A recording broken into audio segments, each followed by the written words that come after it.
May the 6th at 6:02 p.m.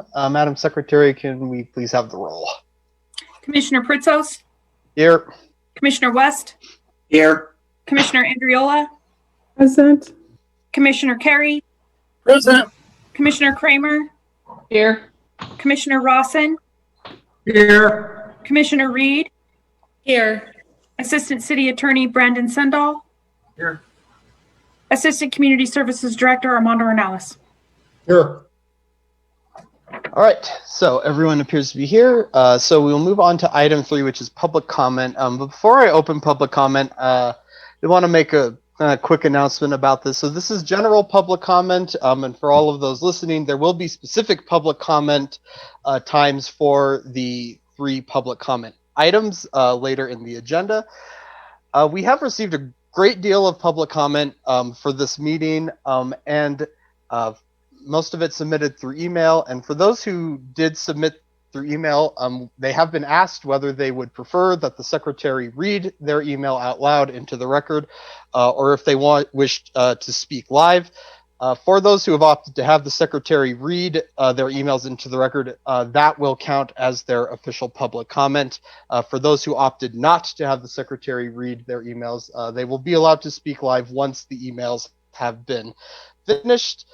Because of the rather high volume, the secretary is going to stick pretty strictly to the 3-minute rule. However, if your email cannot be finished in the 3 minutes, be assured that it is in its entirety still part of the public record and has been made available to both myself and the other members of the commission before the meeting. And so with that, Madam Secretary, could you read the public comment announcement? Good evening, everyone. Thank you for joining us. I'd like to take a minute to share how to speak during public comment. There are 5 separate public comments for this meeting. The commission will take general public comment during agenda items number 3 and number 10. In addition, the commission will take public comment specific to public hearing items number 6, 7, and 8. If you wish to speak during any of these public comment periods, you will need to call in. The telephone number and meeting ID is shown here on your screen. This will join you by audio to the meeting. You will then be prompted by the chair or the secretary when public comment is open to press *9 or use the raise your hand feature in Zoom. Individuals shall limit their comments to 3 minutes per Nevada Revised Statute 2.410.20. Several emails have been received on public hearing items number 6 and number 7. These will be read aloud at the beginning of the public comment period. These emails will also be given 3 minutes.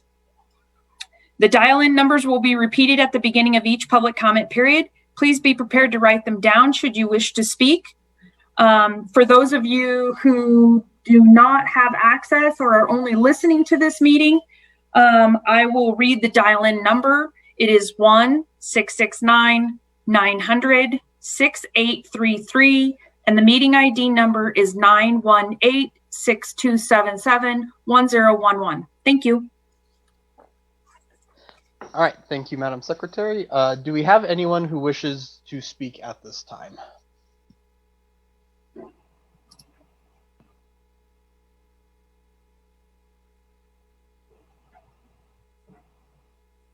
I have no requests to speak at this time. All right, then with that, we will close this first public comment and move on to our next item, which is approval of the agenda. Do I have Chair Pritzker? Yes, Commissioner Reed. I'm sorry, I didn't mean to cut you off. I would like to suggest that we shift the agenda a bit due to the large number of public comments we already have for items 6 and 7. I suggest we move item 8 ahead of 6 since that item won't take as long. All right. Do you want to phrase that in a more... Okay, I make a motion that we move item 8 ahead of items 6 and 7 in the agenda. All right. Is there a second? Please clarify that you're moving to approve the agenda with that change, Commissioner Reed. Yes, I move we approve the agenda with the change of moving item 8 ahead of item 6 and 7. Okay. Commissioner West. I will second that motion. All right. We have a motion by Commissioner Reed and a second by Commissioner West. Any discussion? All right. Well, seeing none, and we have a roll call vote. Commissioner Pritzos, Aye. Commissioner West, Aye. Commissioner Andriola, Aye. Commissioner Carey, Aye. Commissioner Kramer, Aye. Commissioner Rawson, Aye. Commissioner Reed. Aye. All right. Motion passes unanimously. So we will now move on to item 5, which is approval of the minutes. So we'll start with the review and possible approval of the minutes of the April 13th, 2021 study session meeting. Can I get a motion on that? Mr. Chair, Yes, Commissioner Kramer. I move that we approve the minutes of the study session of April 13th. All right. We have a second. I'll second it.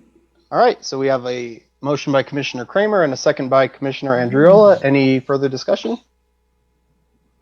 All right. Seeing none, may we have a roll call? Commissioner Pritzos, Aye. Commissioner West, Aye. Commissioner Andriola, Aye. Commissioner Carey, Aye. Commissioner Kramer, Aye. Commissioner Rawson, Aye. Commissioner Reed. Aye. All right, motion passes unanimously. So moving on to review and possible approval of the minutes of the April 15th, 2021 Planning Commission meeting. Can I get a motion? Mr. Chair, Commissioner West. Yes, Chairperson, I move that we approve these minutes from April 15th. All right, can we get a second? I'll second that, Mr. Chair. All right, we have a motion by Commissioner West and a second by Commissioner Kramer. Any further discussion? Commissioner Carey. Thank you, Mr. Chair. Just quickly want to thank the staff and our consultant putting together these minutes.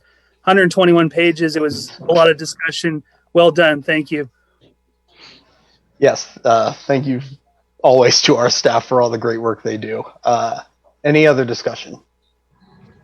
All right, seeing none, we've had the motion. May we have a roll call? Commissioner Pritzos, Aye. Commissioner West, Aye. Commissioner Andriola. You're muted. I said aye too fast. Aye. Commissioner Kramer, Aye. Commissioner Rawson, Aye. Commissioner Reed, Aye. Commissioner Carey. Aye. All right, motion passes unanimously. So we are now moving on to our public hearing items. As per the amendment to the agenda, we will hear item 8 first, which is now, I suppose, item 6, technically, CA-2-21. Good evening, Chair Pritzos, that's Parks Planning Commission. Jim Rundle, Planning Manager, here to present on this item today. Staff is in front of you today to recommend the Planning Commission consider amendments to the Sparks Municipal Code for temporary outdoor processing.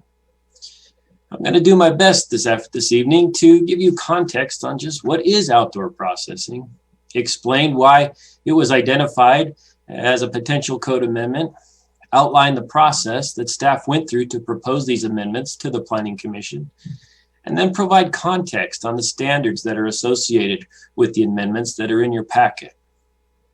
And so what is outdoor processing? Chair, I'm going to try to share my screen.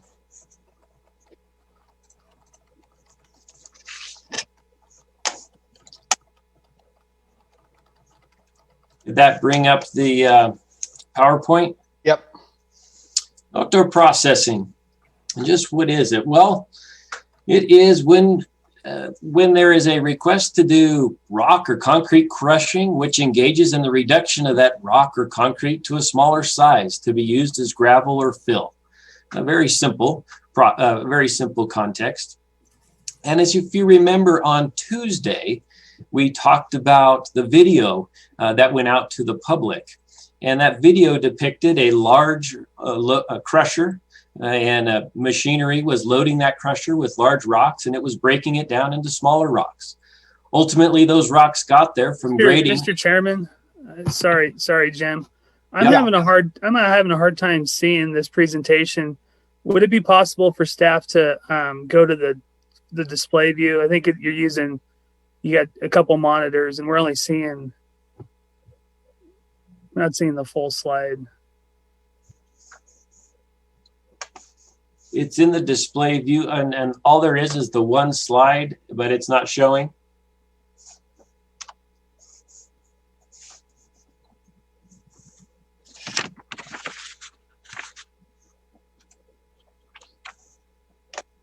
That actually made it bigger for me. Did that help for you, Commissioner Carey? Yeah, that makes it a little bit bigger. All Thank right, you. we'll just go with it in this view then, if that works, Chair Pritsos and Yeah, Commissioner that's Carey. fine. Okay. The video we reviewed on Tuesday at the study session depicted a typical rock crushing operation, a temporary rock crushing operation where a loader filled a rock crusher with large rocks, and it broke them down into small rocks. Ultimately, those came out on a conveyor belt and will be able to be put back down on the same site which they were graded from. So why does this code need to be amended? Well, I've got highlighted on this slide. Hopefully you can see that highlighted component. Can you see that, Chair Pritsos? Yes. The highlighted component identifies that currently the Sparks Municipal Code does not allow for temporary outdoor processing if it is on land that is zoned residential. Now, many of the people in the development community believed that this meant they could not do it if they were within 500 feet of a house or 500 feet of a home. However, the key component on this standard, it is within 500 feet of land zoned residential. And so oftentimes the recent projects that the development community wants to do these on, potentially Stonebrook, Pioneer Meadows, that is land that is zoned residential. And even if it doesn't have one home within 500 feet of it, it is still zoned residential. And therefore, they could not operate temporary outdoor processing because it was on land zoned residential. So that's why we're here today. Now, we want to make sure that this use is only utilized on a temporary basis. And I'm going to stop my share since it's not coming up that well anyway. We want to make sure that this type of use could only be utilized on a temporary basis. And why would we want to permit it on a temporary basis? Well, we believe that not allowing this use currently increases the trips on our transportation network, which increases the number of truck trips and trailers hooked to those trucks, which increases greenhouse gas emissions and simply decreases the efficiency of grading and constructing on the site.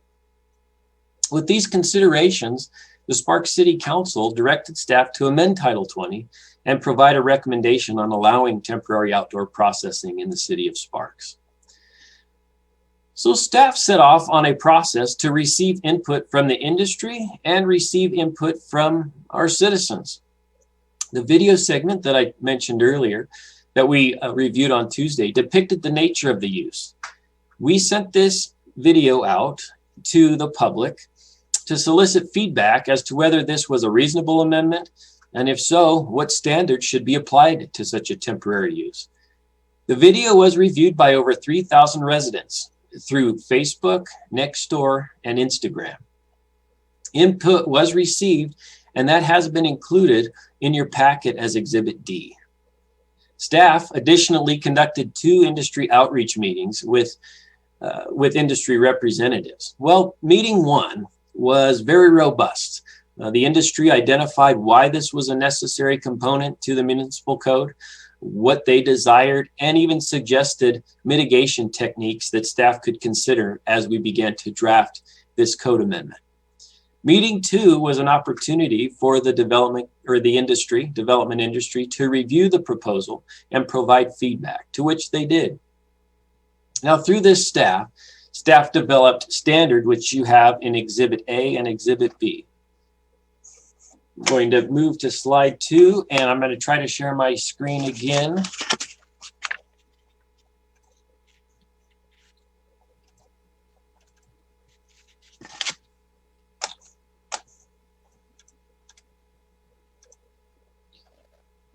Does that, Chair Pritsos, have a proposed amendment?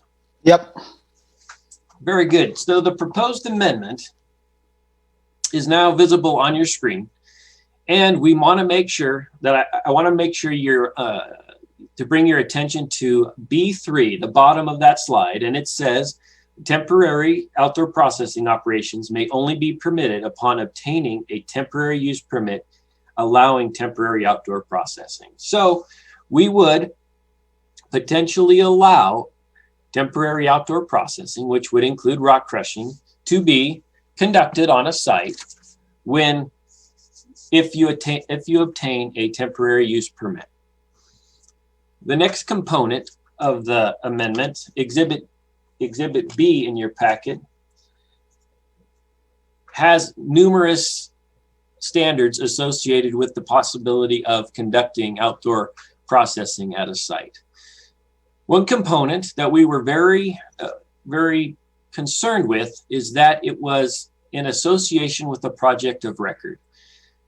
For example, a conditional use permit approved for a site. Maybe it's a conditional use, maybe it's a tentative map that's associated with the site, but something, a grading permit, a building permit that is associated with a potential project that would allow for outdoor processing. We want to ensure that the use is temporary and supportive of an approved project and does not become something that is of permanent nature and is supporting other projects in the region, not necessarily the project of record.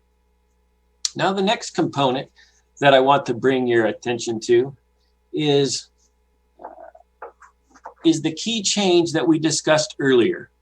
Now, as I discussed, currently the Sparks Municipal Code does not allow for outdoor processing if it is on land that is zoned residential.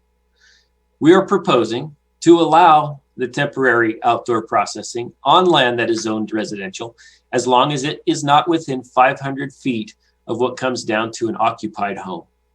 Now, if a developer is constructing new residential and they are building homes, but no one is living in them, they would be able to continue to do the outdoor processing as long as that house remains unoccupied, or as long as that home remains unoccupied in a certificate of occupancy or final inspection has not been issued. Now, why did we pick 500 feet and not 1,000 feet, for example? Well, in Exhibit D of your packet, we included a study, a noise study that was done by Q&D, and it reflects that at 500 feet, decibels are reduced to 56 decibels at 500 feet. Chair Pritsos, is that slide showing on your screen? Yeah.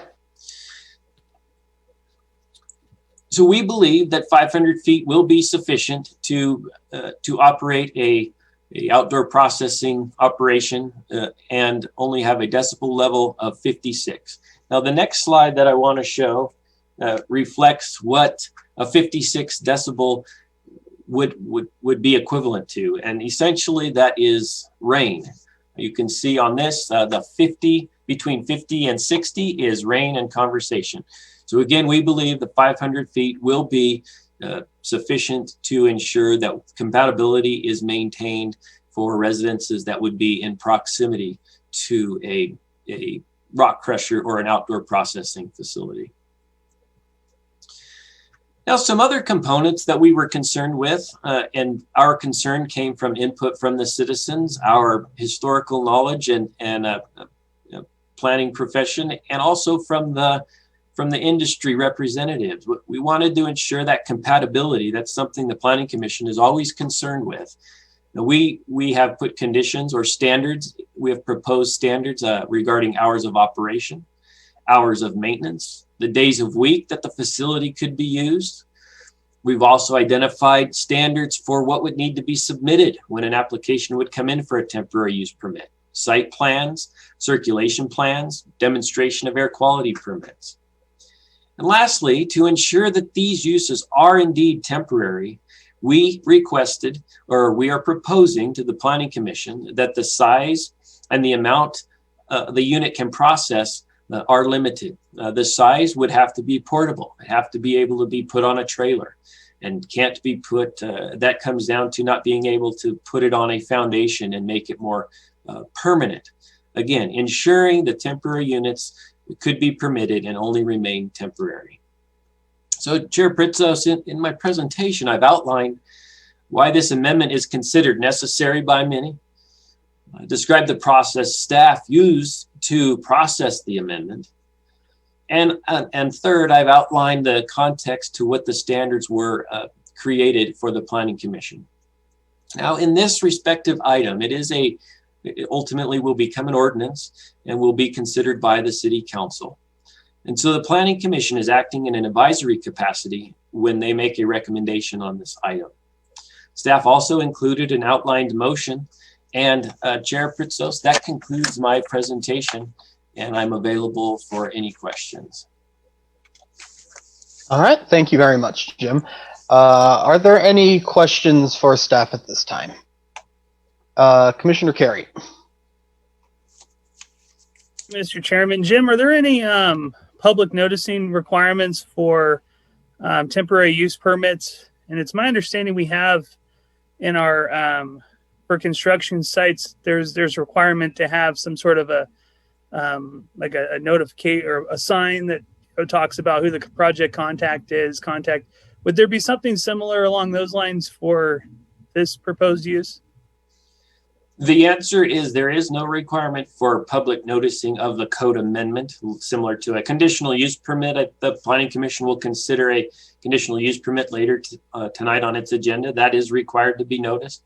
A code amendment is not required to be noticed by the state statutes or our municipal code. But Chair Carey, you also, Commissioner Carey, you also identified, I guess you used to be a chair at one point. So, sorry, Chair Pritsos, didn't mean to demote you.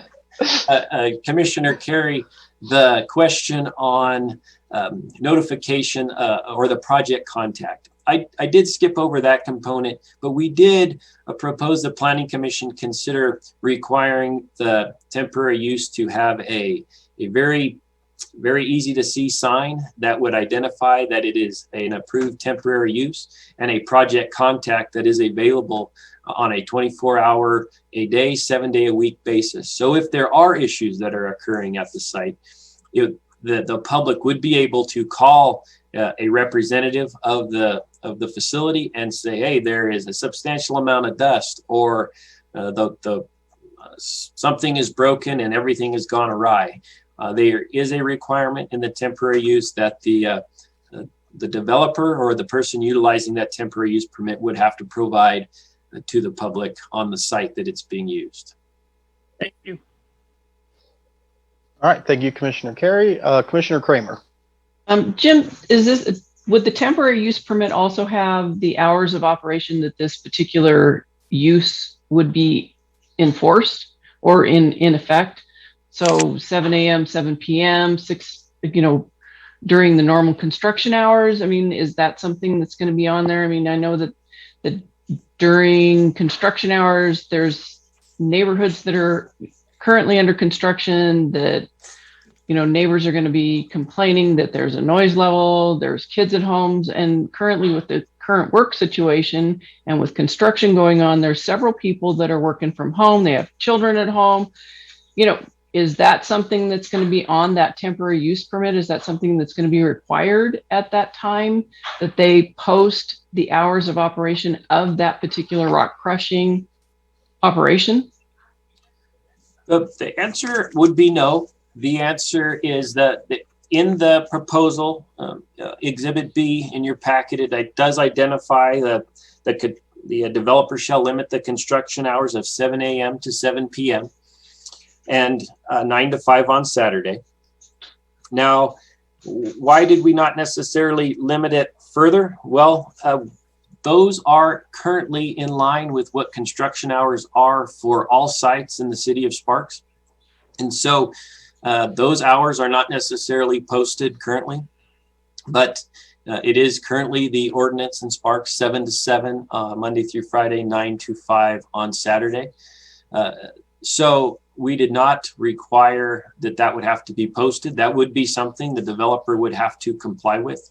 The temporary use permit would give us these, essentially the standards that are identified in Exhibit B would be the requirements of the developer. And if there's an issue, we would enforce it. We also have the ability to add additional conditions if we see fit on that temporary use permit. But at this point, the proposal, Commissioner Kramer, would not be that they have to depict the approved hours, because those are in line with the hours of the whole project. Okay, thank you. All right, thank you, Commissioner Kramer. Any other questions for staff at this time? Okay, seeing none, is the applicant here, and do they have anything? Commissioner, or excuse me, Chair Pritzos, the applicant, there is no applicant. This is sponsored by the City of Sparks and directed by the City Council. All right, so then this is a public comment item, and so Madam Secretary, could you read the public comment announcement?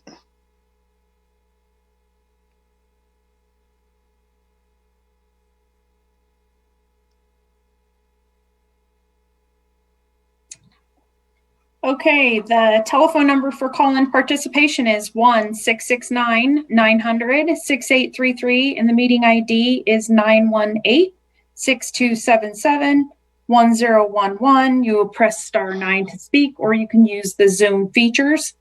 And we did not receive any emails, public comment about this item, so we will now move to any callers that we have.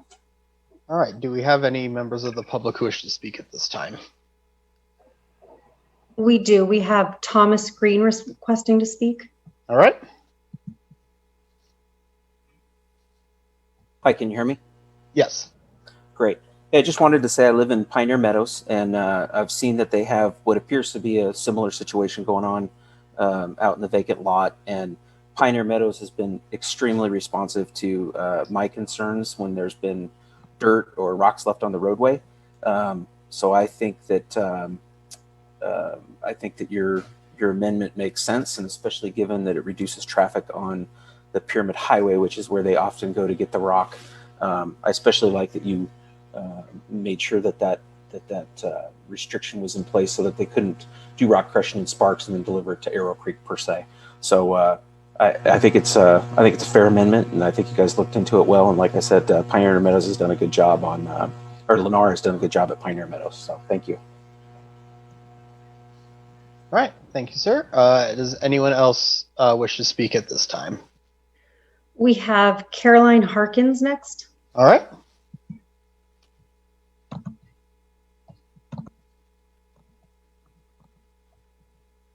I think you're muted, ma'am.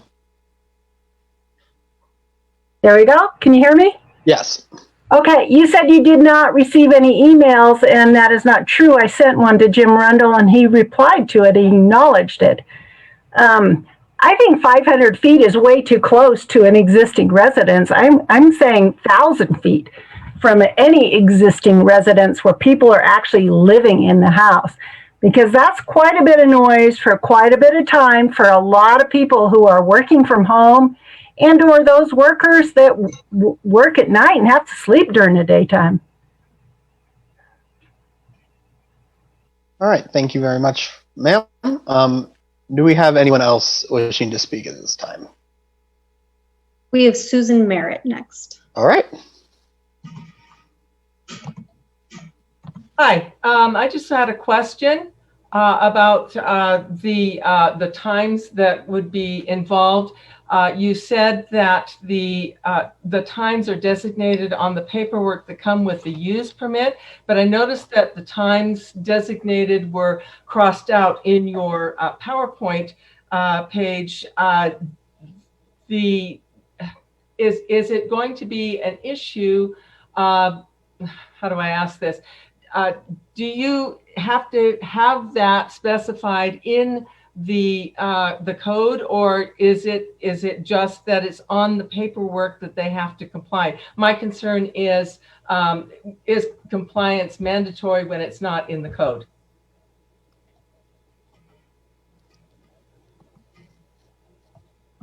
Okay, thank you, ma'am. Jim, did you want to?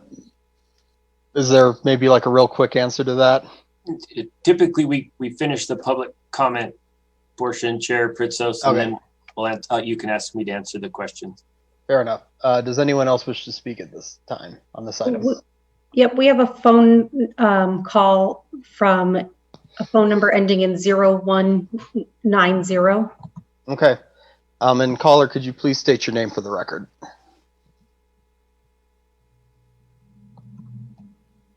Hi, this is Wayne Patterson. I just have a question about this. Are the materials you're talking about for these temporary crush sites, are they going to be materials that are used on site, or are they going to be trucked in through the neighborhoods and all that? Or is it just going to be confined to the site where this temporary crusher is?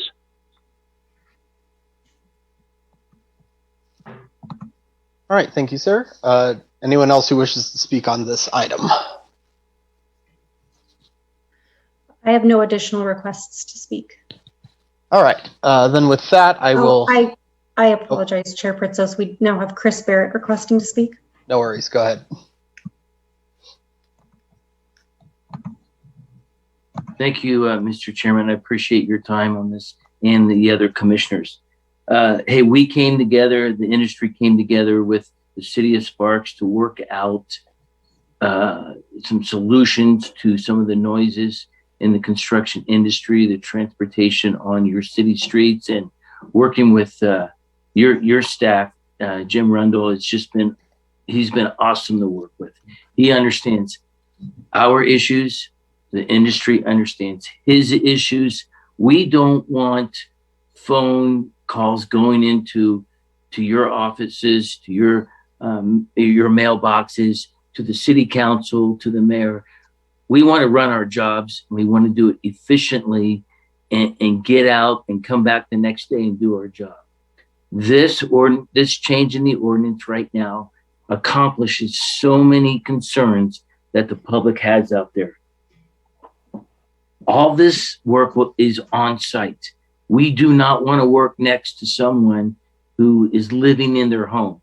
And Jim came up with a great idea of you can't work within a house, within 500 feet of a house that has a C of O. So the house may be built, but no one's living there.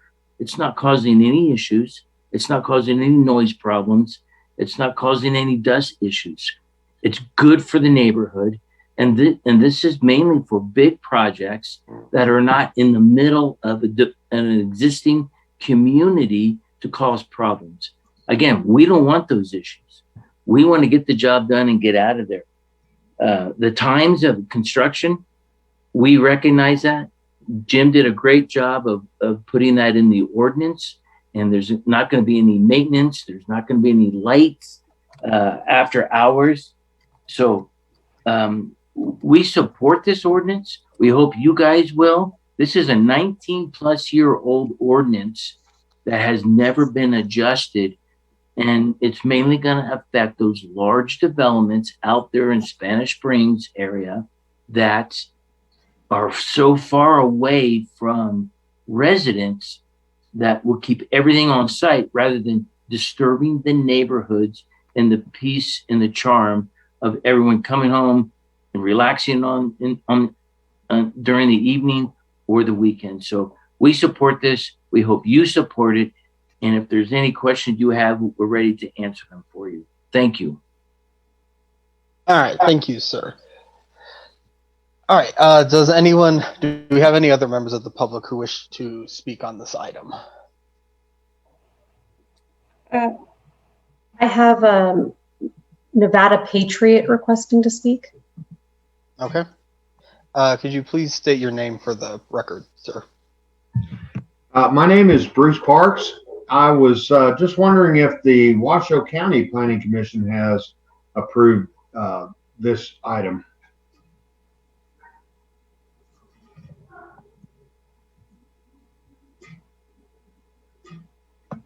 Okay, thank you.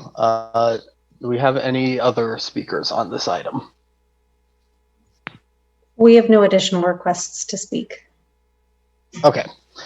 So with that, then I will close public comment on this item and see, do any of the commissioners have any additional questions for staff? So I have a real quick question then. So I think one of the callers was asking about the hours of operation. So is that going to be are the hours of operation part of the code, or we just sort of tying them to the standards used for construction? Thank you, Chair Pritzos. And I would like to answer that question and circle back to Commissioner Kramer's question or comment prior to public comment. And I'll share my screen, and this is in Exhibit B of your packet. Did that come up on your screen, Chair Pritzos? Yes. I've highlighted a condition or standard 4, and I'll just read it. Temporary outdoor processing is limited to weekdays of Monday through Friday, 7 a.m. to 7 p.m. or sunset, whichever comes first. And the reason I wanted to circle back to that, Commissioner Pritzos and Commissioner Kramer, was I said that it follows typical construction hours for the site, which is true, except that it is limited to Monday through Friday and not permitted on Saturdays, which construction hours do currently permit construction on Saturdays from 9 to 5. Additionally, we identified that in the wintertime, there may be a desire to conduct this use. Let's say it's late December, the sun is setting early, and it is 5 o'clock and it is dark. We didn't necessarily want generators running artificial lighting for the site, so we limited it to 7 p.m. or sunset, whichever comes first, so that in the wintertime, late December, January, as the days are very short, they would not necessarily be able to operate artificial lighting to continue to utilize the temporary outdoor facility. And that does give you additional information, Commissioner Kramer, from your question earlier. So it is limited to just Monday through Friday. And Chair Pritzos, I think that answers your question. Yes. I can also attempt to answer some of the questions in the public comment if you would like. Yeah, that'd be great. Okay. So one of the questions was hours of operation. I think we've just answered that question. And an additional component was a identification that the public provided me email, and maybe it was said you didn't receive any emails. I think Commissioner Chair Pritzos, you were comparing it to the way you received emails and agenda items later for today. However, you did receive the emails from staff. They are included in your packet as Exhibit D. So they were included, the comments that we received. So the public identifying you should have received them. I believe it is in your packet for the Planning Commission. Another public comment was is the material being trucked in? I did speak to the process of the application earlier in my presentation, identifying staff would require a circulation plan. This circulation plan would require the developer to identify where the trucks would be moving to and from when conducting say a rock crusher.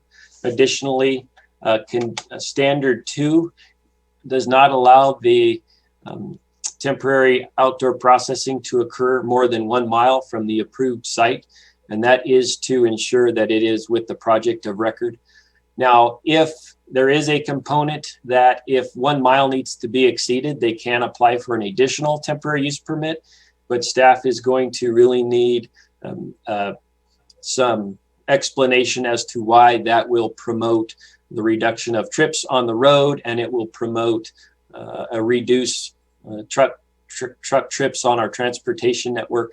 Potentially, it's on a very big site. The rock crusher is 1.5 miles from where it can be, and there's no houses that it inhibits, but we did provide that flexibility in the case that it exceeds 1 mile. That doesn't mean we would be looking to approve it for 6 miles from the site. but it does provide that little bit of flexibility. So I do believe that staff has proposed a standard that ensures that it is with the project of record and it is not being utilized all over, say, North Sparks. Another component was, did the Washoe Planning Commission approve the item? The Washoe Planning Commission does not have jurisdiction in terms of planning and zoning authority in the city of Sparks. The Washoe Planning Commission is restricted to the unincorporated areas of Washoe County, excluding city of Reno, of course, and excluding the unincorporated areas governed by the Tahoe Regional Planning Agency. Other than that, the Washoe County Planning Commission has jurisdictions outside of those areas. This ordinance would only apply to the incorporated areas of the city of Sparks or areas that are identified in our sphere of influence. And I think, there was one more comment, Chair Pritsos, on the hours of operation being struck on Exhibit A. That is true. Those hours of operation were struck, but that was on permanent outdoor processing, not temporary outdoor processing. And Exhibit B depicts that the temporary outdoor processing is limited, again, as we spoke to earlier, Monday through Friday, 7 a.m. to 7 p.m. or sunset. Would not be permitted on the weekends and would not be permitted after 7 p.m., let's say on June 21st, one of the longest days of the year. So those are governed. The hours of operation are governed, even though it looks struck on Exhibit A, that was for permanent outdoor processing. Permanent outdoor processing is permitted in the industrial area by conditional use permit. It would be reviewed by the Sparks Planning Commission, and the Planning Commission would have the opportunity at that point to govern the operation hours which they see fit in the industrial area. All right. Thank you very much for that explanation, Jim. I hope that cleared up stuff for the members of the public. Do any other commissioners have questions at this time? All right. Seeing no other questions, is there any discussion? All right, then. Oh, Commissioner Carey. Thank you, Mr. Chair. I'll take a stab at leading off discussion here. I think this code amendment makes a lot of sense. I think the proposed changes allow the flexibility that the construction industry is requesting, and it mitigates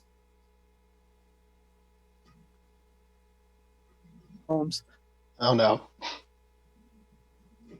I'm certainly not in favor of allowing rock crushing facilities in established neighborhoods, but I think in the instances listed in the staff report that these would apply to developing areas in the city, it makes sense to allow these on site, and it would help reduce the impacts on the city's road network. I think it also helped for a lot of other reasons, and I think this is a good thing. All right, thank you. Excuse me. Thank you, Commissioner Carey. Is there any other discussion? All right, seeing none, I'm looking for a motion. Commissioner Carey. Thank you, Mr. Chairman. I will try to find the motion here. I move to forward a recommendation of approval to the City Council of the amendments to Section 20.03.030 outdoor processing and 20.03.040 temporary uses of the Sparks Municipal Code to allow temporary outdoor processing on or near residentially zoned land when associated with approved projects and subject to the use standards as associated with CA-2-21. All right. Can I get a second? I'll second that motion, Mr. Chair. All right. So we have a motion by Commissioner Carey and a second by Commissioner Kramer. Any final discussion? All right. Seeing none, Madam Secretary, may we please have a vote? I think you're muted, Meryl. Commissioner Pritsos? Aye. Commissioner West? Aye. Commissioner Andriola? Aye. Commissioner Carey? Aye. Commissioner Kramer? Aye. Commissioner Rawson? Aye. Commissioner Reed? Aye. All right. Motion passes unanimously. So we will now move on to the old item 6, which is now item 7, PCN 21-0002.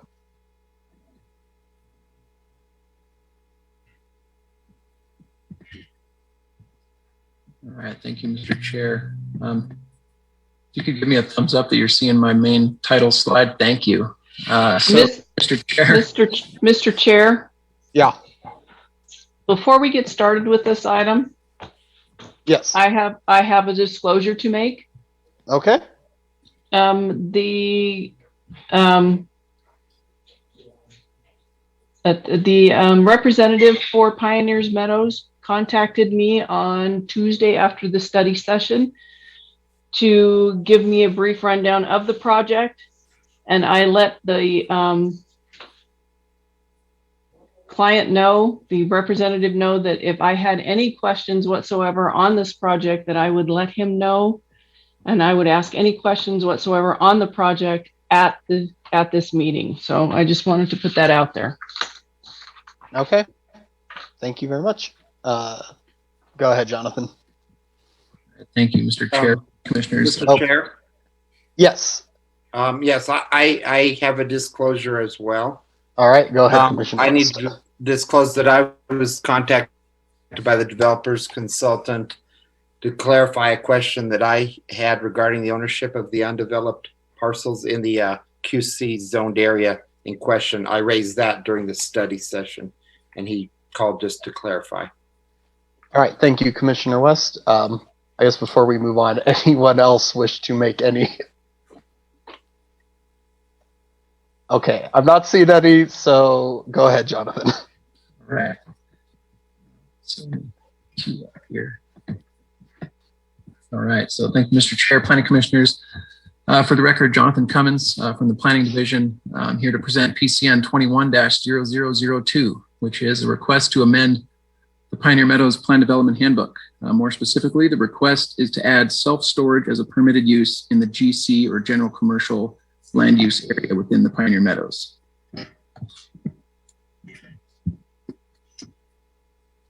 So the 640-acre Pioneer Meadows plan development is outlined in blue in the exhibit here.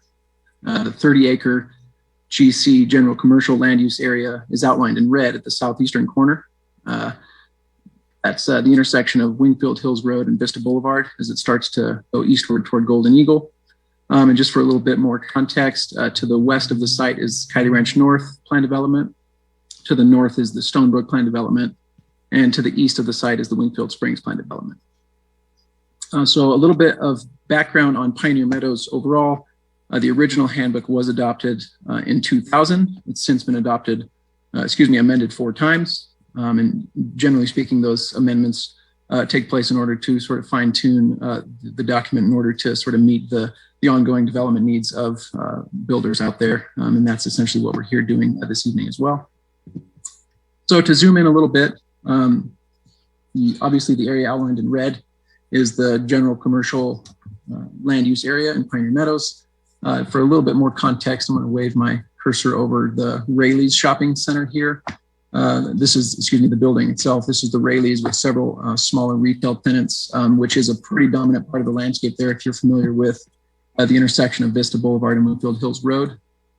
And so the red area, again, is the GC land use area. It's 30 acres total. It spans over 11 parcels, across 11 parcels. 4 of those have remained undeveloped since the inception of the project and are currently undeveloped today. Those total just over 12 acres approximately. And so essentially, just by that simple math, just about 1/3 of the commercial, general commercial properties in the Pioneer Meadows are currently undeveloped. So to give a little bit of background on the proposed change to the handbook, the applicant is proposing to add 1 new use to the list of permitted uses in the general commercial area only. So to give you a sense of what is currently allowed there, here's a list from the handbook of approved uses in the general commercial land use area. This is the list as it appears in the handbook. So this is the order in which these uses are listed there. So they are retail stores, personal services, comparison goods, wholesale stores, business park, recreational facility, fitness center, and sales office, as well as public facilities, clinics and medical offices, general office, which includes banks, restaurants, childcare facilities, assisted living facilities, and convenience stores. Again, these are all uses that are currently permitted by right in the general commercial area of Pioneer Meadows. Some additional uses that are allowed through a conditional use permit in that land use area include entertainment centers, bars, churches, drive-throughs, outdoor sales, gas and service stations, as well as outdoor storage accessory to retail sales. So as staff pointed out in the staff report for this item, the proposed self-storage use would ultimately be less intense than those uses that are currently allowed in the GC area in terms of traffic generated and in terms of the light and noise created by the general operation of that particular kind of business. So as you can see, there's a good mix of uses there that are currently allowed there. But again, to the point about the longstanding vacancy of those parcels in the general commercial area, and also to address the question that the commission asked at study session about why this wasn't anticipated at the original handbook. The original list didn't anticipate it, that there was eventually going to be obviously some slow but somewhat steady decline in brick and mortar retail, nor could it anticipate sort of the growing demand over time for well-designed and sort of compatible storage use facilities, storage facility users that are essentially what we're kind of contemplating with this amendment today. And so again, to that question, we now know also that self-storage is more often than not developed in a way that bears a pretty strong resemblance to general retail in terms of design. And so we'll get to that design component in a moment, but we wanted to make that clarification that staff does see the request as appropriate given that the current conditions that exist there to the particular location, the vacancy of those parcels, as well as the market trends that have sort of affected the need for this kind of a change all these years later. So back to the lists, a few of these uses are relatively intense, such as restaurants, retail, grocery stores, convenience stores, as well as drive-throughs, gas stations, bars. These are uses that create a good amount of traffic, sometimes a good amount of noise, things like that at different kinds of hours. And so essentially we want to come back to that point that we believe that we agree with the applicant on the idea that we're proposing to add a use that is less intense than those things that currently exist there in terms of allowed uses. So in proposing to add self-storage to the permitted uses, the applicant is requesting to add language specific to the use in order to guide the future development of a site, but also to mitigate potential impacts. So a few bullet points here just to kind of highlight what that proposed new language kind of captures. It reiterates a bit about what is required of all general commercial in Pioneer Meadows, which is that the architecture has to meet handbook design criteria, and not just architecture, but also the site design itself, overall, the circulation and all kinds of different components of the design of the site itself. Additionally, the design would have to be approved by the design review committee, which is a board, essentially an extension of the HOA kind of network of Pioneer Meadows. They would have to approve the site design and the architecture layout before staff would be able to consider a request to actually build one of these facilities. So specific to self-storage users, much like the standards that we have in the municipal code, there's also going to be restrictions on what can and can't be done by customers in terms of the use itself. Well, let me wrap up with the design criteria part here, because they're proposing things that are going to help us kind of understand that if a request were to come through for this kind of a project, that some standards are going to be in place in order to help guide the design and approval of that if that were to happen. So the facility would have to be screened with walls and landscaping. And that's a pretty significant part of the commercial requirement as far as the design criteria in the handbook. And at the administrative review stage, which I'll get to in a minute, essentially these are things that are looked at pretty closely by staff in terms of whether or not there's going to be a dense enough tree coverage, high enough walls, things like that around the site in order to mitigate the sort of visual impacts of establishing a self-storage facility in any neighborhood. Another one of the design criteria would be that adequate parking and circulation for public and emergency access be established and be adequate. As you can imagine, circulation and parking are sometimes concerns with the development of a self-storage facility. So by adding criteria into the language, they're essentially helping us to sort of mitigate what those kinds of access issues could be. One of them, for instance, would be, obviously there's going to be a need for general sort of use by customers, but also that fire trucks can access the site. And then also, of course, that customers driving moving trucks can access the site adequately. So those are things that we've kind of called out in the design criteria that they've proposed here today. And finally, any portion of the site that would be used for RV or vehicle storage would be limited and concealed. And as you know from past cases that have been before you, RV and vehicle storage is a common accessory use to a self-storage facility. And so in that, with that knowledge, we kind of went into this knowing that we needed to have some standards that would help sort of foresee what those kinds of impacts could be related to that. Excuse me.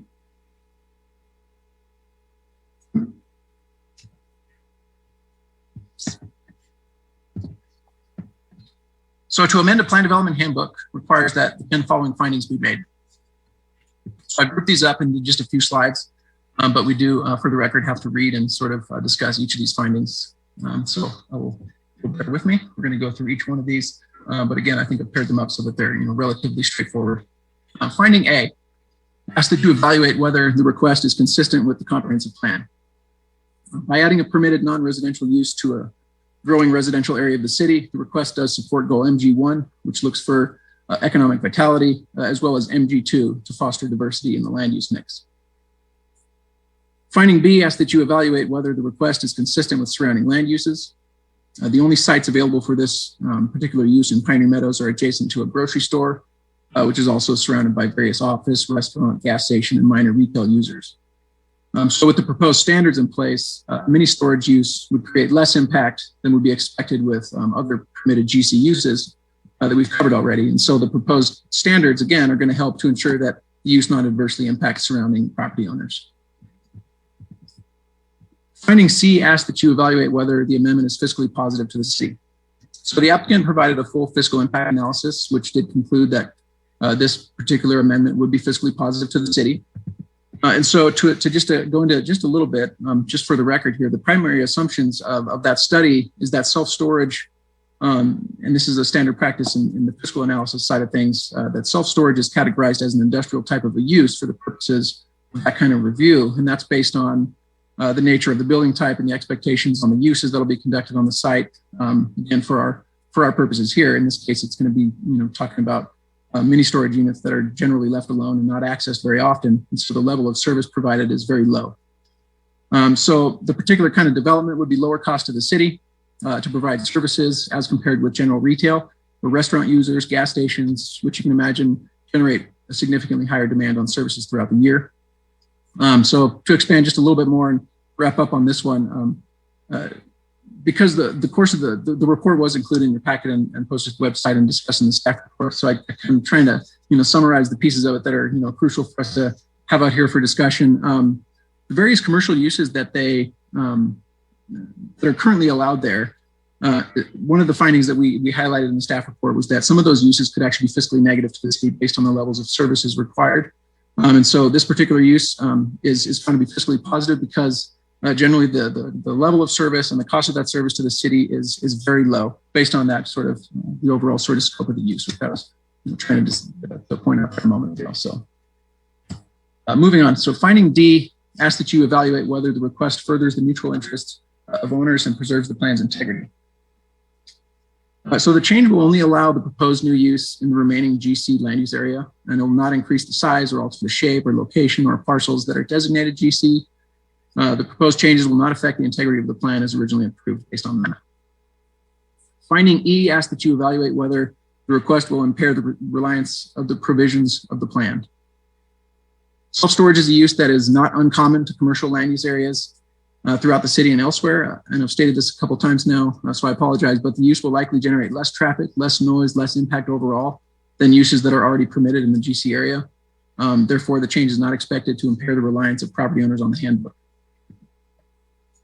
And finding F asks that you evaluate whether the request will adversely affect the public interest. The request is intended to facilitate development of parcels that have remained vacant and undeveloped. As such, the request is in a manner consistent with the goals and policies of the Sparks Comprehensive Plan, and therefore not found to be detrimental to the public interest.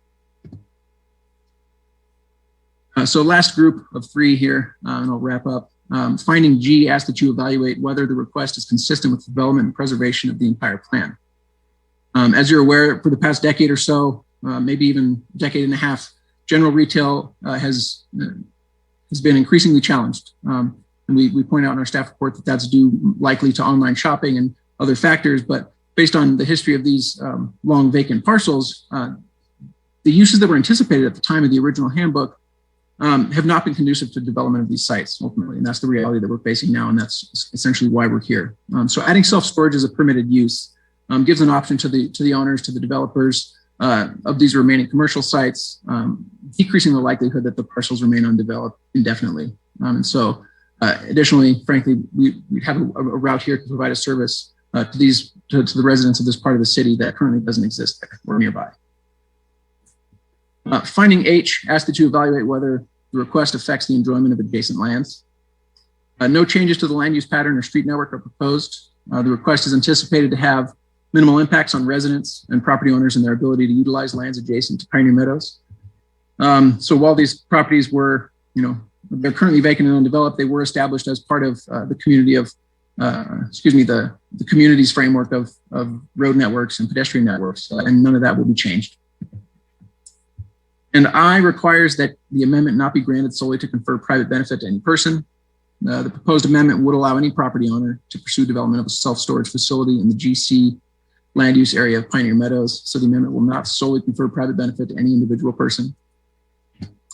And finally, finding J requires that we disclose our public notice. To amend a plan development handbook, all property owners within that plan development have to be noticed directly. And so through additionally, 750 feet outside the plan development has to be noticed as well. So through some pretty hard work on the part of our administrative staff here, the city was able to notify 1,265 property owners. They received that notice after it was mailed on April 22nd. That notice was also published in the Reno Gazette-Journal the day before that, April 21st. And as of noon today, the city staff and the planning department have received 23 emails with commentary, which we have provided to the Planning Commission on the website. So that's been included in your updated materials as of today. The applicant and their representative are on the call with us this evening. I believe that their representative would even like to make a presentation to you this evening. And with that, staff does recommend approval of the item, and I will be happy to take your questions. Okay, thank you very much, Jonathan. Do any members of the commission have questions? Commissioner Reed. Hi, thank you, Chair Pritsos.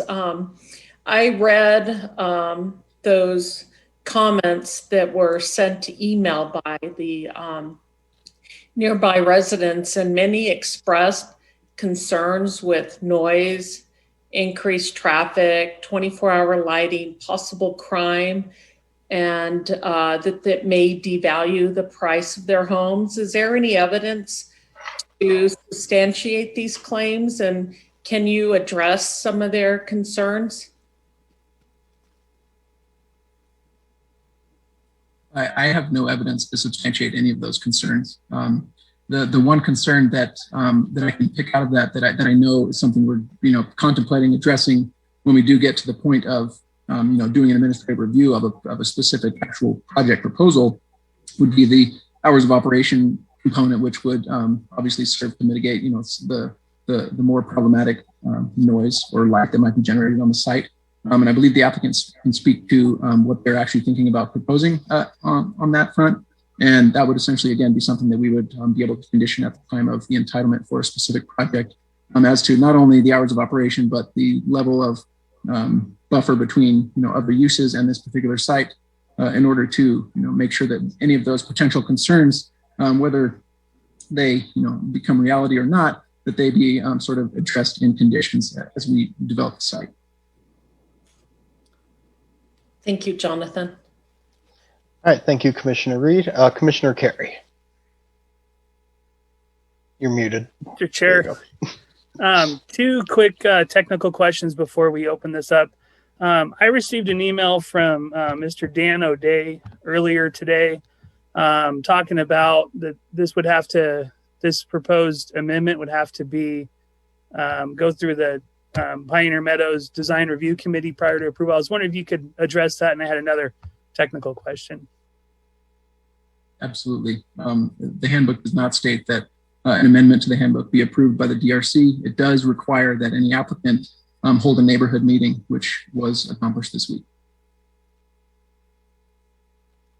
Thank you for that. My second question is so it's proposed, this proposed amendment to the handbook would allow for self-storage through an administrative review process. Is there a public notification process associated with administrative review? No, there's not.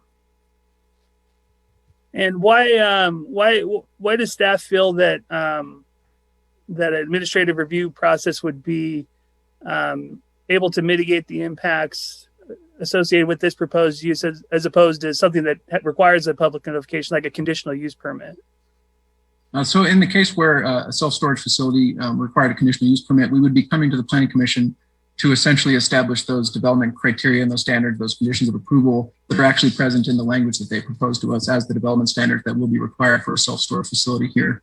So we agreed with them that it would be appropriate if we had adopted those standards into the handbook, that then through administrative review, the mitigations that would be accomplished through a conditional use permit could actually be accomplished at the staff level with those standards in effect. Thank you, Jonathan. Thank you, Mr. Chair. All right, thank you, Commissioner Carey. Any other questions for staff at this time? Chair, I have a question, please.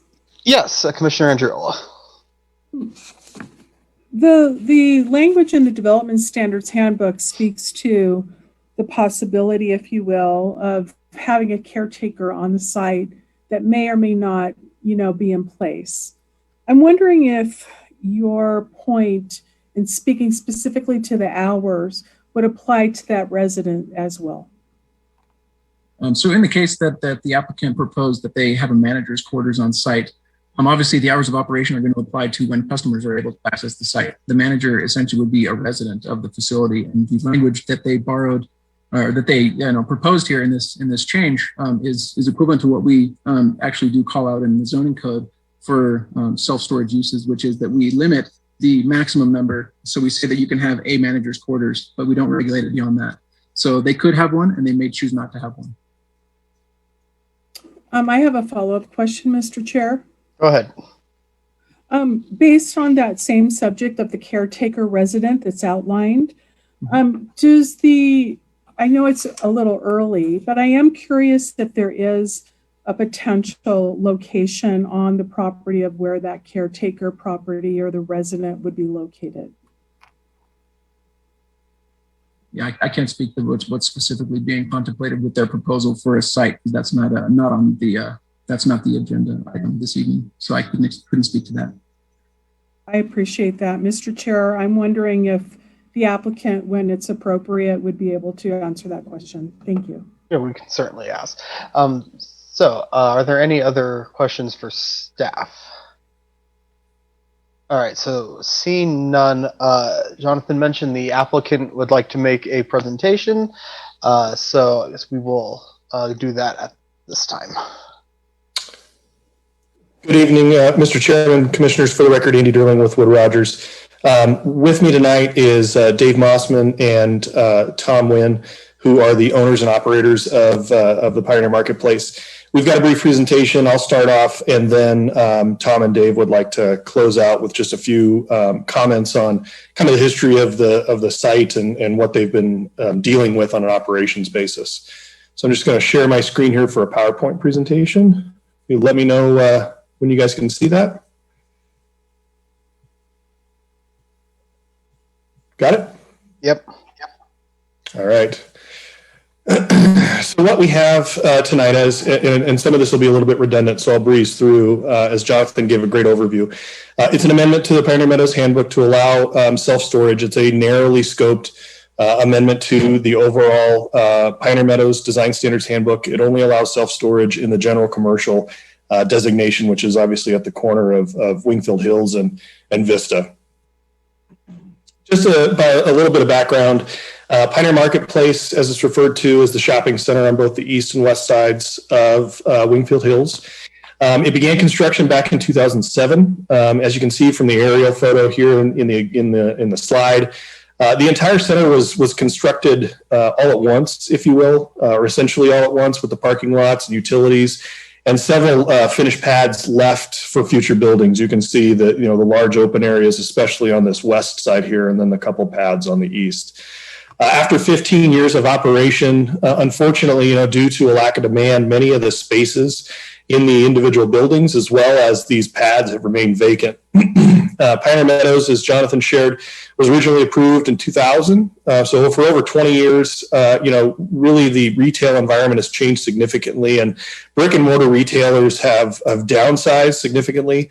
And really due, in large part to the exponential growth of e-commerce. I'm sure all of us, regularly have Amazon packages showing up on our front doorstep.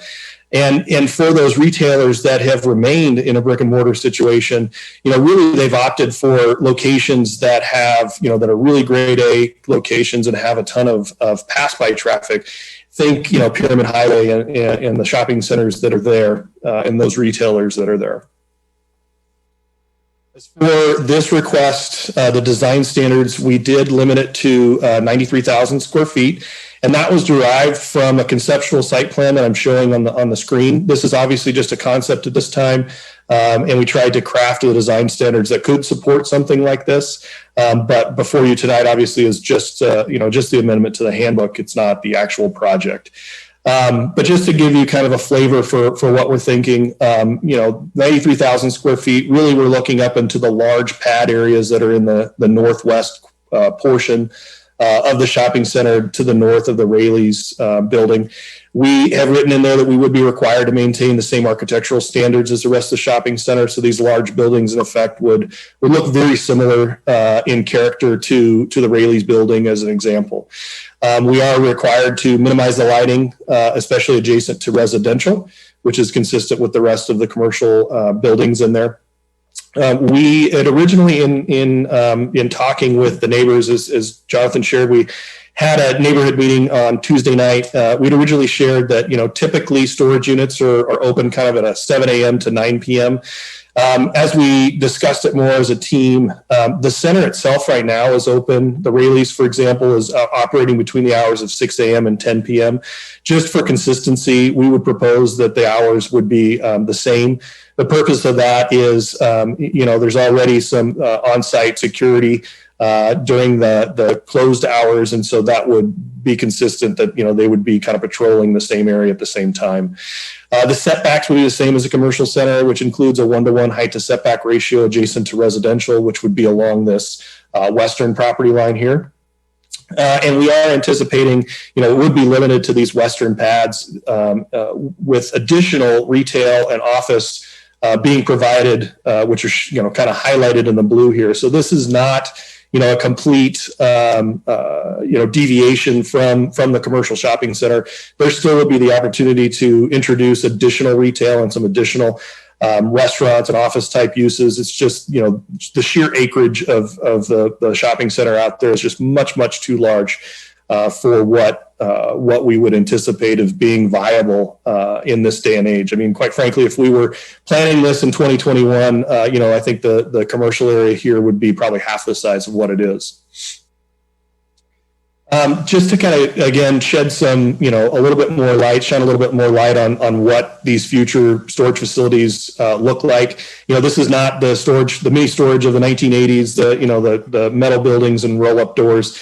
This will be a Class A indoor storage facility, which will be climate controlled. So again, the architecture of this, it is a large building with indoor individual storage units, not your kind of typical roll-up doors.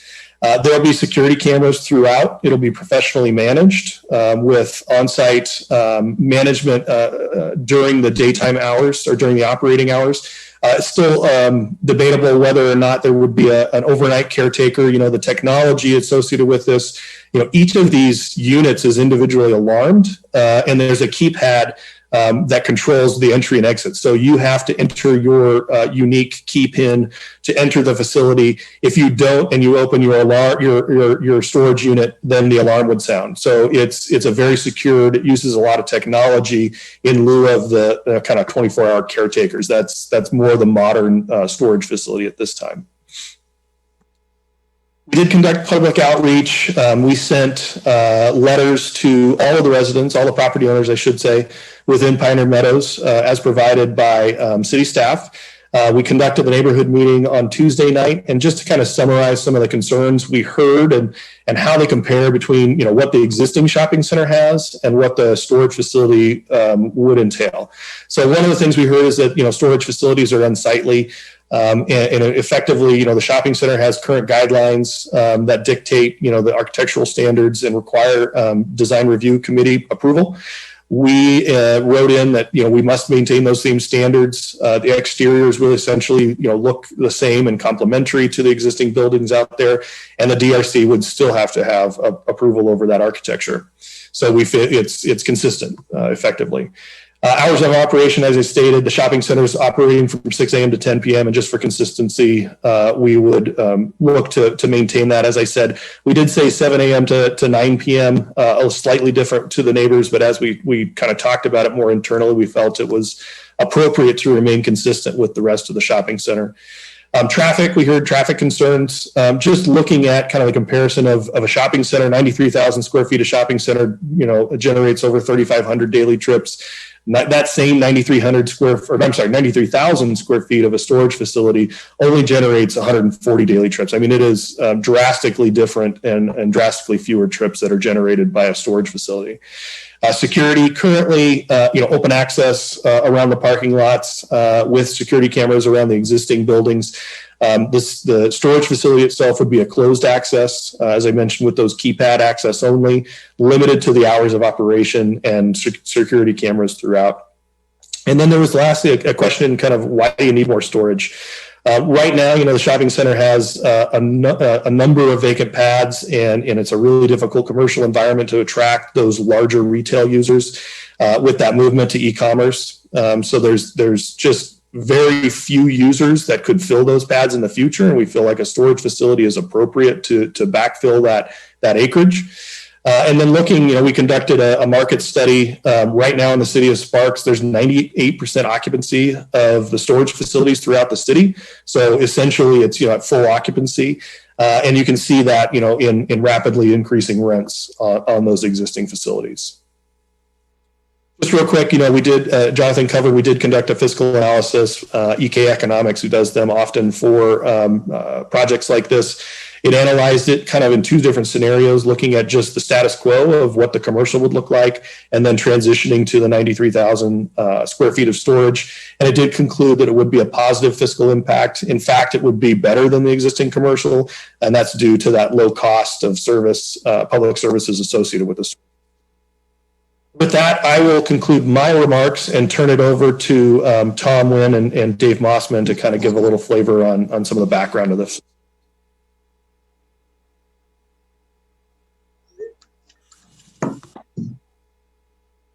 Hello, my name is Tom Wynn, and I've been the owner of this center and the one on the east side across the street for the last 15 years since their inception. I really appreciate the opportunity to speak before you. We began building both these centers about 15 years ago. It was the very early phases of the Pioneer Meadows development. And around the time we started is also the time when the iPhone was first introduced, 2007. I bring it up for two reasons. Number one, to recognize how much our lives have changed in the last 15 years. And two, to provide a little context for a 15-year period and how quickly e-commerce has changed the landscape of retail. 50% of all e-commerce business is actually done on mobile phones.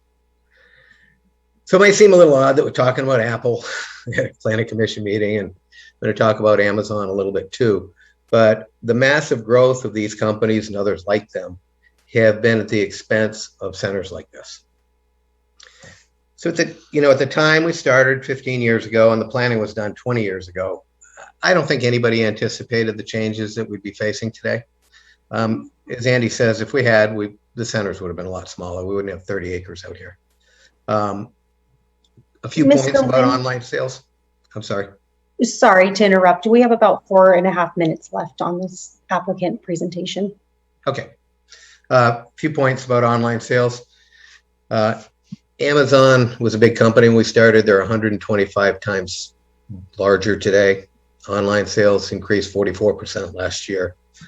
They make up now 20% of retail sales, and it's growing. And a tremendous amount of stores are closing every year. So, we don't really have a problem with this. Change happens, but we do need to adapt. And the self-storage proposal before you is intended to go on those large pads that were the back of the center. Those were designed for big box stores like Circuit City, Sports Authority, Borders Books. They're out of business. My business partner, Dave Mossman, is going to speak to that in a second. And it's also important to note that we've had these pads on the market listed for 15 years. We have never gotten a credible offer. We've never signed a lease in 15 years. And I know some people have been asking about whether this is going to eliminate restaurants and shops for the center and the neighborhood. And it's important to know that when you add up all the vacant space here after this self-storage property is taken out of the equation, we would have 70,000 square feet of remaining retail property. That's probably enough for 30 restaurants and shops. I bring it up as a point just for perspective. We would never be able to build that many, but there is plenty of retail space remaining. So, and I guess one final point, health of a center is really based on traffic, energy, and appearance. And storefronts that are vacant and perpetually vacant property is not good for the health of the center. It's a nuisance, but more than that, the appearance just detracts from the rest of the center. So I respectfully ask for your support because we don't have many options at this point. But storage is in high demand. This is allowed in other properties similar in the city. It'll put this property to good use and help the vitality of the rest of the center. And even with the change, we will still have more than enough retail and restaurant space for the community's current and future needs. So thank you very much. I appreciate the opportunity. Dave? Thanks, Tom, and I'll move quickly. It looks like we have a little over a minute. And just for context, I've been involved in this center since its development 15 years ago, and we've been trying to bring services to the community during this time. As Andy and Tom mentioned, e-commerce has changed the leasing landscape, and I'll break that up into two aspects. Box leasing. Best case scenario 10 to 15 years ago, this was a secondary site for boxes other than a grocery store, the primary location being on Pyramid Highway. 10 years ago, there were roughly 65 possible box tenants we could talk to. Today, there's 16 of those. Others have gone bankrupt. They're not looking to expand anymore. Consolidation has happened, and we've experienced that ourselves. We signed the drugstore lease on the east side with Long's, and shortly after that, CVS bought Long's and has chosen only to open it for one day, and then they close the store. So as Tom said, at this site, we have 25,000 square feet of shop space on the west side, 21,000 on the east side. And today we have 26,000 square feet of vacancy. When you add that to, if this amendment was approved, we'd have 51,000 square feet of unbuilt space, or a total of 75,000 square feet of space that we could lease to future tenants, and we hope we can find them. So we feel like we're leaving enough space to be filled or built to roughly double the tenants that are there today. So to summarize, even after this amendment, we believe we will have enough retail space to serve the community. Thank you for your time and consideration. All right. Thank you, gentlemen. Are there any questions at this time for the applicants? Commissioner Carey. Thank you, Mr. Chairman. Thank you, Andy, and Tom and Dave for the information. I think it was very helpful to kind of see the type of project you're looking at. I'm just curious, with a typical Class A self-storage space, how many employees typically work at that kind of a facility? I'll probably defer to Tom if you wouldn't mind. It's probably a couple if I had to guess, but. Yeah, it's not, the self-storage facilities of the modern age do not have a lot of employees. They have a lot of technology. But our plan is to one of those shop buildings in the front, one of the blue buildings in the front, to do the office for the self-storage facility there. That would also potentially be a UPS type office and packing, moving supplies. And then we also are seriously considering doing executive office suites there, maybe a dozen office suites, small offices for people to lease with conference facilities. And the employees there would then service those folks too. So that's, but not, the self-storage facilities do not have a lot of employees. Follow up, if I may, Mr. Chair. Go for it. Thank you. And Tom, it's safe to say it's less than a typical retail or kind of a service-oriented business. Yes. Okay. Thank you very much. All right, Commissioner Reed. Thank you, Chair Pritzos. I just have a question. Do you own other similar storage facilities? No, we don't. I've been in the real estate business for 45 years and own shopping centers, rental homes, office buildings. Dave is the same, apartments, shopping centers.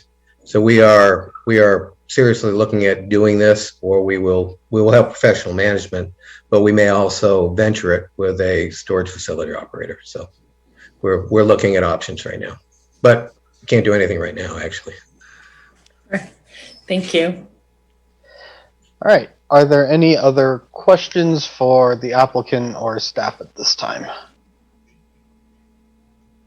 Okay. Well, seeing none, this is Commissioner West. I'm sorry. I didn't mean to do that. No worries. Okay. So this is a public comment item, and so we will be opening public comment. I would like to reiterate from what I said at the beginning of the meeting for those who may not have joined us yet. We have received a very large volume of public comment on this item and the next item as well. If you requested that the secretary read your email into the record, then that is going to count as your public comment. If you asked to speak live, then you will be prompted to do so after the emails have been read. If the secretary is not able to complete reading your entire email in the 3-minute time, rest assured that the entirety of your email is part of the public record and has been sent and viewed by both myself and the other members of the commission. So with that, Madam Secretary, could you please read the announcement? Thank you, Chair Pritzos. On your screen, you'll see the meeting information for tonight along with the Zoom link. If you wish to join by phone, you'll dial the 1-669-900-6833. Meeting ID is 918-6277-1011. You will be given 3 minutes to speak. You will press *9 or raise your hand feature. As stated, we have received several emails regarding this project. We will begin the public comment by reading those into the record. Myself and Ms. Martinez will alternate the reading of those, and we will be setting a timer for each.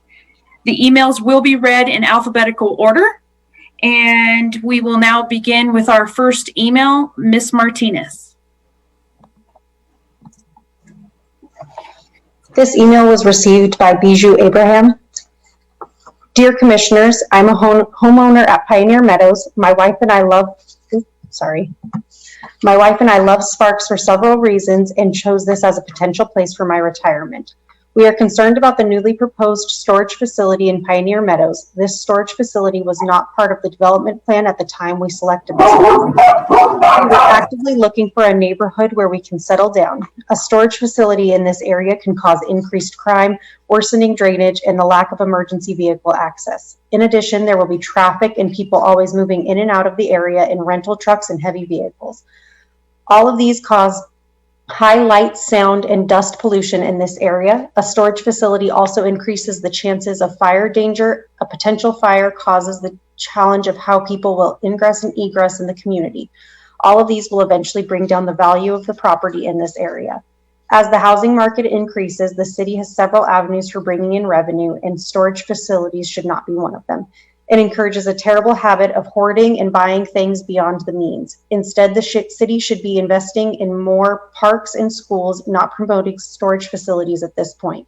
As a property owner at Pioneer Meadows, I strongly oppose the proposal of having a storage facility in my community. Thank you for your time and consideration.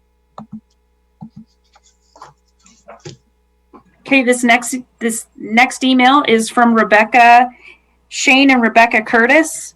In regards to the PCN 210002 amendment to the Pioneer Meadows Development Standards Handbook, we strongly oppose the amendment request to add self-storage to the list of permitted uses in the general commercial land use category for our community.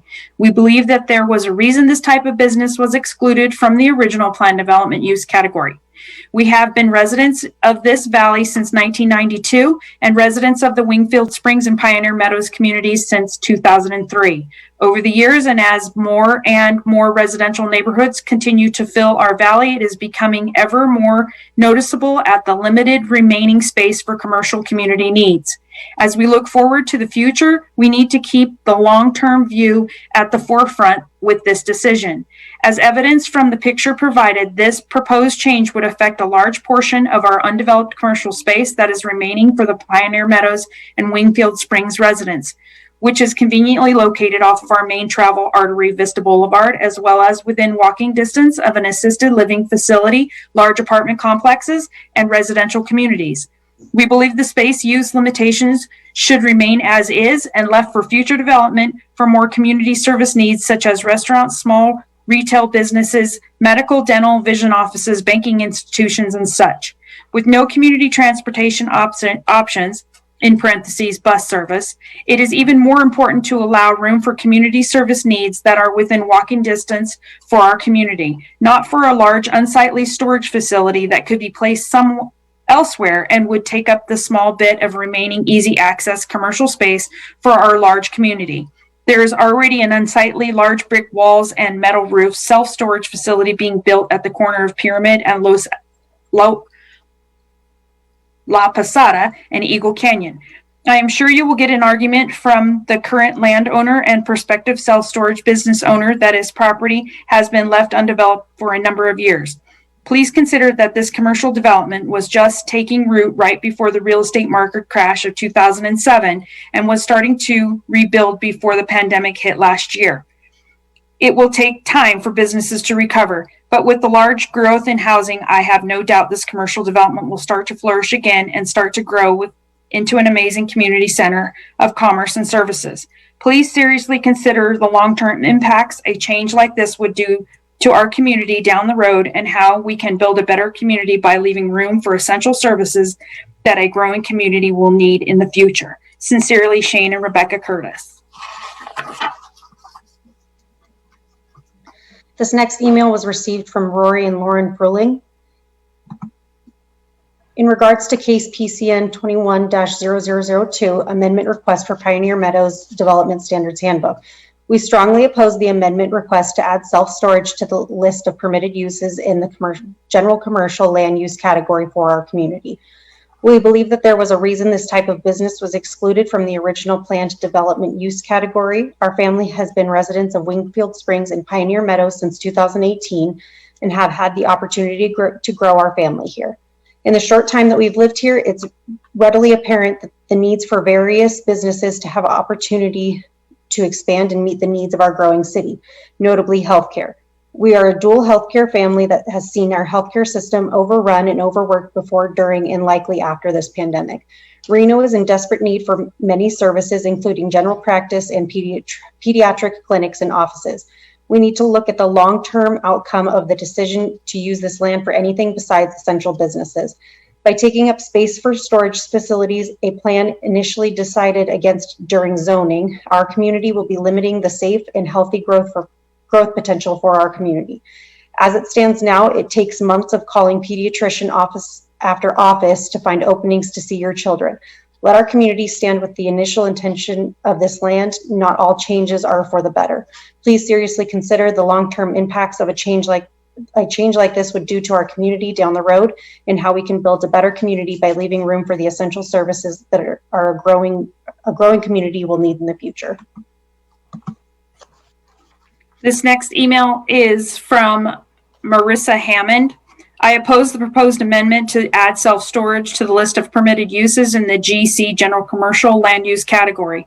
If the amendment is approved and the new self-storage is built adjacent to Raley's, my house is across the fence from the proposed self-storage buildings. This will add noise, add 24-hour lighting, increase traffic, be an eyesore, be a magnet for crime, and may devalue my home.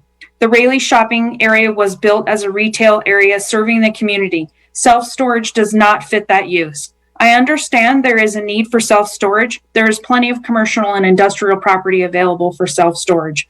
I bought a home in this community without self-storage as a neighbor. Please vote no on this request. Thank you, Marissa Hammond. The next email was received from Katie Harris. Board members, I come before the board to voice my opposition to the requested change to the planned unit development for Pioneer Meadow Master. As a resident of this community since 2010 and member of the Pioneer Meadows Homeowners Association, I want to explain to the board why I oppose the matter and what factual basis I would ask the board to consider. The original planned development surrounded a village-style community with designated use for general commercial homes and a business park. An objective of the PUD was a one-stop living approach and a reduction in traffic. The concept of live, shop, and work in the same area was embraced by the city. The common trails in the community all come together as the marketplace, a clear indication of the desire to maintain a common gathering area. Why would we change that? Pioneer Meadows established the rules in the PUD, and they have already reduced the initial planned general commercial. They also reduced the planned parks by 1.5 acres and completely abandoned a 10-acre school site in favor of higher density residential. In a PUD, the needs and desires of the homeowners are paramount. The board is aware that the future growth of Sparks to the east on La Posada towards Story Count will eventually increase the demand for general commercial, and we can expect retail space to expand. Although the pads have remained vacant for 15 years, the Great Recession, housing crisis, and most recently COVID should be considered before any modifications to the PUD. Simply put, the retail has not been given a chance. The roads leading into Pioneer Meadows are still not fully open, and the feeder to Pyramid opened during a pandemic. Other storage units are under construction now within 5 miles of the requested change. In fact, a large storage facility is under construction less than 8,000 feet from Raley's. The developers acknowledge it will be 18 to 24 months before these proposed units would be built. Therefore, the demand is conceptual at best. We know that there is a demand now for shopping and food. The owners also acknowledged, based on market changes years later, that they may scrape the storage idea in return for retail space. It comes down to cost per square foot to them. Thank you. This next email is from Layla Hatley. Good morning. I received a letter from Wood Rogers concerning a Zoom meeting on May 6th about the proposed storage unit planned adjacent to Raley's on Wingfield Hills Road. Unfortunately, I cannot make that meeting. However, the members of my residence are in support of the proposed storage units. Sorry, that was my bad. Let me say it again. Are in support of the proposed storage units. With the increase of residential homes and apartments in the area, more storage is needed. My personal experience in finding a storage unit is that most larger sized units are waitlisted or are too far away from my house to be considered. The proposed location is perfect for our storage location needs.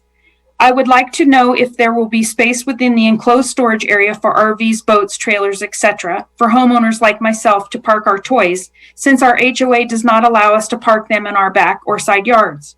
I do hope the builder/owner will consider our needs in this capacity for homeowners who are looking for more toy storage as well. Also, if enough community is in opposition of the proposed location, hopefully the city of Sparks will find another location nearby to accommodate the storage need. For example, at the back end of the Eagle Canyon Baseball Park before the gun range. I think that is an excellent area to accommodate the need of storage and alleviate the eyesore according to many residents in the Wingfield area. Thank you, Layla Hatley.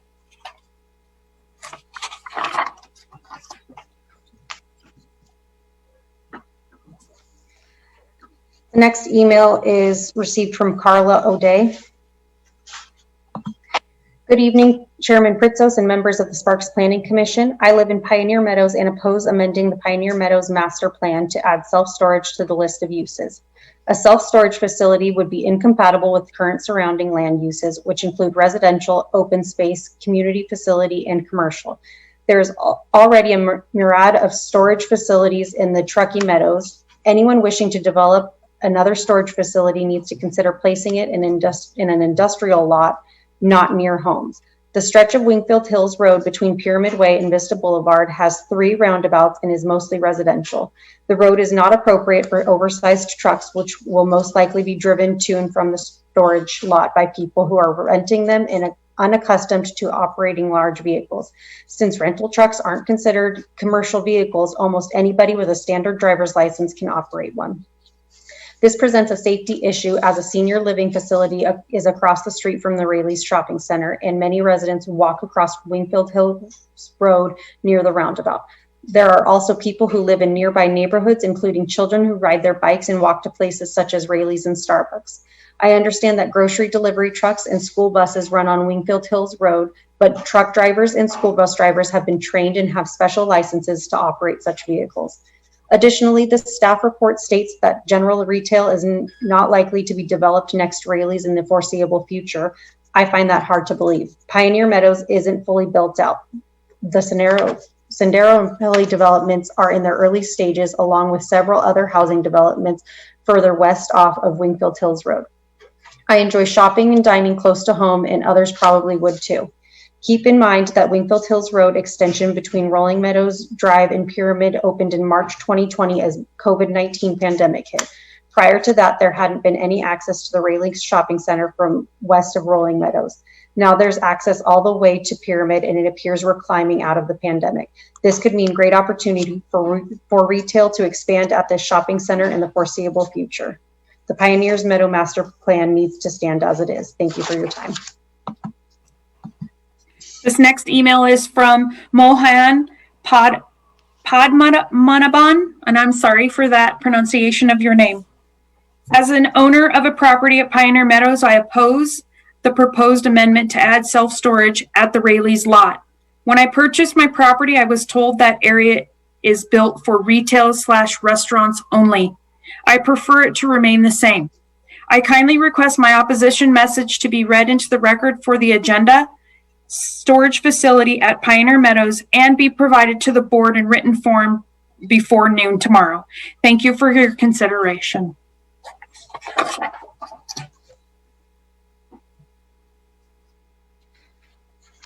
The next email was received from Prudence Shapiro. To whom it may concern, I reside in Pioneer Meadows, Riata. It is my understanding it has been requested to change the zoning to allow self-storage to be built next to the homes in my neighborhood. I am against the changes requested because of the additional noise, possible crime, and nuisance to this type of building may add. Also, it will devalue the homes in this small neighborhood, but built originally with smart living in mind. These homes exist on small footprints, some with solar panels, and allow for living in a nature setting. Self-storage could be built in better areas in Spanish Springs. Thank you for your time. Next email is from Marie Smith. I oppose the proposed amendments to add self-storage to the list of permitted uses in the general commercial land use category. I live in the Riata community. If the amendment is approved and the new self-storage is built adjacent to Rayleigh's, it will add noise, add 24-hour lighting, and be an eyesore.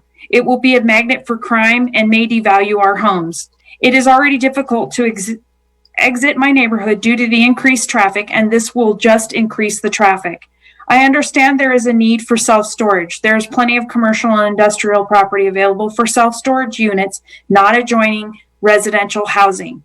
Please vote no on this request. The next email is from George Spatz. Dear Sparks Planning Commission members, I want you to know I am strongly opposed to the proposed amendment to the Final Plan Development Handbook, Pioneer Meadows Development Standards, which adds self-storage to the list of permitted uses in the GC land use category.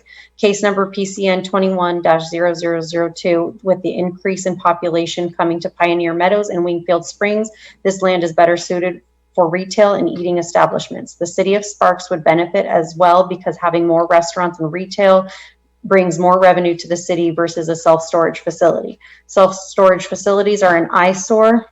They resemble a prison with high walls and security gates. They can also become a draw for crime. I'm concerned the quality of life in Wingfield Springs could suffer if this amendment is approved.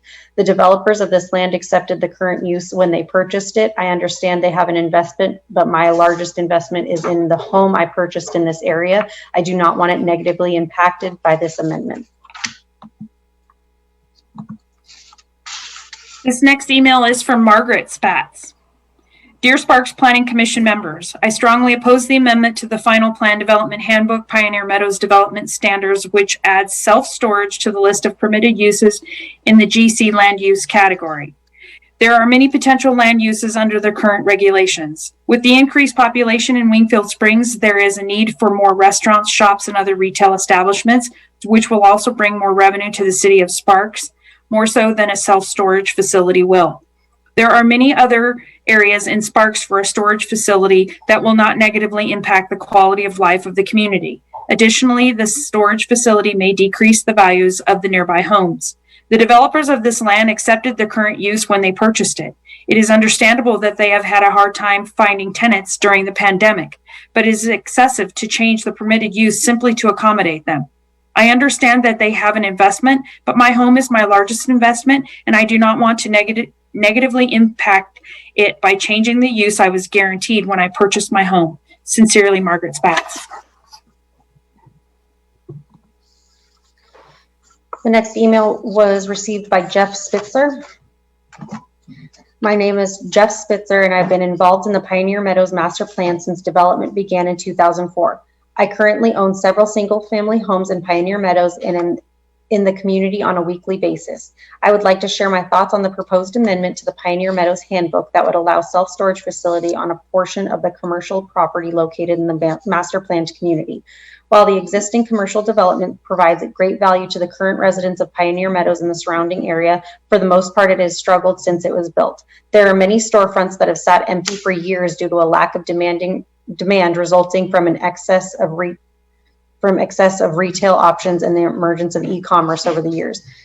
Because of the above, undeveloped commercial properties have sat vacant for the past 15 years, providing no benefit to the community or the city. My fear is that this will continue to be the case for the next 15 years and beyond. After reviewing the proposed amendments to allow self-storage use on the commercial parcels, I am strongly in favor of the city approving this amendment to the Pioneer Meadows Handbook. There is no question that it is a great need for this type of facility in the area. Throughout Washoe County, the cost of renting a storage space unit has increased by over 200% over the last few years directly as a result of lack of availability. The residents of the home I lease in Pioneer Meadows are told to use their garage for parking, but I'm constantly finding that they end up using them for storage. This means that they are cluttering up their driveways and the streets with their vehicles, leaving little room for visitors to park. While I realize there are those that will oppose this amendment, I can see no disadvantage to it. It fills a need from the local community and will allow for the remaining commercial area to be put to public use rather than sit vacant for another decade or two.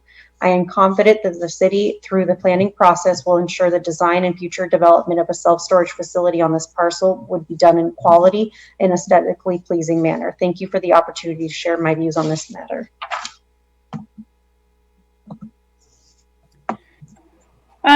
This next email that I will read is actually it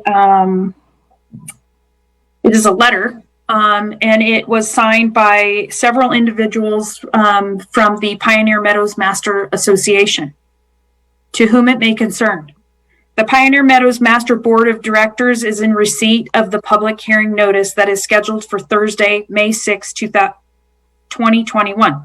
to discuss the consideration of the possible amendment to the final plan development handbook of the Pioneer Meadows Plan Development.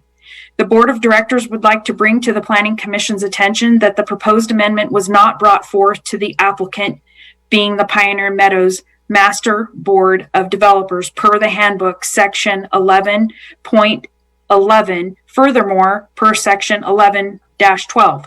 It is the intent of this handbook to assure the developer that the design requirements for Pioneer Meadows are understood and agreed upon between all parties involved. That was in quotes, and the applicant in quotes was excluded from this process.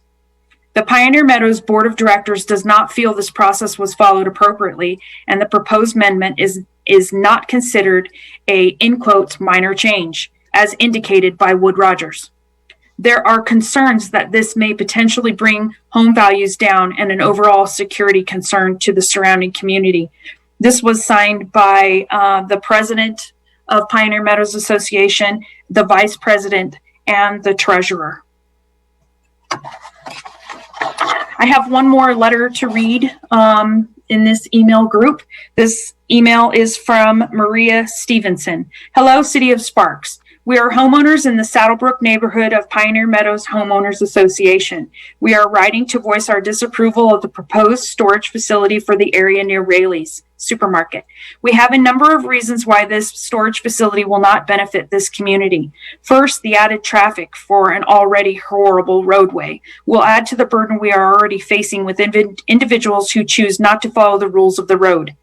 At this time, the entrance to that will be utilized by the proposed storage facility will take away one of the ways into Raley's, and this will cause an increase in traffic using the main entrance at the roundabout.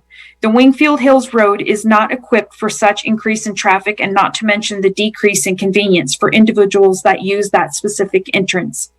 The added lighting that will be required to monitor storage will contribute to light pollution and will pose an issue, having added light that is not wanted, to those homes closest to the proposed location. Honestly, no one should want to look out their window to see the lights of a storage facility. The added noise pollution from cars and trucks coming in and out of the facility at all hours will be a huge issue. These lots should be reserved for businesses that will contribute to what is needed in the area versus storage. Stores in the area will operate during reasonable times versus having long or 24-hour access, such as a storage facility. We have noticed that a number of storage facilities are being built throughout Sparks and Reno, with existing ones being as close as on Pyramid and on Vista, and they are away from most homes. There doesn't seem to be a need for another storage facility in the area. Moreover, it has been reported that across the nation and in Reno that the crime rate related to storage facilities is increasing.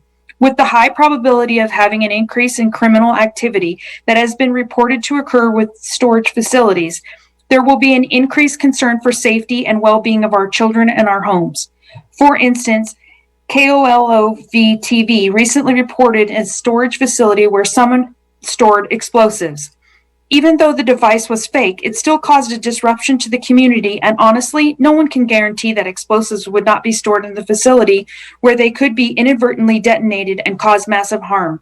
In conclusion, we are firmly against having a storage facility in our neighborhood. Maria Stevenson and Michael Gadberry.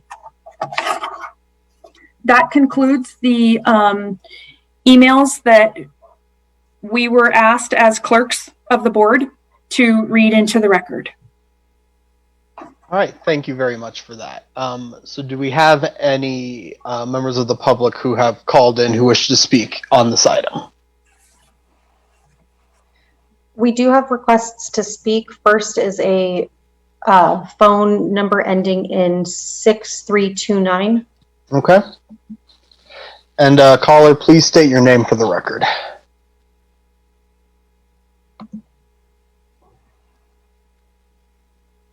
All right. Can you hear me now?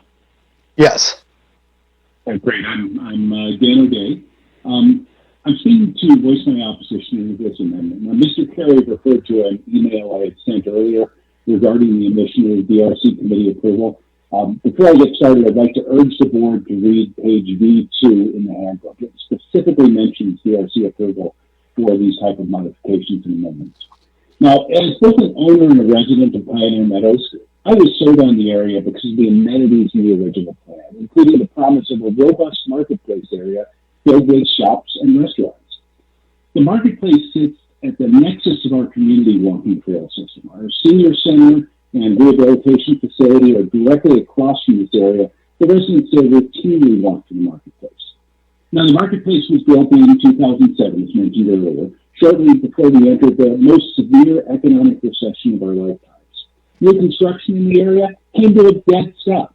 Roads, infrastructure were left incomplete for years. Wheatfield Hills Road, which is a road that connects the shopping center to Pyramid Highway, wasn't even open until a year ago, right as we entered a global pandemic and we're all stuck at home.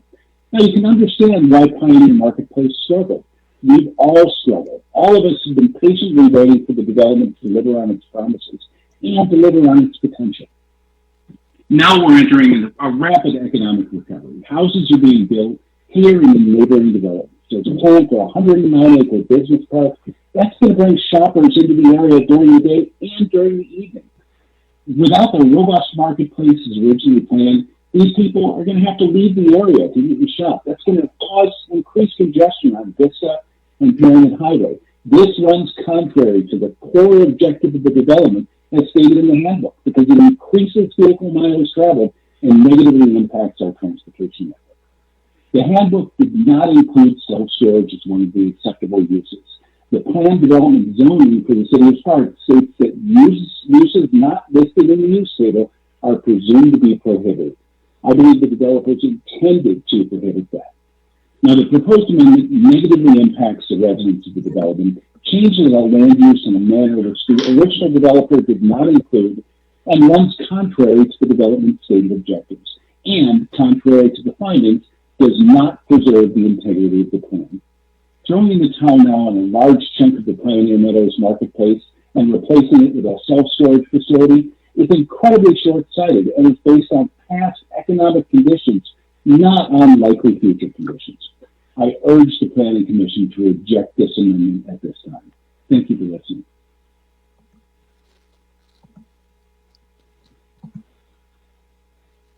All right. Thank you, sir. And who do we have next? We have a phone caller ending in 9891. All right. And once again, caller, please state your name for the record.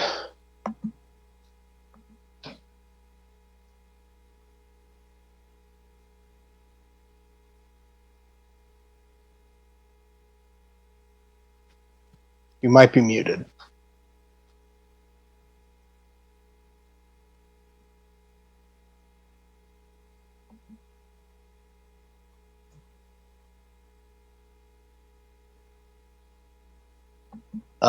Caller with phone number ending in 9891, are you there?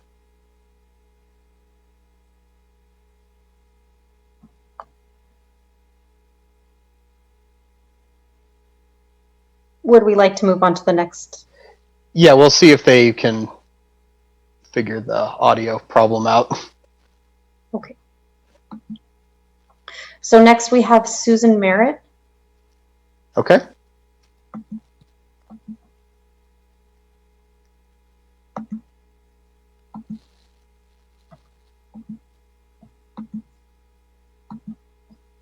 Hi, I object to the projected handbook change to include self-storage in the proposed permitted area. That 15 years of vacancies represents a time of years-long economic issues and a cessation of construction that are no longer the case. Things have changed drastically. Because of renewed residential development in this neighborhood, I believe that property designated in the proposal needs to be retained for additional public facility services and retail spaces needed by both the current neighbors of the area as well as the new neighbors coming in. There is already light industrial property closer to Pyramid that would be more appropriate placement for a storage facility.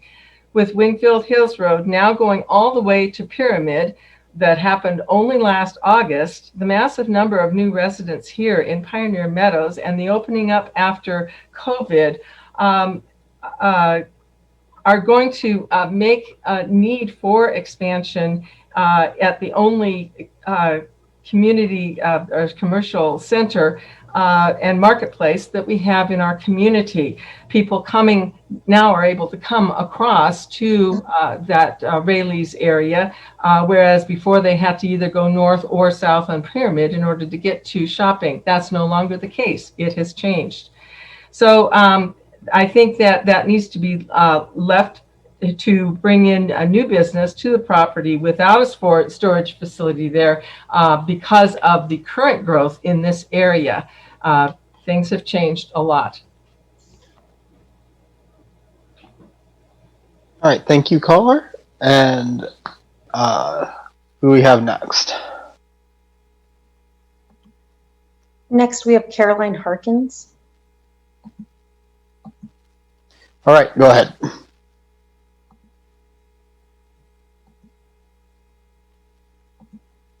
Okay, can you hear me? Yes. Okay, I oppose the change for most of the very same reasons. The owners are citing that they haven't been able to, sell this property to big box stores and that e-commerce or commerce is down.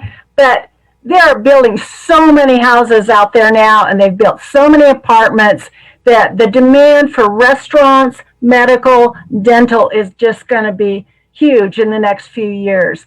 And if you put in mini storage that takes up a bunch of that area, you're just killing the potential for that shopping center to grow. It's a beautiful start to a shopping center. It's a really nice one. And if you throw a bunch of mini storage in there now, it's just going to kill it. I bought a house in there 2 years ago, and I did not envision any kind of mini storage in that area whatsoever. I think it belongs in an industrial area and not in an area surrounded by homes and apartments. I mean, having a restaurants nearby instead of having to drive 5 or 10 miles to go to a restaurant is a huge plus. People can drive to it without burning up a lot of gas. It's less pollution. They can walk to it. We've got some beautiful walking trails out there now. And I just don't think it's the right thing. You've had a pandemic, you have a recession that have slowed things down, but the building out there of new homes is just going crazy. And I just think you're going to ruin that shopping center by allowing mini storage in.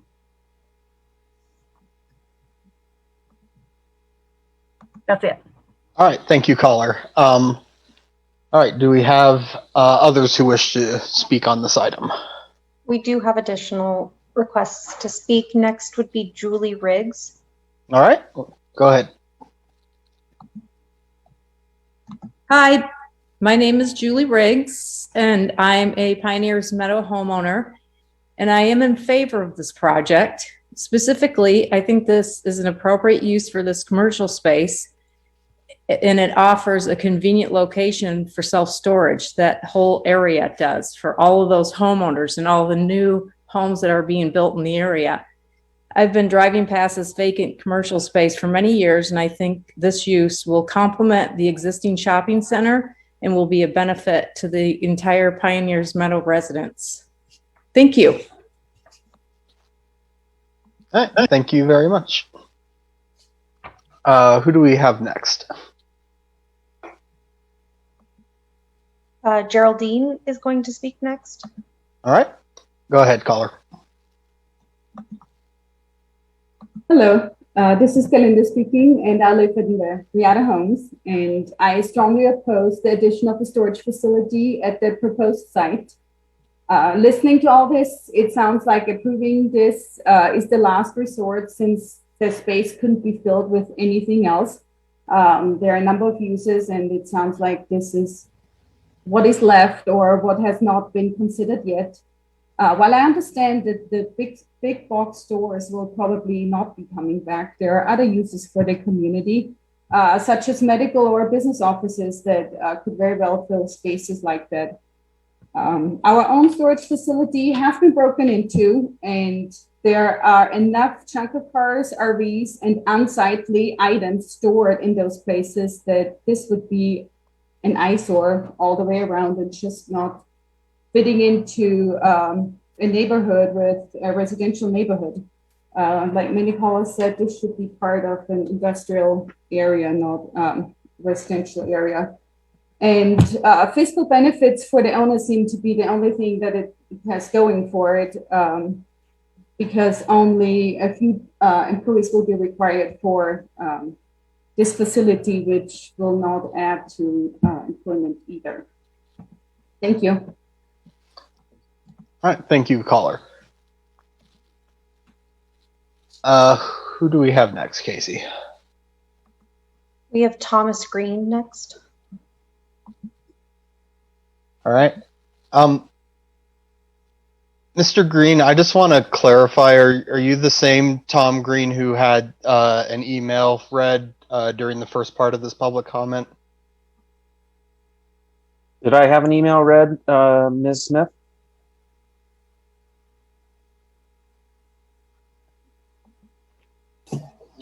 Hold on, I'm checking. There was one from a Tom Green. I'm just checking. Chair Pritzos, for clarification, Yeah. that was a letter from the homeowners association, and Mr. Green was one of the signers. Okay. Then in that case, go ahead, Mr. Green. Thank you, board. And I want to thank all of you for your service to the city and the residents. I know you're all volunteers and it's appreciated. I come before the board to voice my opposition to the requested change in the planned unit development for Pioneer Meadows. I've been here since 2007 and I oppose this change. An integral component of the PUD was a one-stop living approach and a reduction in traffic to the city for homeowners who could live, shop, and work in the same area. The common trails in the community all come together at the marketplace, a clear indication of the desire to maintain a common gathering area. Pioneer Meadows established the rules and the PUD, and they've already reduced the acreage for the initial planned general commercial. They also reduced the planned parks by 1.5 acres and completely abandoned a 10-acre school site in favor of higher density residential. While we understand the developer's desire to make a profit, in the PUD, the needs and desires of the homeowners outweigh that. This is codified in the Sparks Municipal Code. We've seen Sparks commercial space struggle over the years. We get it. As Sparks has grown, however, vacancy has declined. Look back at legends and how long the original commercial spaces remained vacant, and yet it's vibrant today. The board, more than anyone, is aware of the future growth of East Sparks to La Posada and eventually to Story County. This will drive demand to areas such as Pioneer Meadows for retail. Although the pads have remained vacant for 15 years, consideration of the Great Recession, housing crisis, and most recently COVID should be weighed before any modifications to the PUD. I believe there's a strong demand for restaurants, boutique retail, and office space coming soon. Other storage units are under construction right now, many within 5 miles of this marketplace. Just 8,000 feet away, a storage unit facility is going to open soon. The developers acknowledge that it'll be 18 to 24 months before these units would even be built, so the demand is conceptual at best. We know there's demand now for shopping and food. The owners also acknowledge that based on market drivers, years later, they may scrap the whole thing and tear it down and go back to retail. I want the board to be aware that only the property owners were notified per statute. Wood Rogers had to admit that none of the residents living in Morningstar were notified, even though they represent a large contingent of Pioneer Meadows with hundreds of elderly residents, many confined to wheelchairs and walkers. They would benefit from the marketplace as planned. Lastly, I'd ask the board to carefully weigh the needs and desires of the residents of Pioneer Meadows over the square foot return on investment, as Mr. Andrew Durling said was important in the community meeting. The PUD should remain as planned for the benefit of the community and to fulfill the promises made to these homeowners. The requested change is not minor. In fact, it's a foundational change to the objectives set forth in the PUD. Thank you for your time, and please vote against this. All right, thank you, caller. Who do we have next, Casey? We have Kevin Grogan next. All right. Go ahead, sir.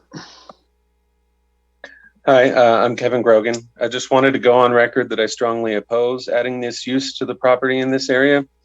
I agree wholeheartedly with all my neighbors' comments which have been read or spoken so far. And as an owner of a property and occupant directly adjacent to such a facility, I strongly believe it would devalue my property to have a storage facility here. I'm not in favor, as I would be overlooking the property daily, and I have a backyard bordering such a thing. Thank you for your time and consideration. All right, thank you, sir. Do we have any others? We do. We have 2 additional. The next is going to be Hannah Carrier. Okay.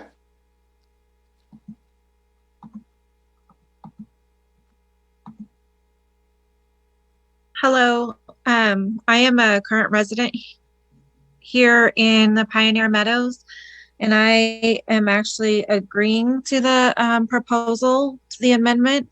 I believe that it'd be very helpful to have a storage unit close by. I know that with friends and everything, it's really hard to find storage. There's waiting lists and things like that. So having it close by and also having, you know, potential RV or boat storage would be very convenient for, you know, us residents here that have that, that are not able to store that in their home because due to HOA rules. I agree to this, and I thank you for your time. All right, thank you very much, caller. All right, do we have any other people who wish to speak at this time? The last request to speak is the phone number ending in 9891. Oh, okay. And please state your name for the record, caller.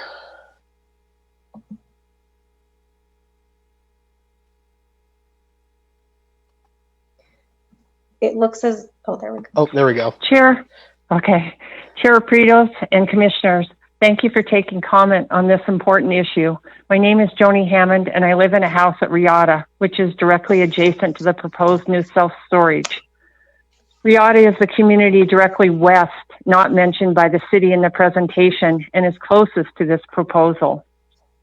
I am also representing the Riata Homeowners Association Board of Directors and representing 102 Riata community members.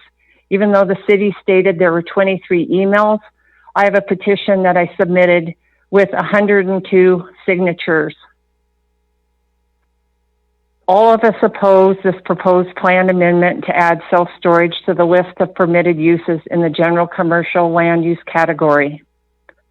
As noted by the city and the applicant, we live near the Vista Raley's with a variety of restaurants, banks, title companies, and a gym in the immediate area. When we bought our houses, we were told the vacant area near Raley's would be built out with the same type of uses already here. Nothing like 2 huge self-storage buildings that can be built as tall as Raley's. How would you like to look out your backyard and have a wall rather than the sun? This change in use is not what we want or need. The owners of the proposed self-storage property say that they have tried unsuccessfully to find tenants to no avail. Other commenters tonight have mentioned that with COVID and now we're getting out of COVID and also a new road, I think that could change. There's plenty of new growth in houses in the area, which means a lot more people, and there's plenty of properly zoned property to build self-storage in Sparks and Reno. Please vote no. We're opposed to the noise, dust, eyesore, additional 24/7 lighting, traffic, potential for crime, and devaluation of our homes. Thank you. All right, thank you, caller. Casey, do we have anyone else who wishes to speak on this item?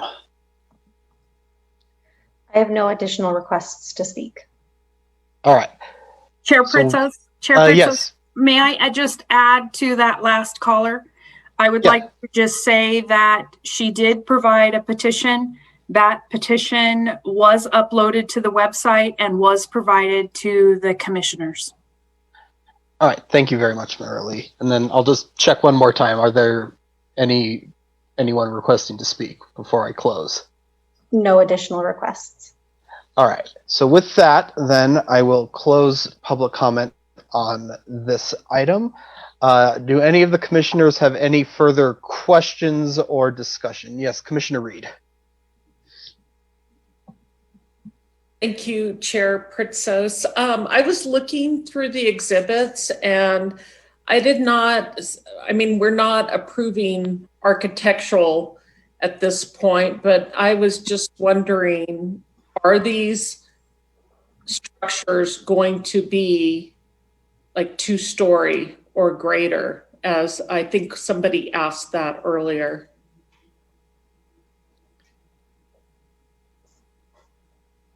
I can answer that question for you if you like, Mr. Chair. Yeah, go ahead, Jonathan. So you're right. We don't know what the design looks like. They would be allowed to build to a certain height, which could include multiple stories if they chose to do that based on the standards they proposed. Again, those height limits wouldn't be inconsistent with what's already built there in the commercial center. But I believe that answered your question. Yeah, that's great. And I had one other follow-up question, if I may. Yeah. I can't remember what the question was. If it comes to you, go ahead. It was about the lighting. Somebody had, one of the things that multiple people mentioned was 24-hour lighting, but I was just wondering, is the whole shopping center generally lit because of security purposes? And will the storage facility be lit 24 hours as well? So what I can speak to is that, yes, there is lighting at the existing commercial sites throughout the night, but it's not the full lighting that you would have during the day or during the early parts of the evening when you would need the lights, but it wasn't after hours. One of the requirements that staff did recommend, which did get included in the proposed language, would be that any lighting proposed for the site would require that the application would include a photometric plan, which would show that there would be 0 foot candle worth of light value at the property lines, meaning that no lights would be shining off the property. They'd all be shining downwards so that no neighbors should be disturbed by any lights. Okay, great. That's all the questions I had. All right, thank you, Commissioner Reed. I think the next hand I saw was Commissioner Carey. Mr. Chairman, I had a question for staff. The applicant in their presentation talked about the type of facility they are envisioning. I think the specific term was Class A self-storage space, and they talked about a couple other sort of uses. I'm looking through the handbook, and I don't see in the definitions, of what's proposed, like what exactly would be built. And so with the administrative review process, as you mentioned before, there's not a public notification period. There's not any sort of additional public review. It kind of just goes to staff. I'm curious, if this handbook amendment is approved, what sort of guarantee or expectation can the public expect of what sort of self-storage facility would be built on this site? So to sort of call back to the points that I made in my presentation about how the design standards as proposed are going to guide the review of an actual project, is that the design not only has to meet the requirements of the commercial design standards of the handbook, also meet the DRC approval, but what staff would be looking for based on those standards would be consistency with the surrounding center. And so that's where we have, there may not be specific language in there that says a self-storage facility shall look exactly like this or that, but what they do is guide us through that process where we're looking for consistency with surrounding based on materials, colors, and scale.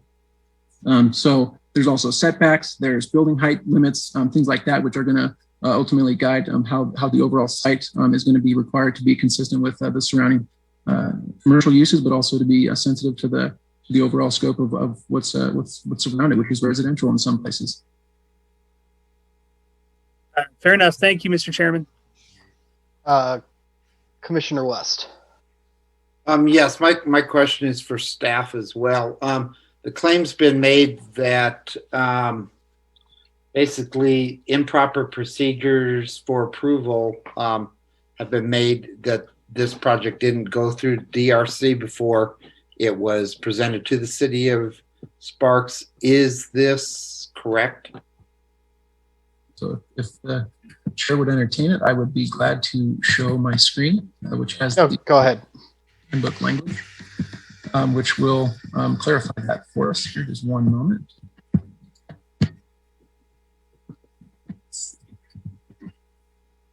Are you seeing handbook page with the highlighted word amendments here? Yep. Any amendment made to the approved handbook will be processed through the City of Sparks Planning Commission and City Council prior to the applicant shall hold a neighborhood meeting. Noticing of such meeting shall conform to the noticing requirements stated in section 5 of this handbook. Amendment noticing shall be from the perimeter of the area proposed for the amendment. The city of Sparks may amend this handbook subject to the provisions of the development agreement. Those are the requirements for amending the handbook. Thank you. All right. Armando, did I see your hand raised? I was just going to amplify or add to Mr. Cummings' comments regarding standards. One thing I will note is that with regard to architectural design, of course, it is subject to the design standards in the Pioneer Meadows handbook. And as proposed in the amendment, is subject to the Pioneer Meadows, the approval of the Pioneer Meadows Design Review Committee. So, if you go through the standards in the handbook, the proposed standards for this,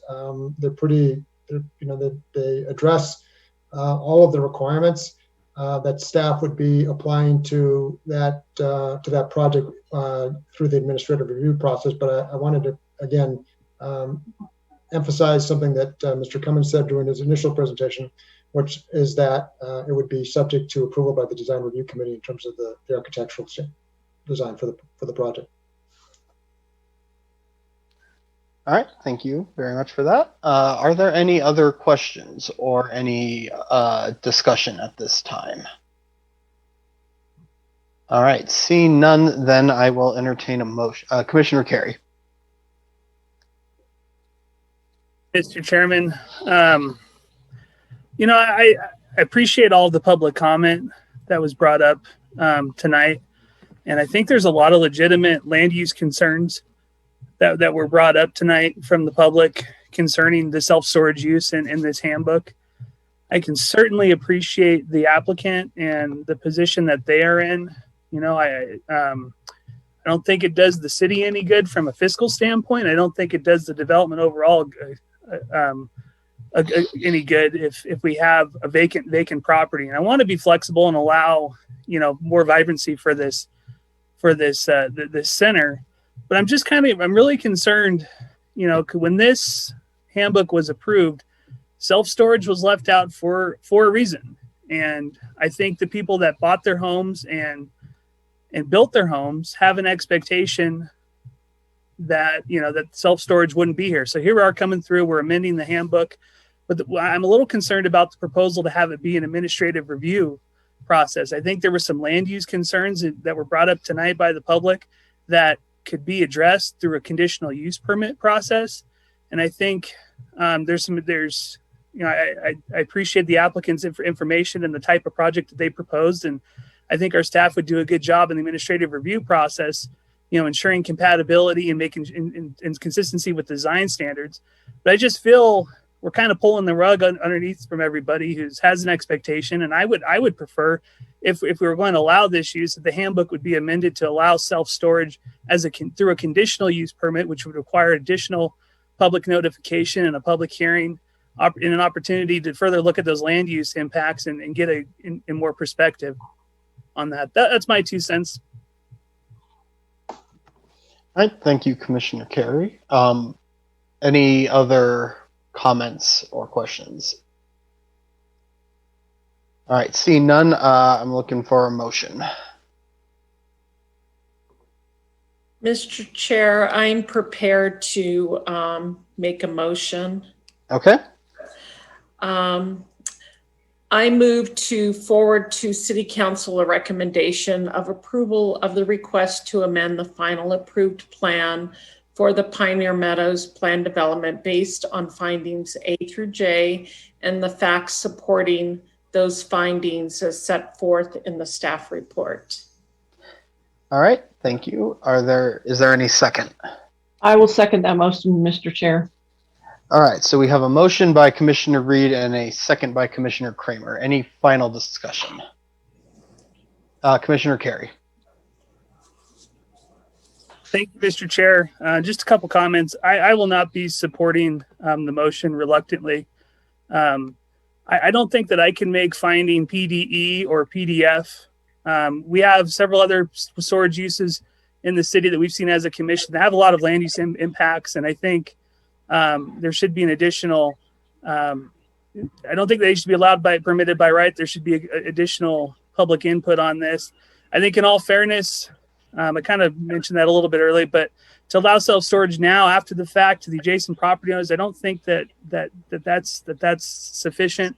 I believe there should be additional public process. But I think from a land use planning perspective, and I hope I'm wrong about this. I hope that if this motion is approved and whatever self-storage is built, that it's high quality, it's of the Class A type that was a mission. But I'm not seeing in this handbook amendment that there's any assurances that it could just be any sort of self-storage use that combines with the complies with the handbook standards. But I think from a land use planning perspective and specific finding PDA, we spent a lot of time last summer going over and revising policy MG3, which is to make sure that the city has, and we're creating employment generating uses. And here we are not 6 months later, amending the handbook to put in a new use that doesn't require a lot of employment uses. And I think that's pretty disingenuous to our comprehensive plan. I don't think that helps furthers that goal or policy. So I will not be supporting the motion. Thank you. All right. Thank you, Commissioner Carey. Commissioner West.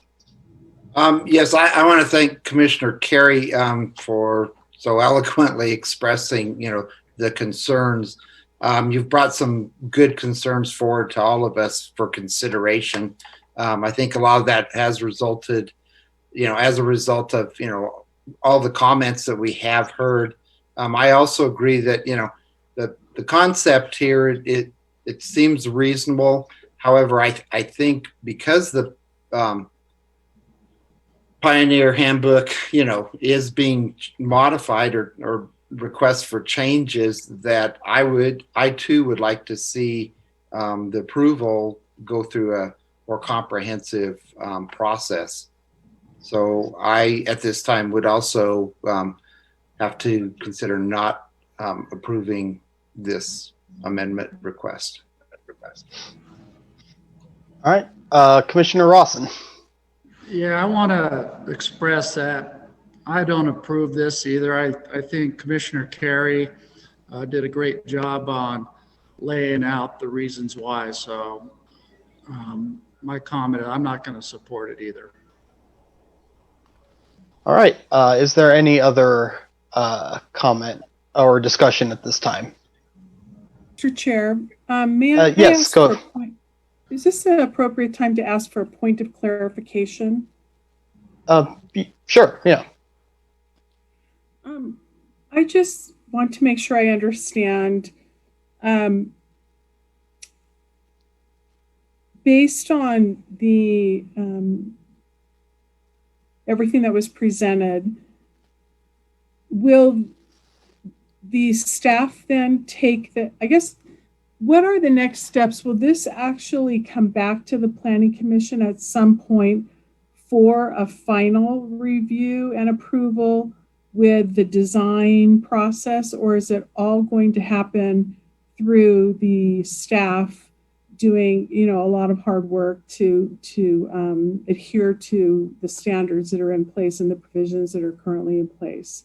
Will the commission be seeing this? I'm only asking, and I apologize for asking what might be a very rudimentary question, but I would like that point of clarification. Yeah, Armando, did you want to take that?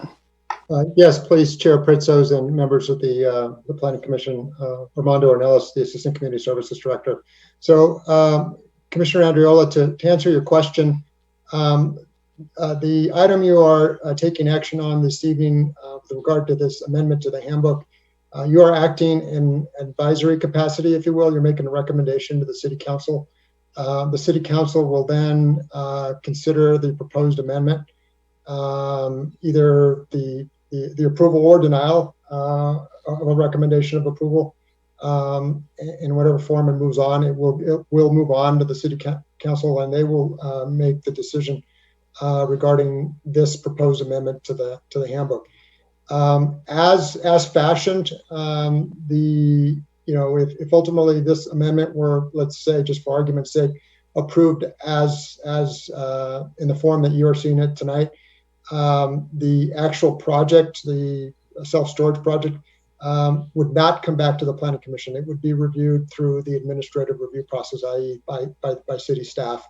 And there would not be any notice to adjacent property owners. It would be, again, reviewed by staff as to whether or not it complied with the standards in the handbook that are proposed before you tonight. I hope that addresses your question.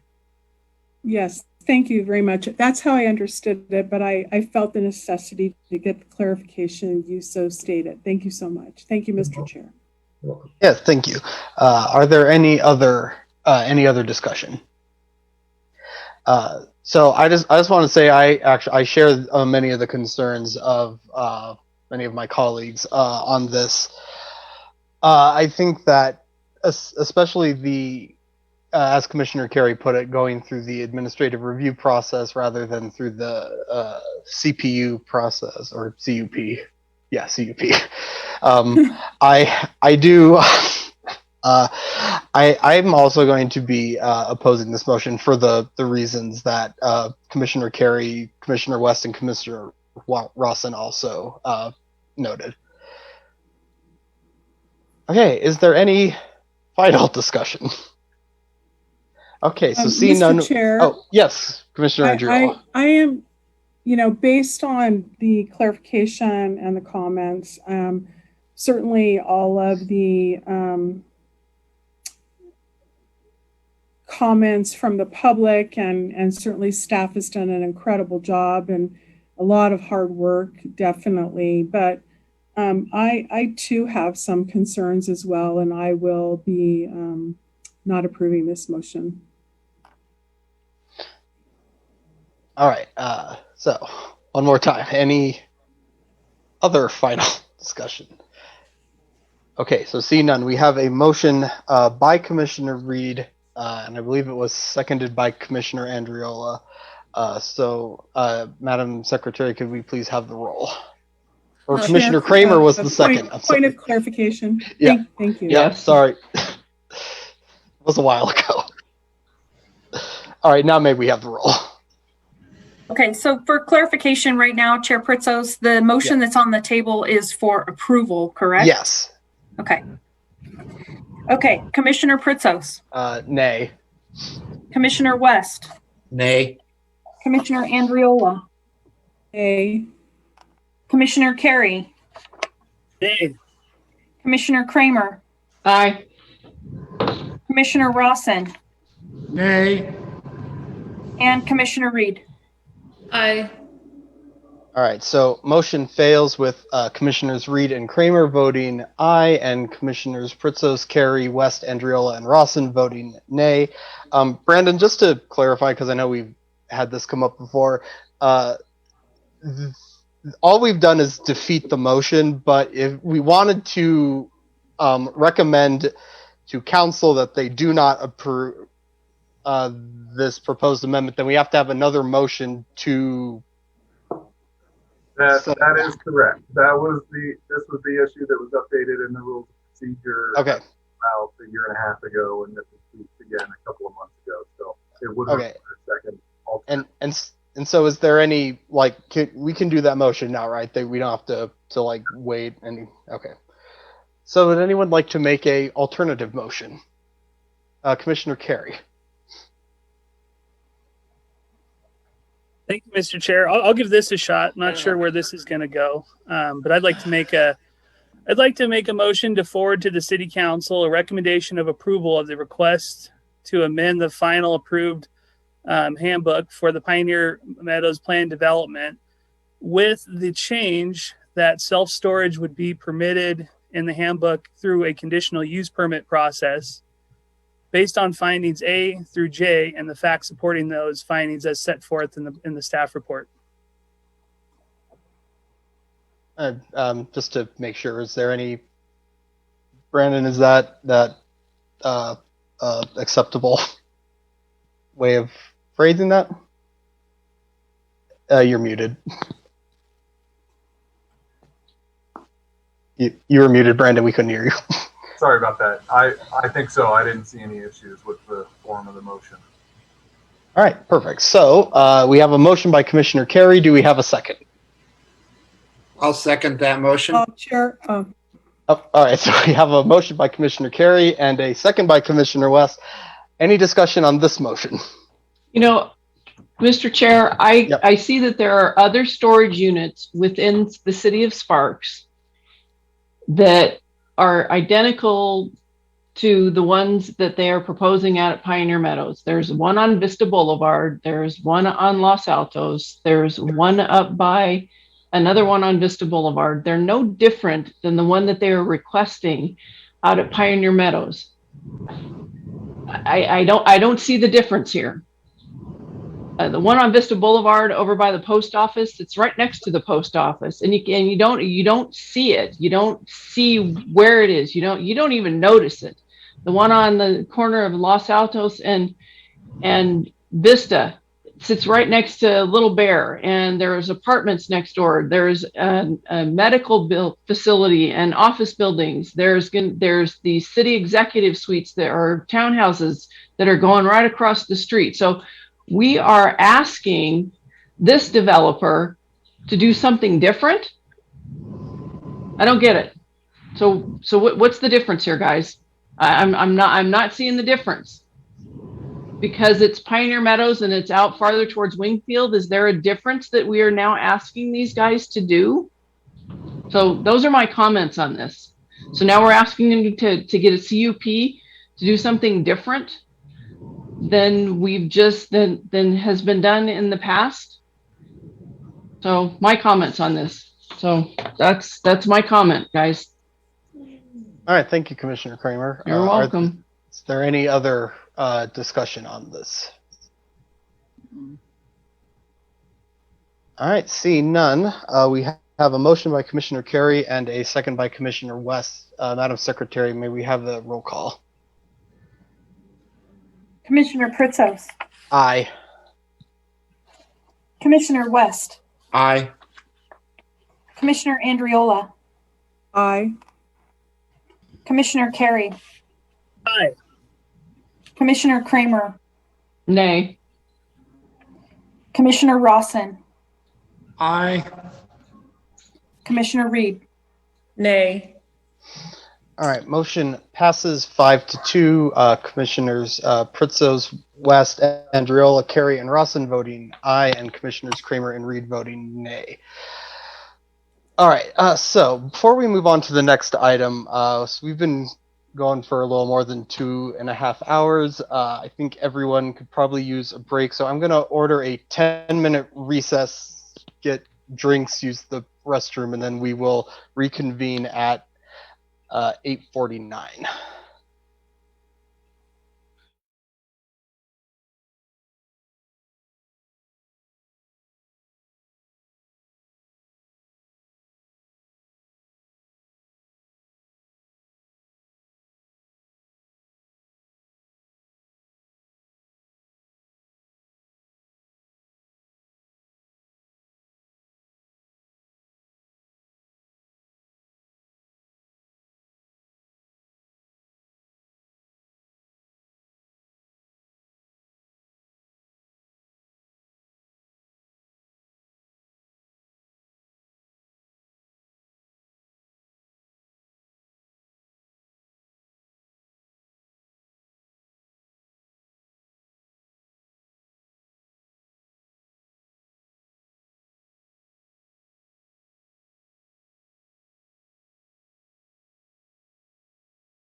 Okay, looks, still waiting on Brandon.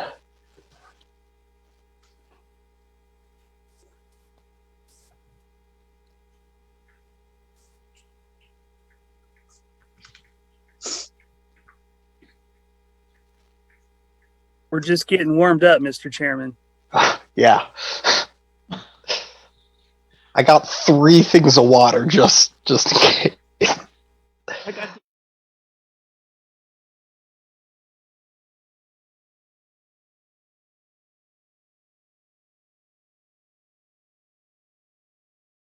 8:50, and we are moving on to the last of our public hearing items. It had been item 7, it is now item 8, PCN 19-0040. And I think this is Sienna's. Yes, it is. Thank you, Chair Pritzos, for the record and Planning Commission members. For the record, Sienna Reed with the Planning Division presenting this item tonight, which is a request to amend the Five Ridges conditional use permit for development on slopes, hilltops, and ridges. This item was continued 3 weeks ago from your April 15th Planning Commission meeting. The Five Ridges project site, which you can see here in red, totals 421.58 acres in size and is located west of Pyramid Way and north of Highland Ranch Parkway. The Five Ridges project site is subject to a development agreement that was approved in 2018. That agreement specifies that a minimum of 1,200 and a maximum of 1,800 residential units are permitted and dictates the required infrastructure needed to serve the development based on its impacts. The agreement also limits the total land area disturbed that can be disturbed by grading to 298 acres and requires a minimum of 120 acres of open space. This request that you're considering tonight to amend the Five Ridges conditional use permit, or CUP, for development on slopes, hilltops, and ridges seeks to increase the disturbance area for natural slopes by a total of 19.8 acres. The existing CUP allows for the disturbance of 138.13 acres of natural slopes. This area, plus the center of Five Ridges that was previously disturbed due to mining and roadway construction, are shown in green. The requested 19.8 acre expansion area is shown in tan, and it includes the northwest portions of villages 8 and 9 and limited areas on the north sides of villages 1A, 1B, 3, and 10. As you can see, the currently approved CUP allows for disturbance of most of the Five Ridges site, including disturbance within village 10 in the northern portion of the site and large portions of villages 8 and 9 located in the northwest portion of the site. A mass grading permit has been issued for grading in this approved disturbance area. However, it's important to note that the scope of the review for this CUP amendment is not limited to just the 19.8 acre area shown in tan. This is because grading plans for villages 1A, 1B, 8, 9, and 10, which were not provided with the initial CUP, have been provided with this CUP amendment. This change allows the Planning Commission to review those grading plans for those villages and apply conditions that further address the final look of slopes and building design, but don't impact the existing mass grading permit. If this CUP amendment is not approved, future tentative maps and building permits within the approved disturbance area would need to comply with the existing conditions, not the proposed amended conditions that further address the final look of slopes and building design. To remind you of the proposed grading, this slide illustrates grading in the southern portion of Five Ridges for villages 1A and 1B. So for village 1A, fill will be used to create a building pad that sits approximately 50 to 65 feet above Highland Ranch Parkway. For village 1B, slopes in the northern portion of that village will be cut, and fill will be used to create a building pad that is similar in elevation to Highland Ranch Parkway on the west side and 15 feet above it on the east side. This slide shows you proposed grading for villages 8, 9, and 10 with a cut fill map. That map illustrates cuts in red and orange, and fills are then illustrated in blue and green. As proposed, the grading plans illustrate that existing hilltop and ridge features located in the northern portion of the Five Ridges project site will be cut, and fill material will be used to expand the ridge north of villages 9 and 10 and west of villages 8 and 9. Graded slopes with a gradient of 2 to 1 or 50% will be stabilized with a revegetated bonded fiber matrix or riprap, and bedrock cut slopes with a gradient of 1.5 to 1 or 66% are also proposed in limited locations, but those slopes don't require mechanical stabilization. As you know from the April 15th meeting where this item was initially heard, CUPs for development on slopes, hilltops, and ridges are complex, and they require that various code standards and CUP findings be considered. The Five Ridges CUP amendment was analyzed against each of the code standards and CUP findings that you can see on this slide in the April 15th staff report provided to the Planning Commission. Just to give a little bit of recap, the code standards for development on slopes, hilltops, and ridges are set forth in Sparks Municipal Code section 20.04.011. These standards include design policies that guide the finished appearance of slopes and buildings to mitigate the visual impact of development. Grading standards set the maximum area of disturbance for a site. Standards that require temporary erosion and sedimentation measures during construction and associated bonding are also in place, as well as standards for landscaping and revegetation of disturbed areas that require 90% coverage within 3 years. Additional standards govern undisturbed open space and hilltops and ridgelines determined to be significant by the city, of which there are none in the Five Ridges project site. In addition, the CUP amendment request must conform with the general CUP findings related to consistency with the comprehensive plan, compatibility with adjacent properties, natural resource impairment and the population that can be supported with available natural resources, how identified impacts are addressed as submitted or conditioned, and public notice. In analyzing these findings and code standards, staff reached a recommendation of approval because the CUP amendment mitigates the impact of development on slopes, hilltops, and ridges, which is what these standards and findings collectively require to promote quality development and limit the visual impact of that development. Here, the primary comprehensive plan that guides the mitigation of development on steep slopes and ridgelines is shown on this slide. Policy RC28 supports land area disturbance limitations in code and the use of architectural techniques that limit the scenic and environmental impact of hillside development. This policy does not prohibit development on steep slopes or ridgelines.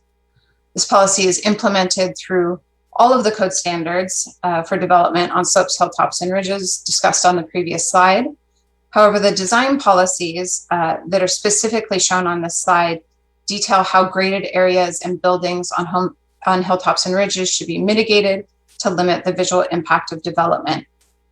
Not only should development on steep slopes limit aesthetic degradation, erosion, and sedimentation, but final grading should not include long slopes with sharp transitions so that a natural looking final slope is achieved.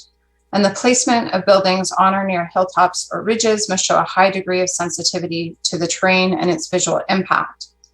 Development that uses mitigation techniques to meet these design policies is permissible. To mitigate the impact of development on the Five Ridges site, new and amended conditions are recommended. Condition 3, as amended, would require fill slopes located at the perimeter of Five Ridges to provide additional horizontal relief beyond contouring to result in a more natural appearance. Condition 6, as amended, would require homes and buildings at the perimeter of villages 8, 9, and 10, which you can see shown in pink on the map on this slide, to have an increased rear yard setback of 30 feet for two-story structures and a 15-foot height limitation for accessory structures and dwellings. This is in addition to the current requirement that homes and buildings on ridgelines use earth tone colors and roof lines that blend with the natural environment. Conditions 8 and 10 require retaining walls and the Village 9 guardrail be designed to blend into the surrounding natural landscape to ensure these features are not visually obtrusive. And to further mitigate the visual impact of development at the perimeter of villages 8, 9, and 10, Condition 9 requires fencing located on rear lot lines be at least 75% open construction. With these new and amended conditions that have been recommended by staff, it's the role of the Planning Commission to determine if these conditions satisfactorily mitigate the impact of development in a manner that limits overall aesthetic degradation of the site and results in homes and buildings on hilltops or ridges that show that high degree of sensitivity to the natural terrain and the visual impact of development. During the April 15th public hearing, various questions and concerns were raised by the Planning Commission and the public on this CUP amendment. And you can see on this slide comments from the Planning Commission. Regarding the application of CUP finding 3, there are 2 components of this finding that are interrelated. Those were discussed, one being the potential impairment of natural resources, the other being the total population that available natural resources can support without unreasonable impairment. And here natural resources, as was discussed, that support population growth generally include potable water resources, treated effluent and air resources. Little impairment to natural resources that support population growth are anticipated with this amendment. While steep slopes are part of the environment, they are not natural resources necessary to support population growth. The comprehensive plan and code govern land disturbance and the appearance of buildings and created slopes, and both allow for development on steep slopes and ridgelines with mitigation. Moving on to the second point on this slide, housing type in the 19.8 acre disturbance area would be detached single family, consistent with the single family zoning district. In regard to constructing the Five Ridges project in previously disturbed areas, that question was raised, and while it may be feasible to locate lots for villages 8, 9, and 10 within the approved disturbance area by using the small lot standards and code, these standards would lead to homes on small lots that are constructed closer together than development under the regular SF6 standards. And that would support development on the ridge lines within villages 9 and 10 that is visually more obtrusive than development that complies with the SF6 zoning district. For comment 4 here on this slide relating to visual impacts being considered within the currently approved disturbance area, Condition 6 as currently approved addresses ridgeline sensitive design with the requirement that color and roof lines of homes blend with the natural surrounding environment. However, with the submittal of grading plans for villages 8, 9, and 10 in the north of the site, staff is recommending Condition 6 be amended to further require that development at the perimeter of those villages to mitigate the visual impact of homes and structures constructed on ridge lines. The Planning Commission also expressed concern regarding compliance with policy RC 28. Conformance with this policy and the development standards that implement it were previously discussed in relation to the recommended conditions of approval to mitigate the impact of development on steep slopes. With written and spoken comments, members of the public also raised various concerns regarding the proposed CUP amendment. Briefly, here topics 1 through 4 are engineering related. As designed, the drainage system, which includes storm channels, pipes, detention ponds, sedimentation basins, that system will reduce peak stormwater flow rates by 50% and increase sediment volume capacity on the site. For rockery walls, supplemental materials provided by the applicant indicate 1 rockery wall is planned within Five Ridges, and that's within Village 1A located at the southern portion of the site. A building permit for that wall was issued because it meets building code standards. Additionally, supplemental materials were provided by the applicant to give a little bit more detail regarding the bonded fiber matrix to address revegetation concerns. So here, the Flexterra bonded fiber matrix product, is proposed to provide the native seed blend with an enhanced growth medium that is capped and insulated with the long-lasting bonded fiber matrix, providing sufficient erosion control until those created slopes are revegetated. And it's important to note that this treatment is considered superior to basic hydroseed applications, and all created slopes must be irrigated until native growth is established. Additionally, rockfall practices used during mass grading activities are documented to detail how this work occurs safely and address comment 4. Additional public comments provided also expressed concerns regarding the proximity of created slopes to property lines. Here, code does not require distance separation between created slopes and adjacent property lines that apply to the Five Bridges project site. And with regards to traffic congestion, this request does not alter the number of dwelling units that can be constructed on the Five Bridges project site, consistent with the development agreement that's in place, nor the improvements necessary to accommodate the development of Five Bridges that were documented in the master traffic study and memorialized in the agreement. Moving on to this next slide, various public comments expressed concern regarding ridge lines. As discussed throughout this presentation, both the comprehensive plan and code allow for development on steep slopes and ridge lines with mitigation. With regards to goals and policies of the Washoe County Spanish Springs Area Plan, this plan does not apply to the Five Bridges site, only to properties located in unincorporated Washoe County. Pursuant to state law, the City of Sparks Comprehensive Plan and the Municipal Code are utilized to administer the city's legally established planning and zoning authority. Additional public comments provided also claim that the zoning code should be amended to identify significant ridgelines on the Five Bridges site. Significant hilltops and ridgelines are not identified for locations in the City of Sparks west of Pyramid Way, based on the cooperative planning effort that produced the 2008 West Pyramid Area Plan. That planning effort did not identify ridgelines as significant within the boundary of the West Pyramid Area Plan, and accordingly, hilltops and ridgelines west of Pyramid Way were not identified on the significant hilltop and ridgeline map when the zoning code was comprehensively updated in 2015. Additionally, public comments expressed concern regarding rock outcroppings. Rock outcroppings are present on the Five Bridges site in the approved disturbance area, in the northwest corner of villages 8 and 9, and in the western portion of Five Bridges where open space is planned. While policy RC30 indicates that new development should preserve and protect unique features such as rock outcroppings and drainage ways, this policy does not indicate that all such features should be preserved. And as proposed, the CUP amendment preserves rock outcroppings located in the western portion of the Five Bridges site. With regard to the loss of open space and public access, the Five Bridges project site is neither designated open space pursuant to the comprehensive plan land use map, nor owned by a public entity that allows public access.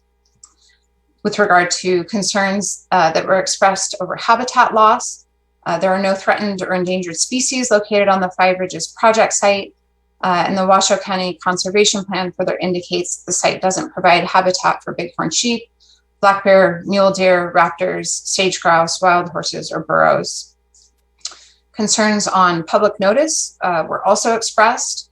Public notice for this CUP amendment was provided in compliance with state law for both the April 15th and this May 6th public hearing. And since the April 15th Planning Commission meeting until noon today, city staff has received 2 phone calls and 77 emails in opposition to the request. Many of the stated concerns are consistent with the topics just discussed on this slide and the slide previous. So in continuing this item to this evening, the Planning Commission requested supplemental visual information be provided. Based on the Commission's direction, the cross sections are updated to include photographs of existing topography. These updated cross sections are attached to the staff report addendum prepared for this meeting. A 3D rendering that provides a visual simulation of proposed grading and future development was also prepared by the applicant as requested. Staff has reviewed that 3D rendering and believes it accurately depicts the proposed grading and simulates the location of homes as proposed by Condition 6 that recommends a 30-foot rear yard setback for 2-story homes located at the perimeter of villages 8, 9, and 10. Again, those villages are in the northern portion of the site. Given that the 3D rendering information is fairly technical in nature, the Five Bridges project team is going to walk through that visual simulation as part of their presentation. However, before turning it over to the applicant, staff is recommending approval of the Five Bridges conditional use permit amendment with 10 conditions, and you have a motion to that effect on this slide and then in the April 15th staff report. And again, the analysis of the applicable CUP findings and code sections is provided in the April 15th Planning Commission staff report. The addendum that was provided for this meeting really attempts to respond to the comments and concerns of the Planning Commission and public, as well as provide that supplemental visual information. And so with that, I'll conclude my presentation and certainly be available for questions at the appropriate time. Okay, thank you very much, Sienna. Are there questions? Oh, actually, Commissioner Carey had something to say before we continue. Thank you, Mr. Chairman. I made a mistake. Chalk it up to being 3 hours into this, but before they open the item, I wanted to make a public disclosure to you and my colleagues on the commission for the record, but I didn't want to interrupt Sienna's excellent presentation. So I'll just read this off. In an effort to avoid conflicts of interest and enhance and maintain public trust pursuant to NRS 281A.020, I'd like to voluntarily disclose that since the last commission meeting, I've had one meeting with the applicant and project team on April 30th, and I had one meeting with several property owners who were notified of this project, where I visited portions of the site on April 19th. Additionally, as a member of the American Institute of Certified Planners, AICP, I am bound by a code of ethics and professional conduct. In the spirit of this code and the principles that AICP members are bound to uphold, I'd like to disclose and note for the record that I did meet with the applicant and the neighbors at their request to discuss this project and to seek additional information for this agenda item. At no time during my meetings did I ever convey any predisposed opinion on this matter. In accordance with NRS 281A.420, Section 1, I will note for the record I have not received a gift or loan. I did not have any significant pecuniary interest with, nor do I have any commitment in a private capacity to any of the people that I've met with concerning this agenda item. Thank you very much. And I wanted to also note that I will be continuing to deliberate on this project and will be voting. Thank you. All right, thank you, Commissioner Carey. So before we get to questions for Sienna, does anyone else need to make any disclosures? Commissioner Reed. Well, mine's not going to be as elaborate as Commissioner Carey's, but I did want to disclose it. I did respond to an email from a Mr. Mike Eastman inviting all the commissioners to view his property. I respectfully declined his invitation, as I have been at the site multiple times on my own. So I'm not going to cite any other rules and regulations. I think that's sufficient. All right, thank you, Commissioner Reed. Does anyone else need to make any disclosures before we? Okay, seeing none, then do any members of the commission have questions for staff at this time? Okay, seeing none, I understand that the applicant is prepared to make a presentation. Before they begin, I just want to note for the record that, like the previous applicant, I don't think I said this last time, but we are going to hold them to the 15 minute as dictated by statute or code. Can't remember which. But whenever you guys are ready, go ahead. Good evening, Mr. Chair, members of the commission. For the record, Mike Rayleigh with Christie Corporation. I know it's been a long night, and we certainly appreciate your time and consideration. I'd like to introduce the project team. With me tonight are Blake Smith and Blake Smith Jr. with Five Bridges Development Company, Jeff House with House Moran Consulting, and Scott Christie with Christie Corporation, along with the land development manager, Seth Padavin, who works for Five Bridges. With that, I want to pass it over to Blake, and I see Jeff has got our presentation up, and I'll let them go through the slides. Great. Thank you, Mike. Mr. Chairman and fellow commissioners, thank you for the time at this point. And I think what I wanted to present is reading all the comments and other things that are happening here. I wanted to step back and take a look at the bigger picture of what this approval is about. This project's been in, because there's some confusion, I think, of what this approval is about. We took this project into the public arena 8 years ago and have had it in, I'm guessing, 30 to 40 public hearing meetings. of which ultimately led to having a development agreement approved. We were all involved with that. Planning Commission, City Councils all approved that back in 2018. And in that development agreement, there's obligations between the city and us. It's basically a contract between the two of us to go ahead and work together. It gives us the zoning and it gives us the rights to go and do different things in here. But this, I think, is the key thing to take a look at. This is the land map that was attached to the development agreement. This is the areas that we talked about and openly aired and vetted that these are the areas that we're going to develop in here. And if you'll note, and we'll zoom back over to another one, but if you'll note, the areas that we're developing in here are identical to what we're looking for on the approval. The technical approval of the CUP matches this land plan exactly. There's been comments about we're expanding the land plan, we're doing different things and all that. This is the approved land plan from 2018 with the development agreement. And so all we're doing at this point is implementing the development agreement, and we have broken ground on the project at this point. And Jeff, maybe you can go over to the next one because Sienna brought it up earlier here. But this, if you'll take a look, and if you can see it underneath it, but basically that same identical land plan is here. And we came to the Planning Commission, the City Council a year ago. And at that point, we had villages 1 through 7 in escrow. And that's where we brought this forward and said, we'd like to do the mass grading on this. It was approved by all of us, I should say by the Planning Commission and the City Council. And we broke ground on this 60 days ago.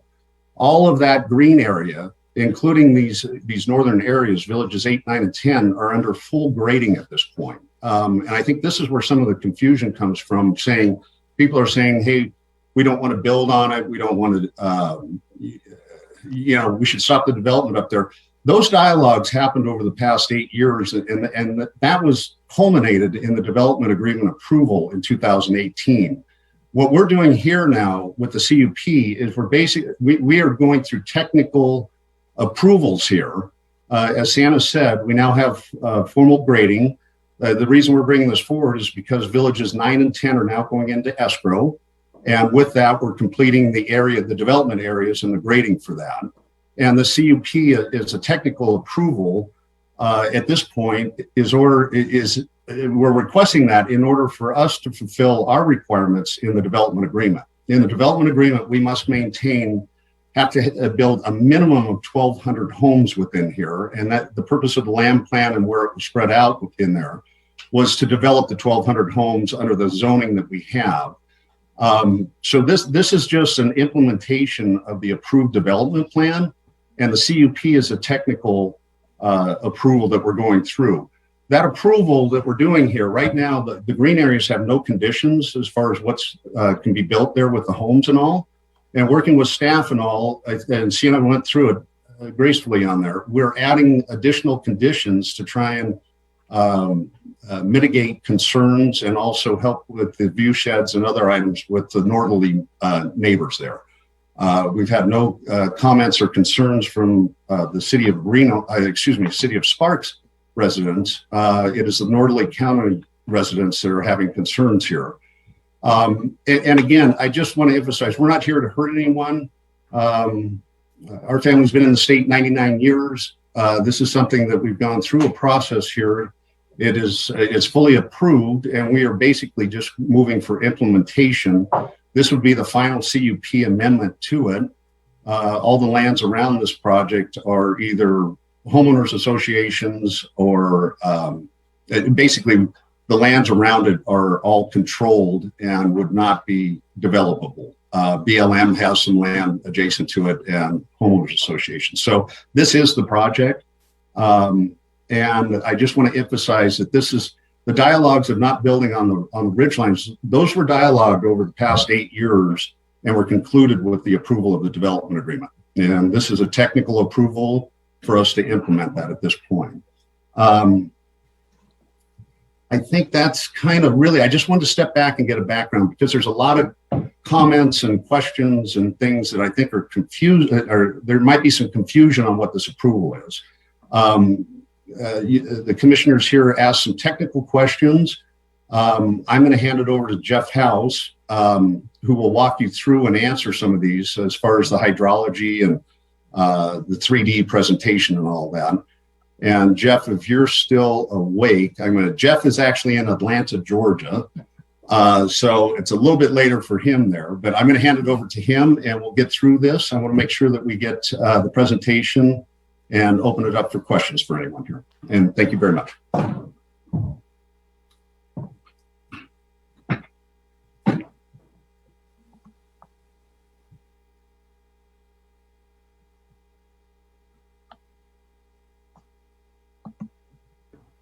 Jeff, we think you're on mute. Jeff, you're on mute.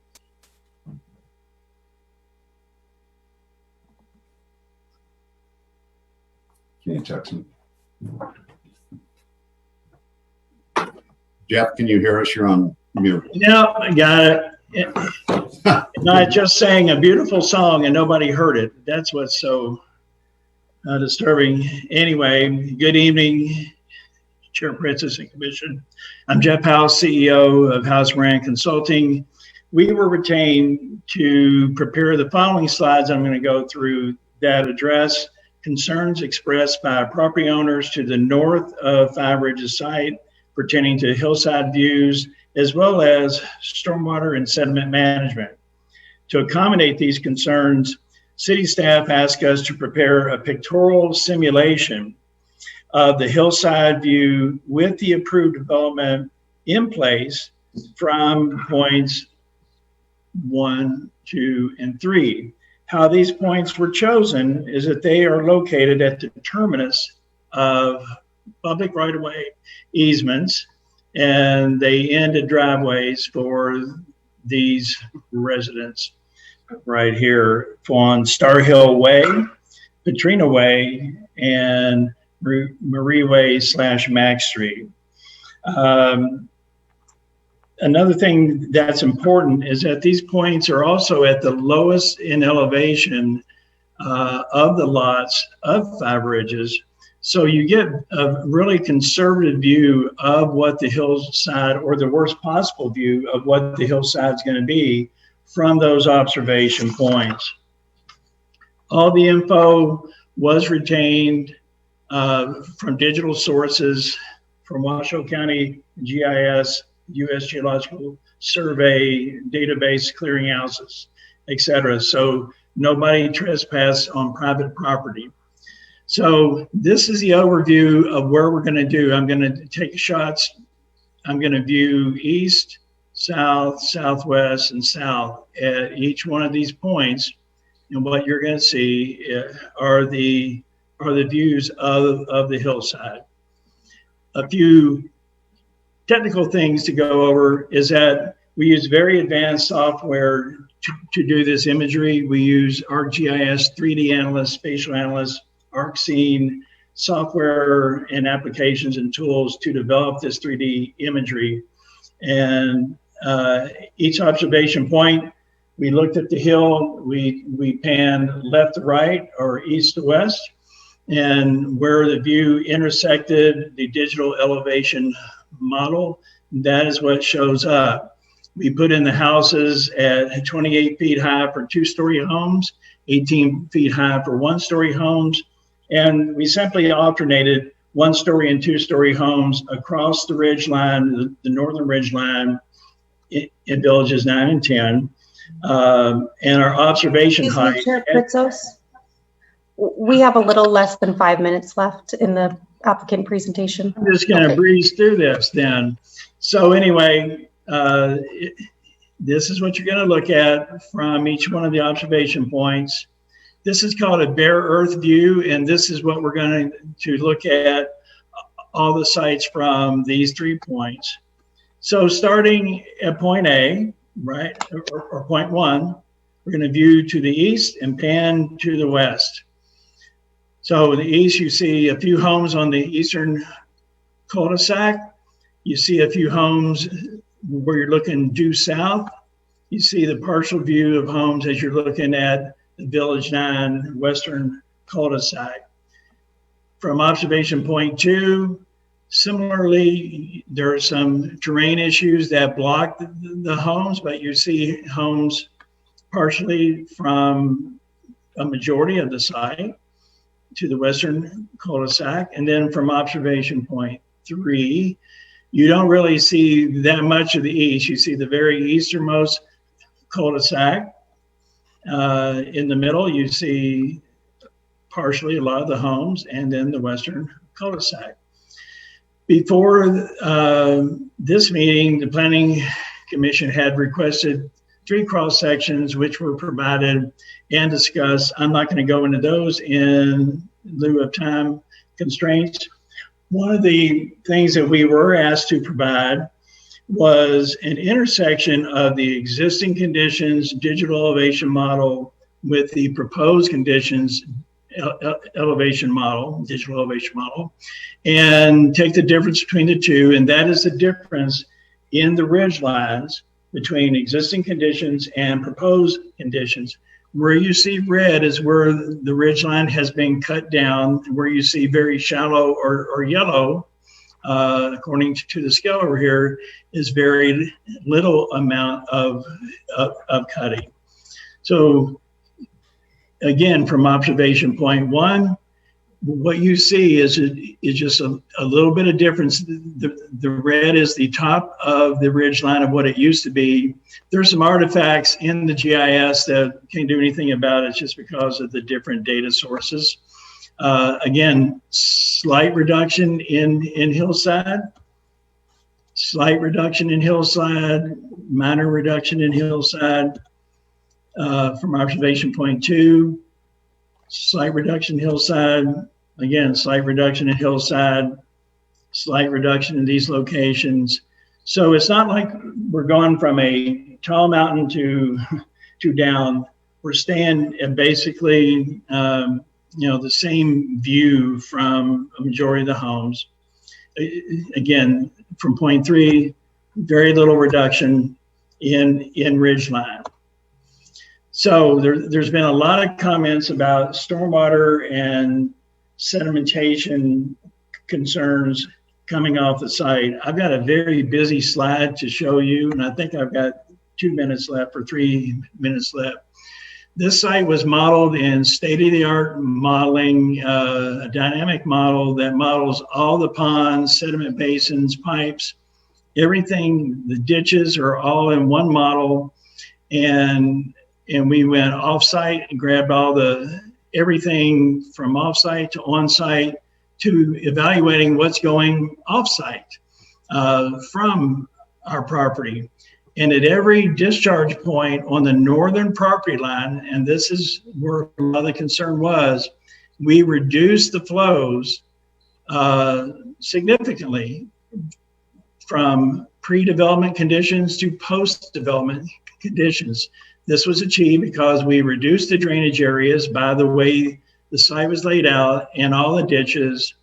The sediment was reduced by temporary sediment traps as well as permanent detention ponds. We have 4 major ponds that are doing a lot of work in attenuating peak flows.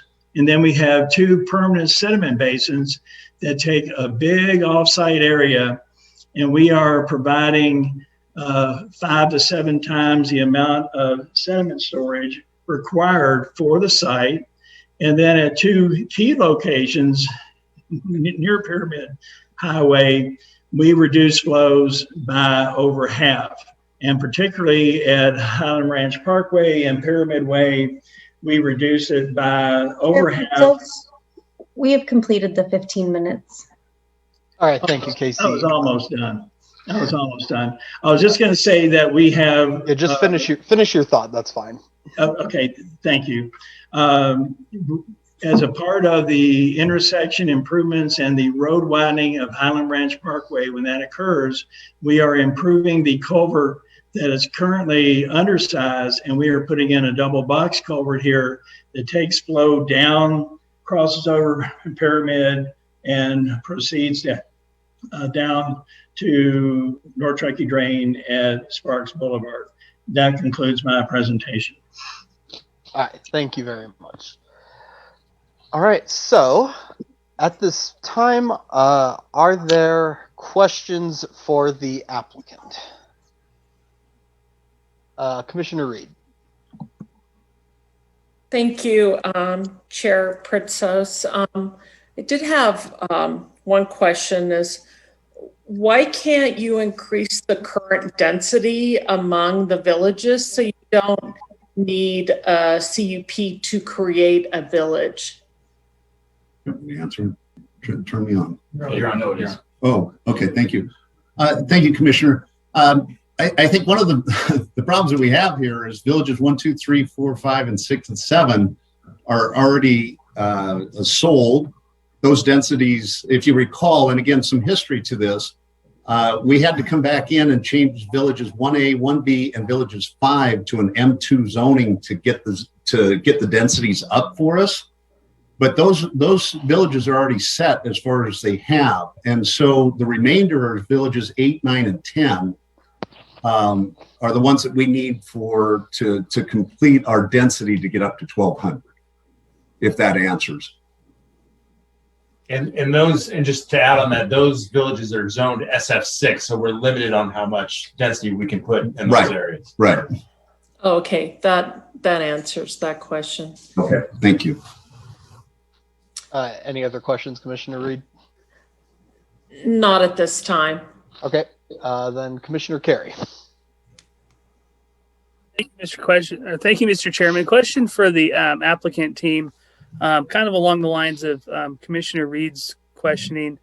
I was just kind of curious if you have a rough unit count, because you've made a couple statements saying that you need this additional land for covered in the CUP to be disturbed in order to meet the minimum density requirements. I'm just curious. I know this is very preliminary, but I'm curious if you have kind of a number of how many units you may fall short if these brown areas aren't approved in terms of meeting that minimum density in the development agreement. Well, I think, Commissioner Carey, we're hovering around 1,200 units right now. That area, keep in mind, it's really not feasible to just say we're not going to build in that area, because this is a balanced site. We're moving millions of yards of dirt in here to balance it. Keep in mind that this was a mining site for 15 years. They mined out 9 million cubic yards in here. And what we're doing is coming back in and balancing it out. So the tan areas up there, when you say if we didn't build in them, the problem that would happen to us is we would lose over 100 units, number one, which would probably drop us under the density. And number two, the site would be unbalanced at that point. And I don't even want to venture into studying what that means to trucks having to import, export. We could be thousands of trucks. The economics to the project could go upside down with it. It's not just a function of saying we don't want to build in that area. This is a master plan of a master balance for the site. It's very critical that area those areas in total are graded out to balance out the site here. Thank you, Mr. Smith. Follow up, if I may, Mr. Chair. Yeah, go ahead. And I apologize, Mr. Smith. It's 3 hours into this. I'm just kind of curious, by balancing, you're talking about grading, right? Correct. The technical term. Yeah, the dirt in there. As we build the site here, there's cuts and fills that balance it so that we don't have to import or export soils in here.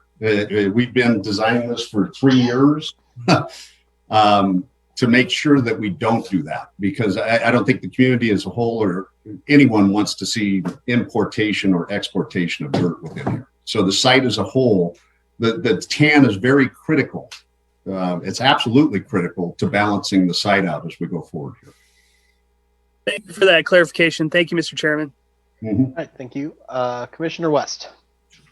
Yes, I just have one question, and I may have missed it, but why wasn't this area included originally in the CUP that has already been approved? Yeah, good question, Commissioner. What we did is, as villages 1 through 7 went into escrow, we went in and said, what do we need to do to accomplish that at this point? The development agreement gives us the rights to develop all these areas. but we needed to grade parts of villages, well, all of village 9 and 10, and part of village 9 to accomplish the development of villages 1 through 7. Now that villages 9 and 10 are going into escrow, we're bringing it back saying, okay, all of these villages are going in and we need to accomplish the CUP for that area at this point. Okay, thank you. Mm-hmm. All right, thank you, Commissioner West. Are there any other questions for the applicant at this time? Okay, seeing none. This is a public comment item, and so just to reiterate once again before we go into public comment, we have received a very large number of public comments on this item. So just to restate for those who may have just joined us or joined us more recently, if you requested that your email be read by the secretary, then that is going to count as your public comment. If you opted to not have the secretary read your comment, then you will be called upon to make comment once all the emails have been read. We are going to be sticking to the 3-minute time limit, but if your entire email is not finished in that 3-minute time, it will still be part of the record in its entirety and has been distributed to both myself and the other members of the commission. All right, and with that, Madam Secretary, could you please read the public comment announcement? Thank you, Chairperson. As you can see here on the screen, again, we are showing you the link to join through Zoom, or you can dial in to join using the dial-in number 1-669-900-6833. Meeting ID number is 918-6277-1011. Star 9 to request to speak on your phone, or you will use the Zoom features if you are joining through the Zoom link, and raise your hand to request to speak. We will read through all of the emails that have been requested that the board clerks read previous to taking any phone callers.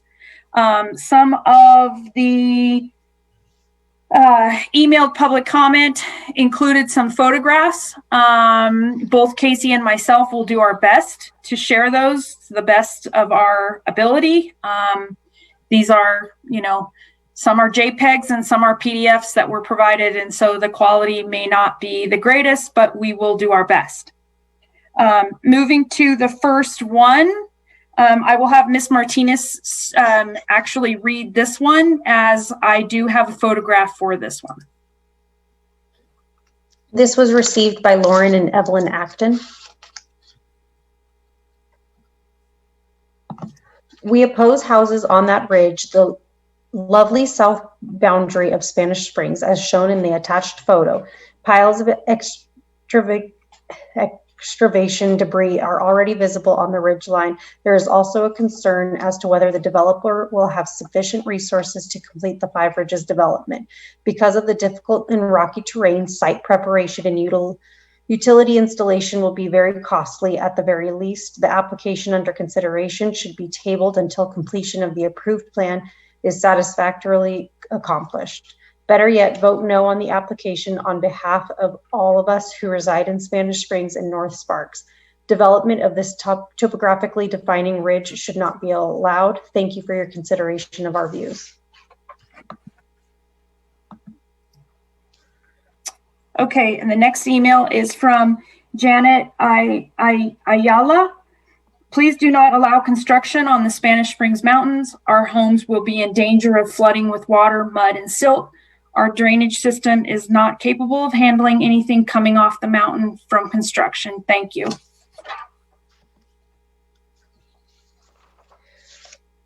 The next email came from Troy Becker. I won't waste your time with a lengthy email, but I and my neighbors and family are opposed to this. The flood drainage issues are concerning, and frankly, you need about 2 more lanes for miles more of pyramid already, let alone even more houses. Rubber stamping every development when the infrastructure is already lacking is a foolish move. Thank you. The next email is from Jackson Booth. Given the local public concern over the issuance of this special use permit amendment and the fact that neither the amendment nor the original permit conform to the existing RC codes, specifically numbers 28, 29, 30, and 32, I believe it is only reasonable for the City of Sparks to demand at the developer's expense additional environmental impact studies be conducted to confirm the following. Granting of the amendment and allowing its resulting development would not result in any risk of erosion due to flooding that would occur from rain or snow events that are consistent with historical rain/snow patterns for the area being considered for development that would damage existing structures to the north and east side of the proposed development and ridge reconfiguration. Granting of the amendment and allowing its resulting development would not result in any risk to existing structures to the north and east side of the proposed development and ridge reconfiguration that could be caused from insufficient water/silt drainage resulting from flooding due to rain or snow conditions that would be consistent with historical rain/snow patterns for the area being considered for development. If additional EIR studies are not ordered, I think the City of Sparks should demand with appropriate contractual language that the developer and any residents and or commercial tenants be held jointly liable for damages, physical or financial, that are caused to the residential properties located to the north and east side of the proposed development and ridge reconfiguration as a result of the issuance of the proposed special use permit amendment. Thank you for your consideration and of my requests, as I believe they are reasonable and consistent with what any planning department would require for the long-term protection of our local community.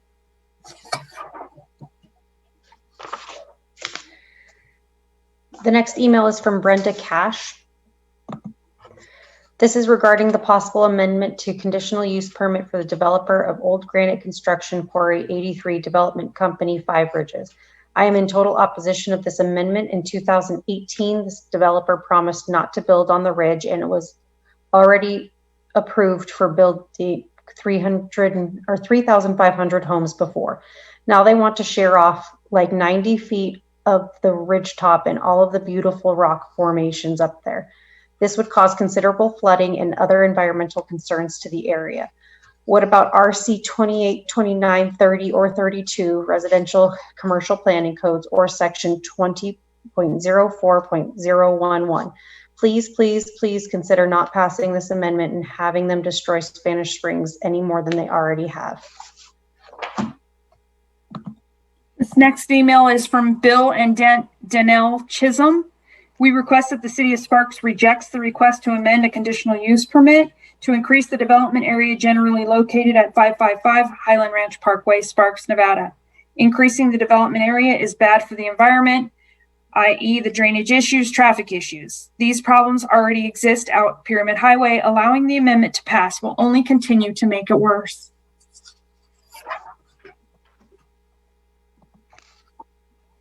The next email is from Rock Cole. Good evening, commissioners. Hopefully by now you have all received the information about the discrepancy in acreage for this amendment. In the last meeting, the developer kept saying 18 acres of additional disturbance area. I took the plot plan to Frank Lepre Construction and had his estimator do a professional take off on PayDirt software and digitalize the plan to come up with those figures. It is a 200 scale plan, so there could be a 5 to 10% error, but not 100% error. I plan on getting another takeoff done today. I feel like we have all been deceived. The Christie Corp has had a CAD file and knows the exact figure of added disturbance. Why didn't we get the proper number? The most damaging part of the disturbance area is the percentage of buildable land versus hillside disturbance in the form of 2-to-1 slopes, creating massive scars on natural slopes that are over 15 to 30% gradient. The buildable land equals 16.17 acres. The added scarring on the hillside facing the valley is 22.1 acres, more than tripling the total hillside scarring in the existing CUP. This is 42% buildable land to destroy and scar 58% of a hillside. How can this even be considered for development? Staff has recommended approval, yet didn't even analyze the amount of disturbance area. Codes and policies are in place for hillside development. Can you imagine 22 football fields worth of disturbance added to this project to only add 16 acres of buildable land? With all of the drainage off these massive slopes coming down onto existing property owners with no mitigation of sediment inflow, is that legal? When this project is complete, it becomes city infrastructure and the city is responsible for it. Surely you guys don't want another Vistas disaster, not to mention 1,800-foot long access road running along a steep hillside just to sewer this addition. If there is a blockage or breach, where is that raw sewage going? Down to our backyards. This is a bad design plan, plain and simple. The developer keeps talking about the 1,200 unit agreement. The corner of Village 8 is on a 40-acre parcel that can all be built, as well as other spots within the project, or the lot size can be reduced. The cost to re-engineer is nothing compared to the destruction of 22 acres of natural resources. The developer will surely build more than 1,200 homes when all is said and done, even without this piece. He's just using that number as leverage. He stated that this addition was without this piece. I'm sorry. He stated addition was all along. So why are we just now hearing about it? I submit that he knew it was a long shot and would just sneak it in at a later date. RC 28 limit the amount of land that may be disturbed. The timer is done and we have a good chunk left. Okay, the next email is from James and Samantha Crowley. We are completely opposed to the quarry and the proposed amendment to increase the amount of land/hills they will remove for further development. The people that have lived out in Spanish Springs for decades moved out here for the open space, quiet neighbors, and our proximity to wide open ranges. All this development is destroying what we love so much about this area. If you live out here, you are very aware of how quickly the ditches along Pyramid from Aaron Drive down to Robert Banks flood. If you were to permit the quarry to disturb further hillsides, there is a massive concern to that will due to during periods of rain and snow. Please listen and respect the people that actually live out here and deal with your decisions on a daily basis. Please do not permit additional land to be added to the quarry. Thank you for your time.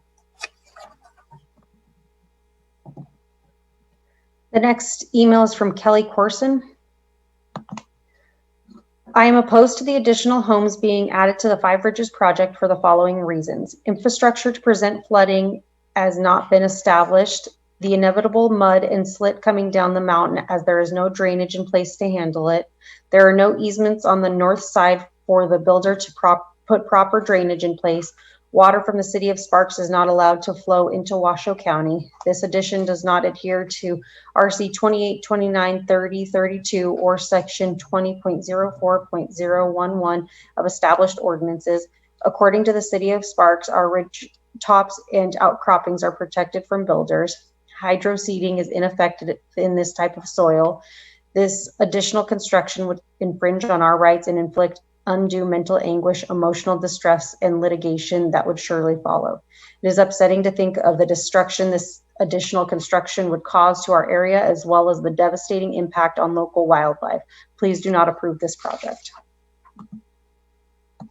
The next email is from R. Crump. As a resident of the city of Sparks, I am urging you to stop and do not approve the addendum to add additional land use and homes to the Five Ridges project above homes and property. I have serious concerns about how and why this is happening. What is the projected effect of shearing 90 feet off of the ridge tops and removing rock outcrops? Has this been studied? Was there an environmental impact evaluation performed? Was there an evaluation on the effect of the land stability done? The project does not adhere to RC 28, 29, 30, or 32, or section 20.04.011. Why would anyone even attempt to push this addendum through with this knowledge in hand? It certainly sets the city up for a lawsuit for having ignored these codes if anything goes wrong, doesn't it? Where is the increased easement allowing for proper drainage and the additional infrastructure to keep existing homes and backyards from flooding with water, mud, and silt? The Lemon Valley flooding debacle is fresh and should be a wake-up call for this one. This added amendment was recently rejected by the city due to insufficient infrastructure in place by the builder to mediate the flooding and damage that will occur. Why is it suddenly being reconsidered now? I cannot locate a copy of any new/revised infrastructure plan being submitted. Before handing carte blanche to the developer, please consider the financial liability for the city of Sparks as well as the multiple effects on the existing residents. No one wants a Lemon Valley catastrophe on their hands. The next email is from Leonard and Sheree Danner. We oppose the request for additional disturbance limits. We attended the original community meeting and the developer assured us that the building would remain on the other side of the hill because the hillside was too steep to build on. So we did not object. To change the rules now is inconsiderable, and we live at the bottom of the hill on the north at 7500 Marie Way. We were not informed of this meeting, although we were unquestionably affected. Please record our strenuous objection to this action. The next email is from Nancy Danner. My name is Nancy Danner. I have lived in the area for over 25 years. My front porch faces the ridge. While I cannot undo what was previously approved for development of our homes, I am hopeful my concerns for additional land use will be taken into consideration before decisions are made. I am writing in regards to the Five Ridges request for additional land use and homes for the development. We have not been granted any relief from this onslaught of development in that they keep requesting more and more. And the council/board powers that be continue to grant the requests of the developer. I am hopeful that the commissioners members have looked into how detrimental it would be to allow additional building and land grabbing for this development. Without boring all of you with the residential planning codes, it is urgent that you realize the impact of the building on this slope. There is no easement to allow for proper drainage. We have had the drainage ditch on Dolores Drive flood many times during a rainy, wet year. The drainage ditch is not adequate and cannot sustain flood waters without damage to Dolores Drive and Pyramid Highway. They still have not been able to correct the drainage issues on Pyramid Highway. Would it be possible and within reason to ask that you take into consideration the residents who have made their homes out here? I am pretty sure if you were living where I live or where my neighbors actually live in the path of this development, you would never be approving this request. The developer has requested and pretty much gotten everything he has asked for with absolutely no regard for the concerns of the residents. I am asking you to please deny this additional land request. Those of us living in this area have an appreciation of our open spaces, while developers from out of state do not much regard for the beauty of our valley. I respectfully ask that you allow us to keep what is remaining on that ridge. While my email does not come close to addressing all of the issues the request entails, I understand there are time constraints when the public addresses either in person or email. I am ever hopeful you will do the right thing and deny this request. Thank you. The next email is from Bob and Linda Davis. We did not receive notice of the meeting, even though we live within a mile of seeing, hearing, and suffering the intrusion of this project to our quiet neighborhood. We read the original plan for this development and had thought that the northern ridgeline of the development would remain undisturbed. This amendment and the earthwork that we see going on will remove the ridges and bring unwanted noise, destruction of our primitive views, and very possible wreckage to the properties very near and below the new housing. The construction of additional drainage into our overburdened ditches and a likely addition of new roadways for increased traffic into and through our neighborhood are an assault on the privacy and security of everyone in this rural area. Is this another bait and switch, an underhand played to push just a little bit further? Please do not approve the further destruction of the ridgeline. The next email is from Robin Down. I am opposed to the additional homes being added to the Five Ridges project for the following reasons. Infrastructure to prevent flooding has not been established. The inevitable mud and silt coming down the mountain as there is no drainage in place to handle it. There are no easements on the north side for the builder to put proper drainage in place. Water from the city of Sparks is not allowed to flow into Washoe County. This addition does not adhere to RC 28, 29, 30, 32, or section 20.04.011 of established ordinances. According to the city of Sparks, our ridgetops and outcroppings are protected from builders. Hydro seeding is unaffected in this type of soil. This additional construction would infringe on our rights and inflict undue mental anguish and emotional distress, and litigation would surely follow. It is heartbreaking to think of the destruction this additional construction would cause to the area, as well as devastating impact on local wildlife. please do not approve this project.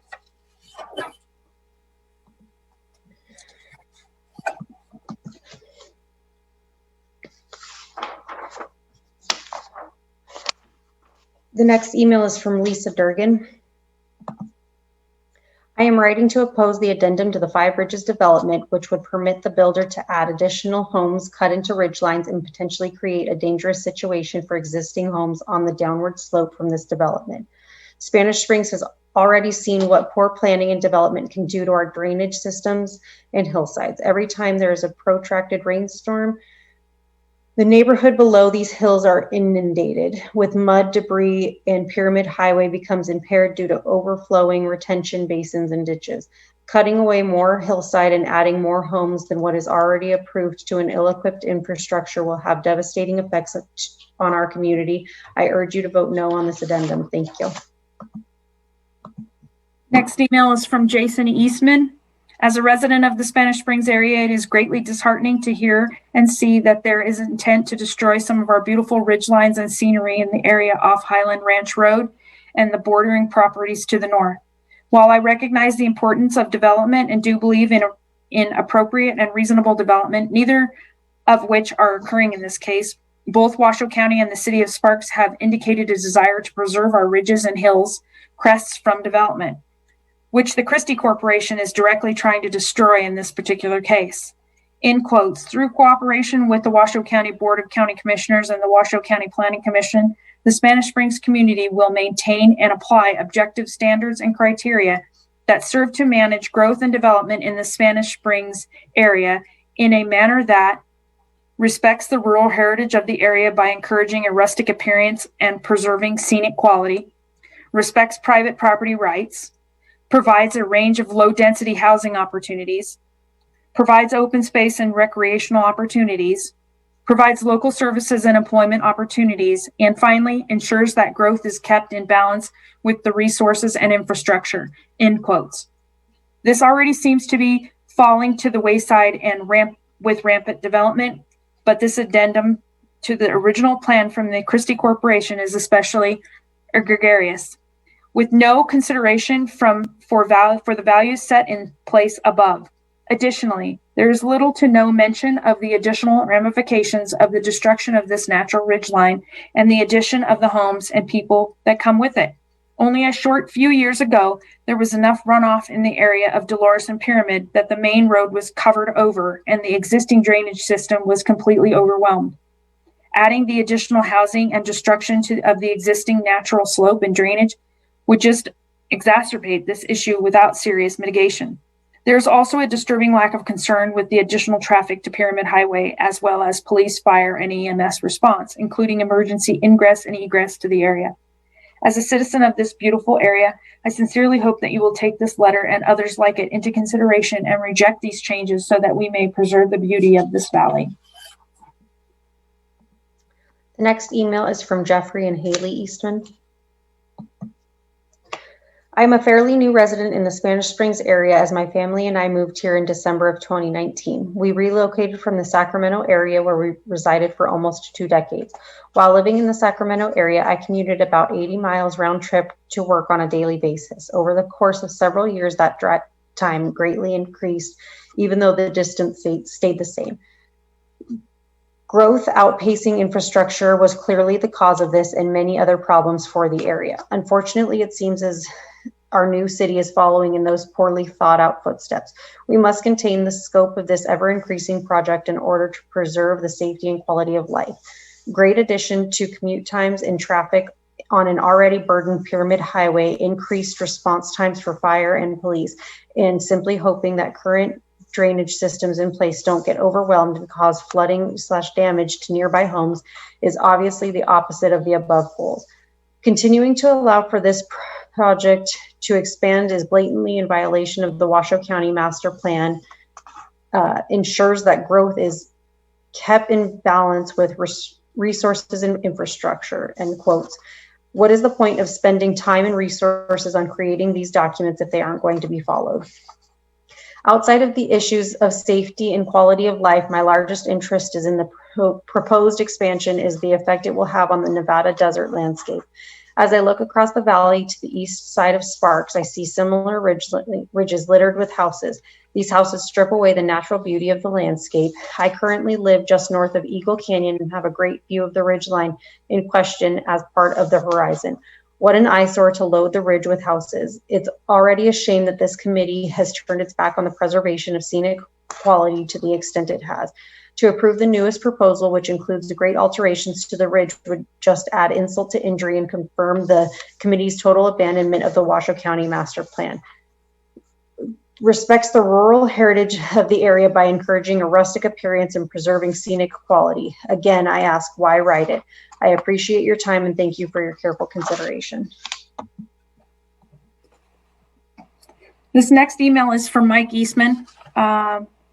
I will tell you that this is a 2-page email. I would encourage you to read it in your packet because I will not most likely be getting through this email.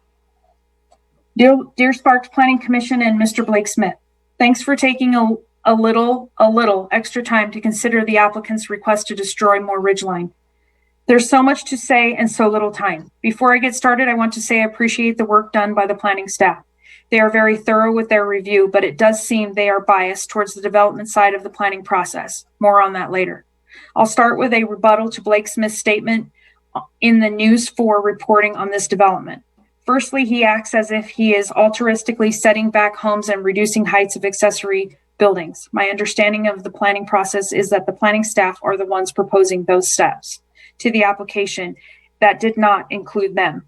Sorry, you don't get to get credit for that, Mr. Smith. Secondly, he states this land plan has been in the public realm for 7 to 8 years, implying that residents should have been expressing their concern earlier in the process. I think most of you commissioners know we've been fighting this since the first day we became aware of it and have been addressing many concerns at every appropriate meeting ever since. Sorry, Mr. Smith, you don't get to take that away from us. Though the requested 3D renderings of the project were partially included in the article, I'm going to address them separately. The renderings are impressive, as is technology. However, we are not concerned about the view from our homes, but the impact on the scenic views from everywhere else along Dolores Drive and points north. Certainly, some remaining terrain may shield some homes from some viewpoints close in, but we know fewer homes will be shielded from views from farther north. Please re-accomplish so we can see what the ridge looks like from Dolores and Pyramid Highway. I also want to thank you for pointing out how much more obtrusive the views of the homes on the additional 19 acres will be. You've supported our desire to have the commission deny your request to raise and fill 19 more acres. In my last statement to you on April 15th, I asked a couple of questions that I have seen little effort to address. The questions of interest are: Exhibit 3 purports to show slope analysis, yet appears to be incomplete for lands west, northwest, and north of villages 8 and 9.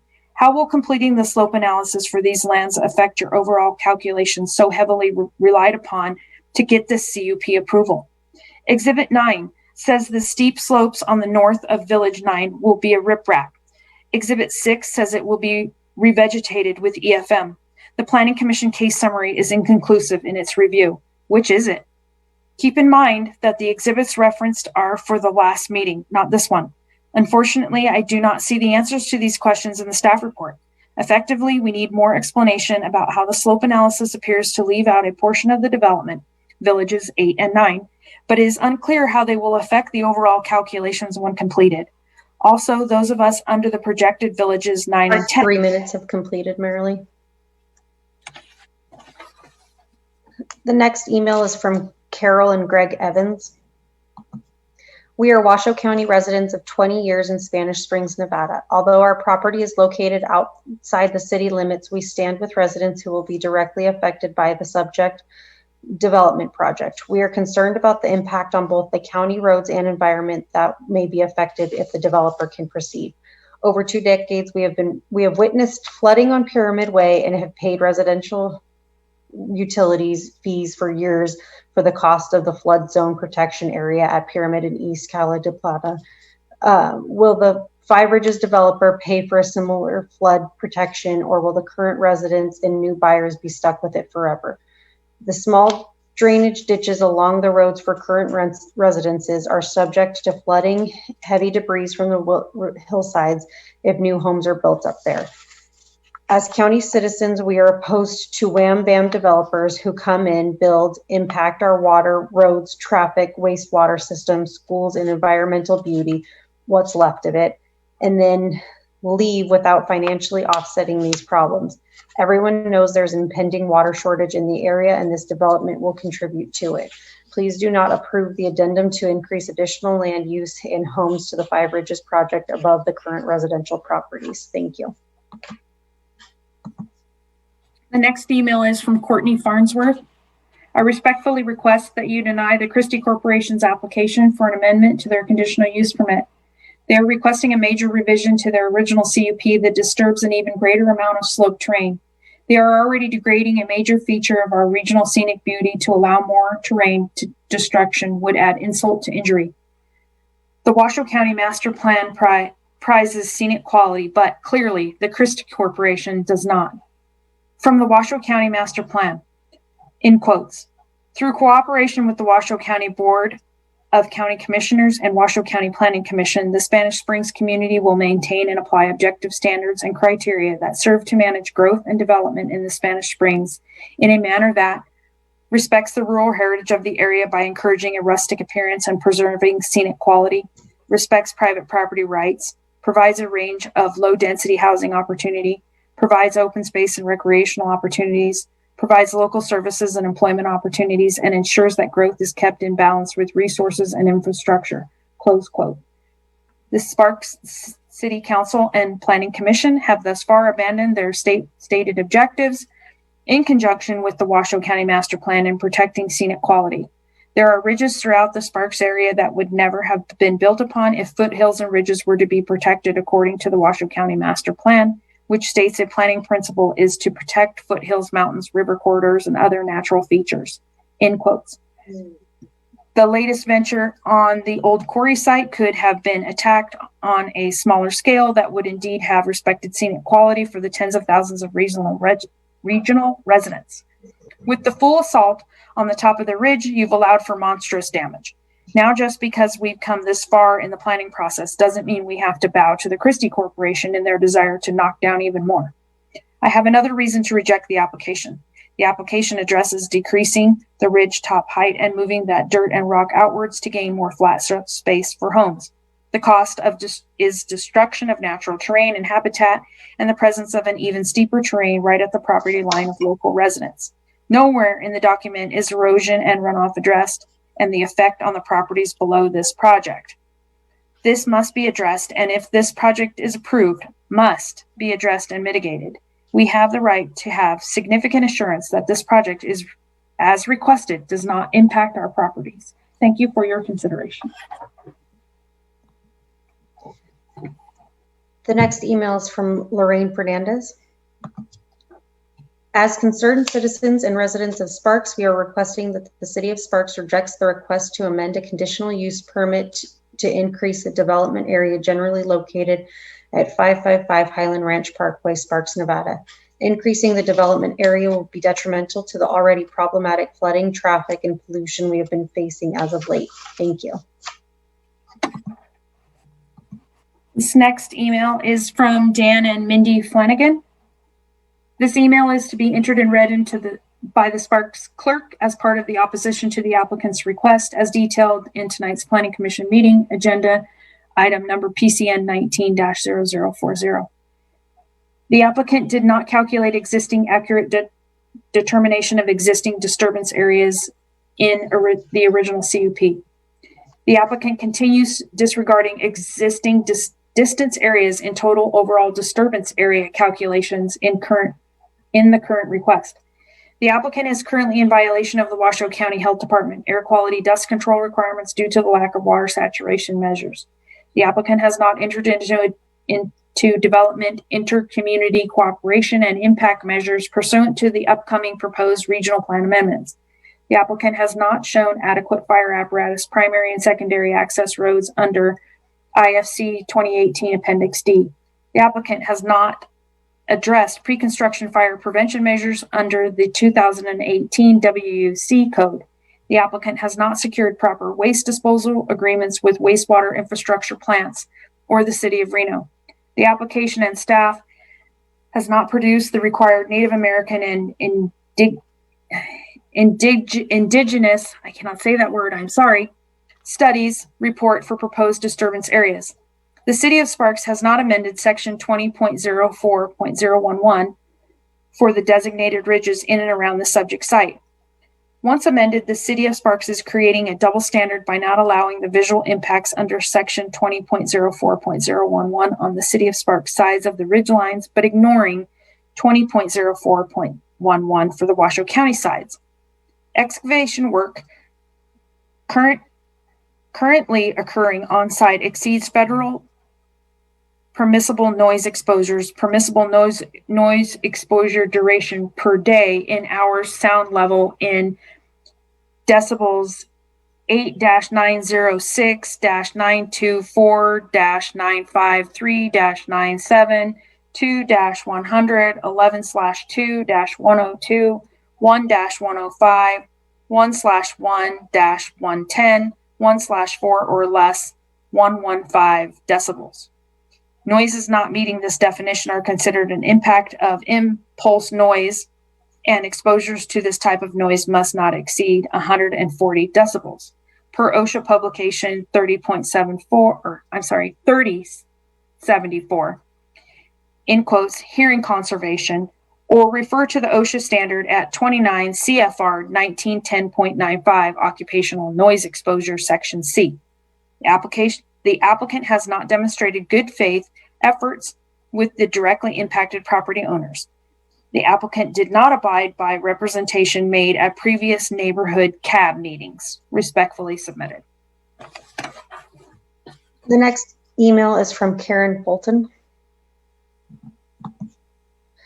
This amendment or the original special use permit does not adhere to RC number 28, 29, 30, or 32, in quotes, RC meaning residential or commercial, of the established ordinances. Number 2, per the city in Washoe County as an ordinance in section 20.04.011, disturbances to slopes, hilltops, and ridges are being ignored. Number 3, if these ridge tops and hilltops are disturbed any more than what's written in the special use permit, the homeowners on the north and east side of Five Ridges will bear the brunt of excess flooding, bringing down the mountain tons of mud and slip.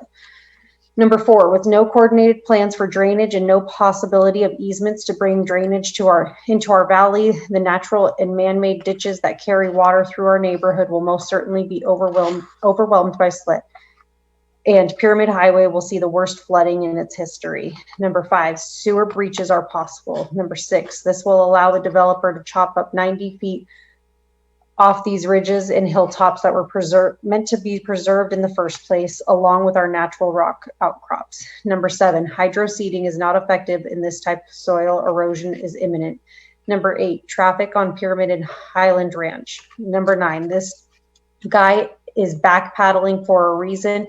He bit off more than he could chew and found out there isn't as much usable building area as figured to work his numbers game he promised the city. He didn't take the proper steps on an engineering level. That's why he keeps asking for more. Enough is enough. There is no plan for what's going to come down the side of these north and east ridges after a major weather event. Number 10, we live here for a reason.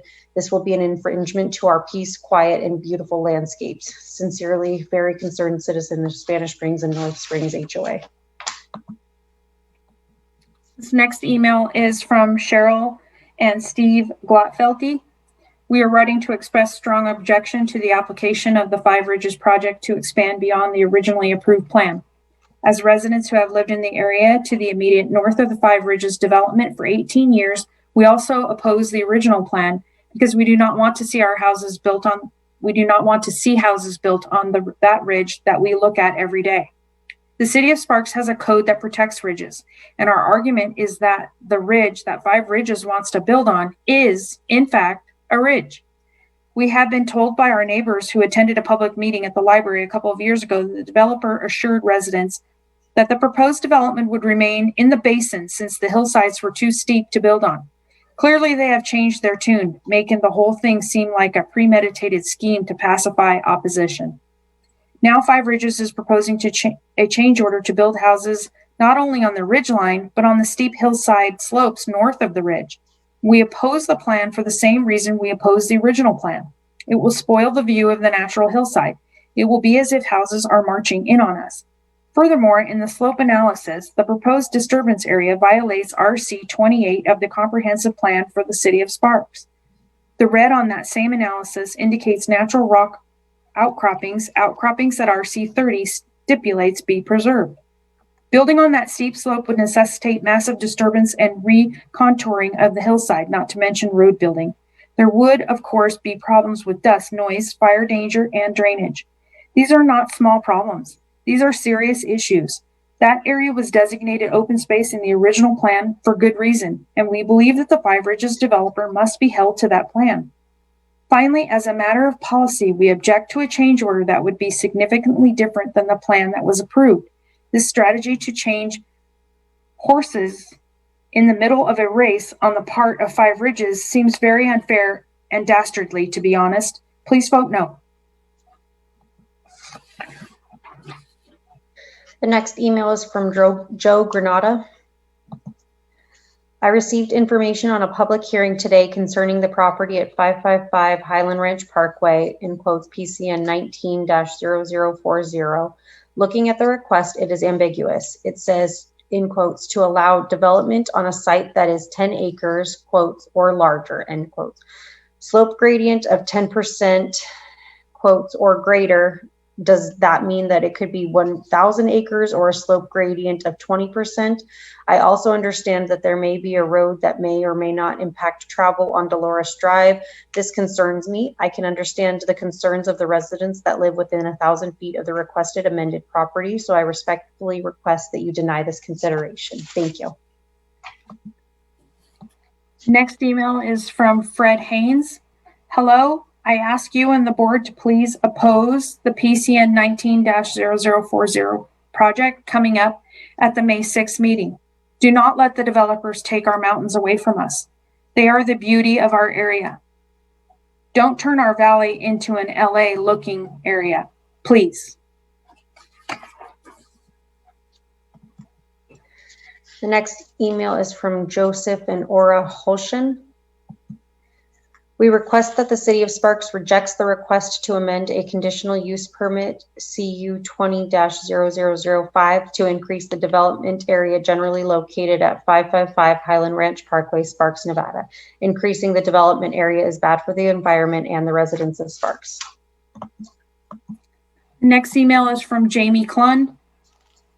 I'm against the Planning Commission allowing this plan to move forward for environmental and quality of life issues enumerated below. Number one, this amendment or the original special use permit does not adhere to RC 28, 29, 30, or 32 of the established ordinances. Number two, per the city and the Washoe County, an ordinance in section 20.04.011 is being ignored.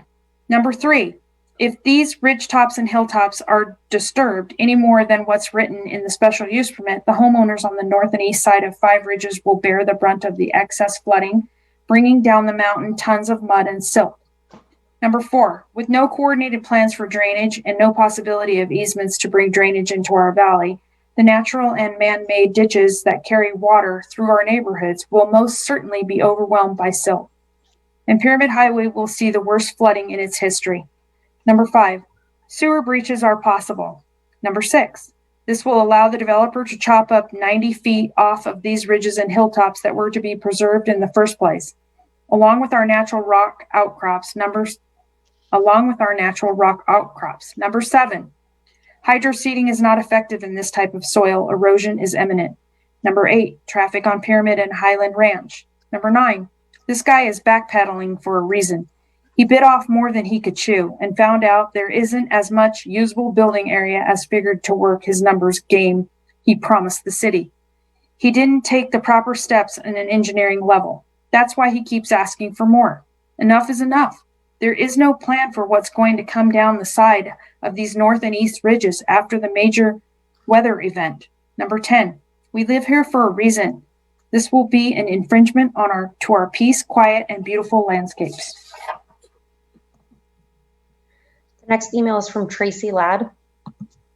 Please don't approve the addendum to add additional land use and homes to the Five Ridges project above our homes and property. The quarry, what makes our area beautiful is the view of the mountains. The greed and disregard for preserving our area's open space has got to stop. There is plenty of flat lands that can be developed. Let's make sure the beauty of the area isn't marred by greed. Also, there is no easement to allow for proper drainage and no infrastructure to keep our homes and or backyards from flooding with water, mud, and slit. We don't need another Lemon Valley situation. This next email is from Frank Leppery. Good evening.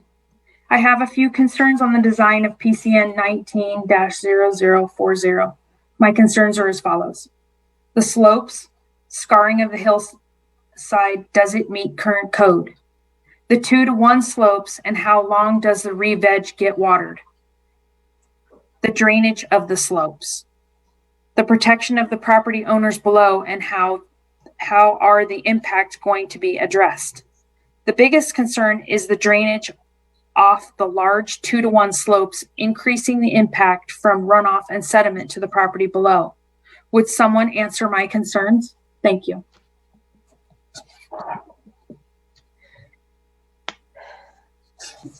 The next email is from R.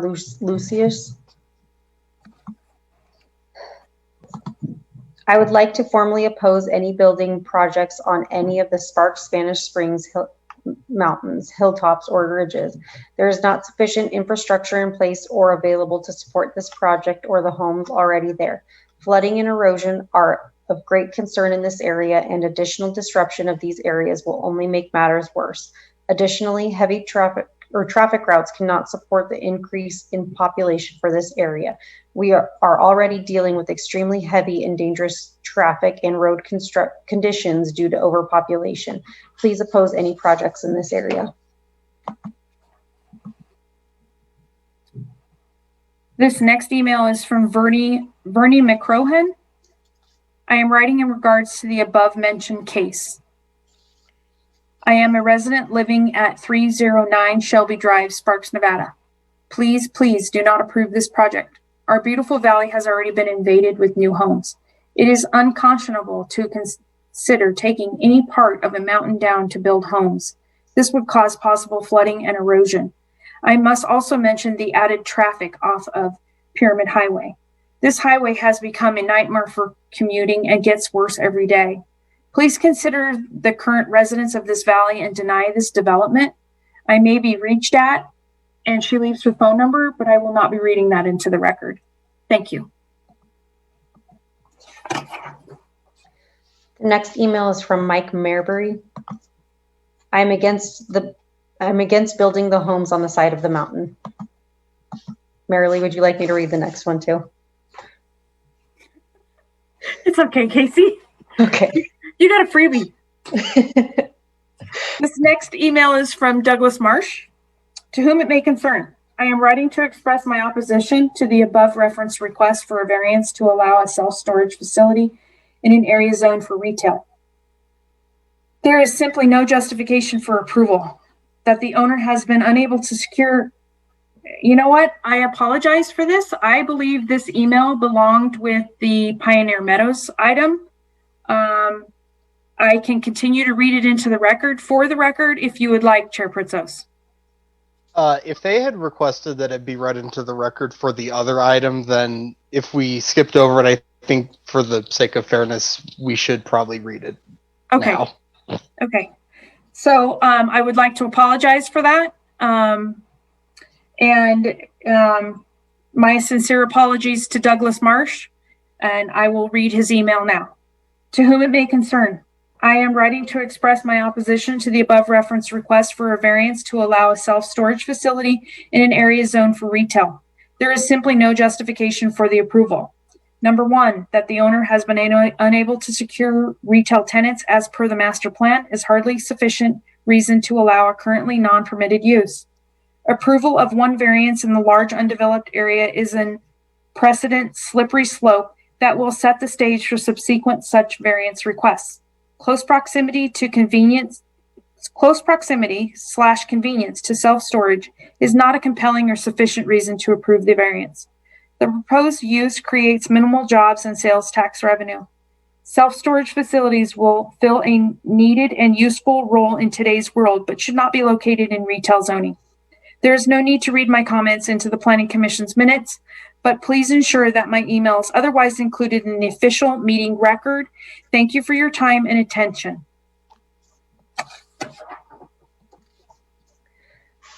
Okay, the next email is from Janelle Mensler. My name is Janelle Mensler, and I have owned my home at 5700 Dolores Drive for 9 years, however, lived in Spanish Springs for 17 years. My son went to elementary, middle, and graduated from Spanish Springs High School class of 2017 in our once small community. I am very opposed to the new request for permitting more mass grading on the hillside. I know this plan previously has been approved years ago before the huge boom to our area, but if I could stop more construction of homes, I will. There's been no evidence that our environment isn't going to be affected from all this growth. I've attended city council meetings over flood detention and was not heard. I spoke with Dave Solaro 5 months later. We had a devastating flood that took out Dolores Drive completely. It is still yet to be fixed. I was told the county will. They haven't fixed the current flooding problem on our street, so how can more homes be approved? Water flows downhill. This project is affecting my neighbors, myself, and our homes at the bottom of the street. Please, I ask you, with all due respect, do not allow this developer to take more land and scenic views from all of us that have lived here for years. This next email is from Andrew, Kristen, Aya, and Finley Nelson. I want it to be known that we are adamantly opposed to the Christie Corporation's application for an amendment to their conditional use permit. We have been against the building project from the beginning as it destroys so much of what makes Spanish Springs beautiful. This new application seeks to not only further destroy the land we love and hike as a family or see as we drive through town, but also further encroaches on the quality of life shared by the residents of Spanish Springs. The application by the Christie Corporation requests a significant revision to their original CP, which destroys a significant amount of land enjoyed by so many.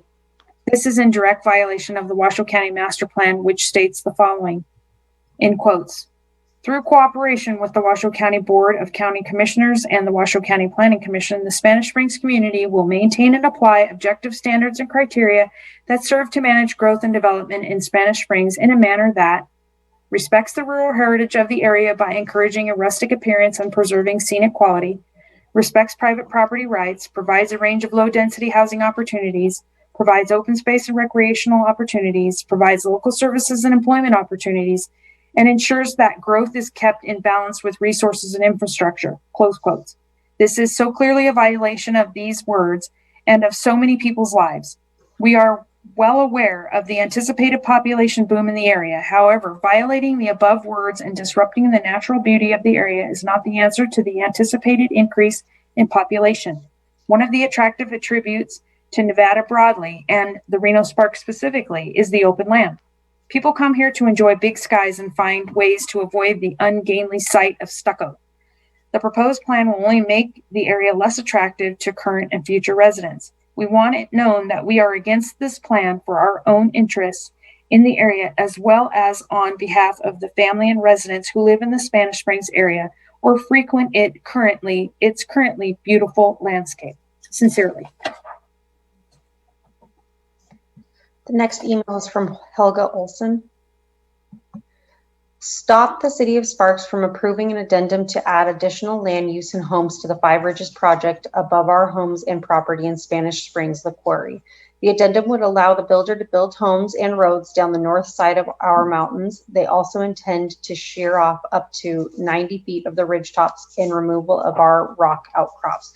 This disturbance will cause the ground to be very unstable. This particular project does not adhere to RC 28, 29, 30, or 32 residential commercial planning codes or section 20.04.011 slopes, hilltops, and ridges of established ordinance.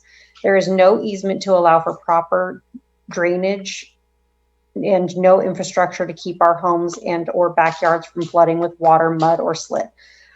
Our small drainage ditches are no match for the amount of debris that will run down our mountainsides. Remember the flood on Pyramid Highway a few years ago. We were unable to travel due to the mud and slit on the highway. This added addendum was rejected by the city 2 weeks ago due to insufficient infrastructure in place by the builder to mediate the flooding and damage that will occur. I am a near resident of this project and I do not want this to happen. The next email is from Adrienne Pinelli. Good afternoon. As a lifelong resident of East Sparks and Spanish Springs, I am writing this email for a number of reasons. The first being my concern over our beautiful Spanish Springs Valley. The integrity of our beautiful, somewhat rural ranch type lifestyle is at risk. Building a residential community on a steep hillside, ridgelines included, which will include high density housing, is exactly what Spanish Springs doesn't want. Allowing this risk setting a precedent that might allow other developers to infiltrate ridgeline areas and steep hillsides. There is plenty of land that can be built on that will not disturb the beauty of our community and still allow for semi-rural and spacious subdivisions. This is why we live in Spanish Springs and not Somerset. Thank you for your time, and please feel free to share my opposition verbally and or in written format. The next email is from Nick Pinelli. I'm a native Nevadan. I've lived my entire 59 years in the beautiful city of Sparks. I've also owned land where this massive project is taking place. I understand that this project has already been approved. What I don't understand is how the Planning Commission is allowing this to come in front of their commission for a possible amendment when the guideline is already established. Protective ridgeline, natural rock outcropping. What about the open space that this area has already been approved for? Does that just disappear because greed takes over and we need a few more homes? We don't need developers trying to manipulate this commission so it turns a blind eye to its already established guidelines and restrictions. Enough is enough. I'm asking you that you deny this amendment completely. Leave it the way it was originally approved. Please deny this amendment. The next email is from Nick Penacity. I have lived in Nevada now for 39 years and love this place, mostly because of the beautiful scenery. That is why I moved north of town where it is untouched. The mountaintops, ridges, and rock outcroppings are amazing and unmatched. When I hike up in the area being discussed, I see coyotes, bobcats, chukar, quail, and too much more wildlife to list. This is why there was an ordinance put in place years ago that prevents disturbance to slopes, hilltops, and ridges from being disturbed, or in this case, permanently destroyed, and it is being ignored. Also, this amendment does not adhere to RC number 28, 29, 30, or 32 of the established ordinances. I want to build a 2-story workshop out by the edge of my property, but I can't because there is an ordinance preventing me from doing it. If this amendment passes, does that mean I can start construction, or do I have to be some rich developer? Every day when I jump on I-80 and see the destruction of downtown, thinking of how hot August nights used to be 10 years ago, I think I am sure blessed to live where I do. Please don't let them destroy the outskirts also just to make a quick buck. You were selected to protect us, protect Nevada, protect the beauty of this place from people who just roll in here, make their money, and leave not caring what problems they have caused. A few years ago, we had some weather out here that washed away driveways and roads.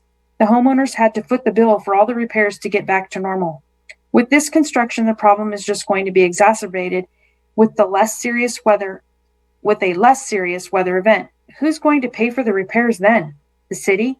The developer? Another thing people don't think of is the garbage. I'm constantly picking up garbage that blows over the hills from Sun Valley. Paper, plastic bags, plastic containers. How much more garbage will be strewn throughout the area, blowing from house to house? Lastly, having dealt with developers for years, I'll bet my paycheck that this was in their plans all along. They played the city of Sparks just to get their foot in the door, and now they want more. And they will want more again. It's time to say no. Enough is enough. Build what was approved and leave the ridge tops alone and move on. Thank you. The next email is from Wayne Patterson. I understand any hesitancy you may have opening attachments, but I also, oh, I apologize. It's before. Oh, okay.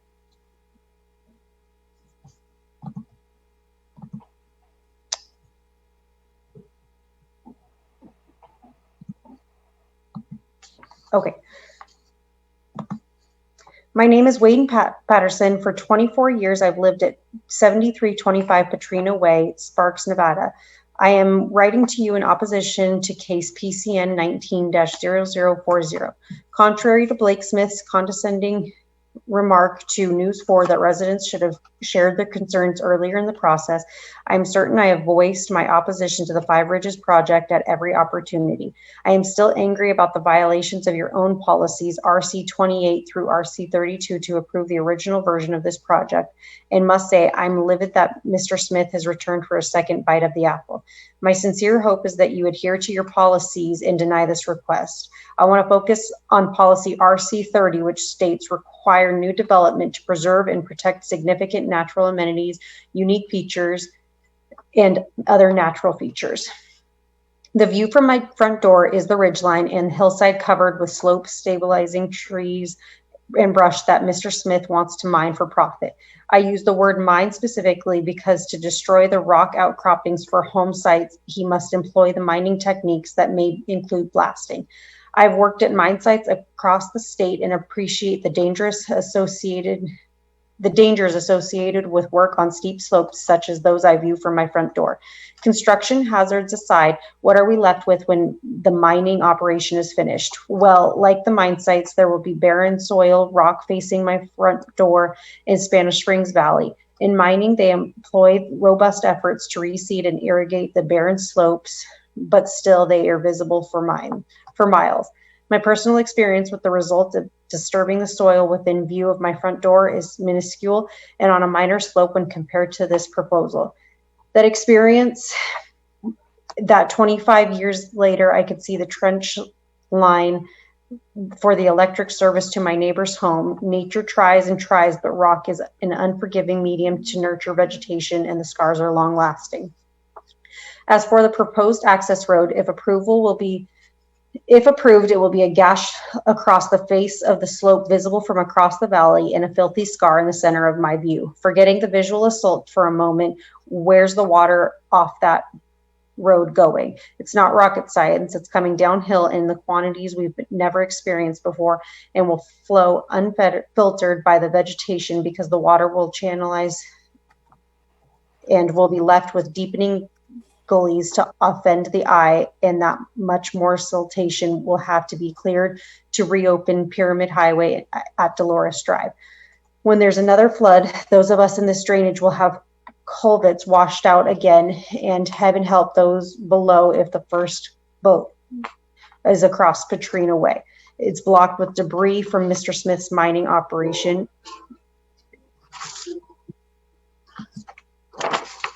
Okay. There's a bit left, so we'll move on. This next email is from Ron Paula.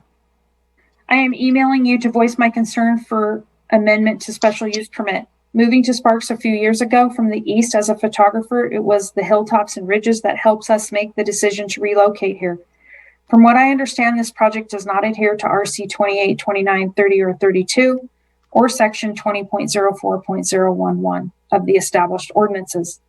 Per the City of Sparks comprehensive plan, out ridge tops and outcroppings were protected from builders. If these ridge tops are disturbed any more than what's written in the special use permit, homeowners on the mountain north side of these ridges will bear the brunt of excessive flooding and tons of mud and silt. From what I've seen in time, I've lived here, I know hydroseeding will not be effective. I moved here for our peace, quiet, and beautiful landscape to pursue my photography. I am opposed to this amendment. Thank you for your time. The next email is from Susan Perzal. I am a resident of Spanish Springs and have serious concerns about the quarry project, specifically the the planned approval on an addendum to add additional land use and homes to the Five Ridges project above existing homes and property. This addendum would allow the builder to develop homes and roads down the north side of the mountain and to shear off up to 90 feet of the ridge tops and removal of the rock outcrops. This disturbance will cause the ground to be unstable. There is no easement to allow for proper drainage and no infrastructure to keep homes and backyards from flooding and the onslaught of water, mud, and slit. This has happened a few times where the flood reaches into the streets of Vista, Sparks, and Pyramid. My personal experience is that hydroseeding does not work well with the composition of the highly erosive soils of mountains in our area. It tends to wash away. I have lived in this area for 20 years now and have witnessed many times of flooding with the result of muddy debris overloaded with sediment and clogging drainages, storm drains, culverts, pipes, and roadways. Not to mention this subdivision will add horrendous traffic to an already busy Pyramid Highway. Thank you for your consideration. Next email is from Christine Perot. Dear panel of commissioners, I am respectfully requesting my email be read into the meeting this evening. As a longstanding and concerned homeowner in the Reno area, I'd like to voice my voice to be heard on PCN 19-0040. I am formally objecting to the land development request outlined in the aforementioned public hearing item. This was not what was originally communicated and promised to our community and threatens the scenic beauty of the land that I and so many of my neighbors have come to love and cherish. As a good standing member of the community, I pray you to take my objection into consideration to protect and conserve the beauty of the surrounding landscape. With so much growth and change taking place around us, we must do what we can to preserve the beauty that has taken thousands of years to create. Please heed our cries. Next email is from Cindy Peterson. Please accept this comment in opposition to the building of Five Ridges in Spanish Springs. What with all the new construction at Stonebrook, the addition of a 55+ community, a new grocery store, and God knows what else is currently planned, this development will only add to the already crowded conditions on Pyramid Highway. Driving on it for the past few years has been nothing but a free-for-all. Not to mention, where is all the water going to come from? Where is all the sewage going to go? We do not need any new building out here more than what is already planned, and we don't even need that. Next email is from Stephen and Tuli Porta. My family and I reside at, I'm going to omit their address just for privacy, Sun Valley. Although this use permit does not directly impact our property, it does affect the hills above us. We are opposed to the amendment of the conditional use permit for the Five Ridges project. The builder in the past has told residents that they would not build on the ridge tops due to the steep nature of the terrain. Now they are proposing to remove approximately 90 feet of the ridgeline to build on. It appears that the developer is using tactics where they get a small portion of the project approved, then push for more. The areas for villages 1A, 1B, 8, 9, and 10 should have been addressed in the primary use permit, not after a portion of the project has already been approved. Sincerely. The next email is from Dan Price. I would like to just begin by saying that I can't believe we are at this point. The property which this developer is building on, as everyone knows, was a gravel pit. The owners of the gravel pit had certain rules and regulations they had to abide by. Basically, the special use permit associated with this gravel pit stated that they had to stay on their side of the ridge and couldn't mine material on the ridge line itself. Everyone agreed that mining the top of the ridge would cause unsightly blemish for the entire valley to see, which is what it is. Not to mention the noise. Now jump ahead 40 years and there's a whole new mindset. Build, build, build, and to hell with the scenic value, or what agreements had been in place 40 years ago. Somehow the regulations which were in place to have a gravel pit in our backyard have evaporated into nothingness. So now not only is the top of the ridgeline going to be mined, but houses are going to be visible from our houses as well. Now to add to insult to injury, the developer wants to regrade our side of the mountain to our property line with no buffer between us, along with a road. Enough is enough. We've been lied to from day one about this entire project and how it is going to affect us. We've had numerous so-called public meetings during this pandemic, and with every one, we lose more of the scenic value and tranquility of our homes. There are some other issues that need to be addressed in regards to the proposed regrading of the north slope of the ridge to the south of our homes. We've already had a major drainage problem at the intersection of Pyramid Highway and Dolores. Removal of the vegetation and a number of drainages along that slope could be catastrophic to some of the homes and the roads adjacent to the ridge. We have already had enough problems in Sparks with areas that flood during a wet year or a flash flood due to incompetent engineering and design. Another issue that needs to be addressed is the problem of trespassers on our property. The majority of the existing homes north of the ridge have a 10-acre lots, which is not fenced off. We enjoy the openness of the hillside without the clutter of a fence would entail. We've already had problems with ATVs, people dumping trash, and people trespassing on our property. There has to be a buffer between the new development and the existing residences. In conclusion, I would ask you, please don't allow the slope to be destroyed by regrading, building a road, or development of any kind.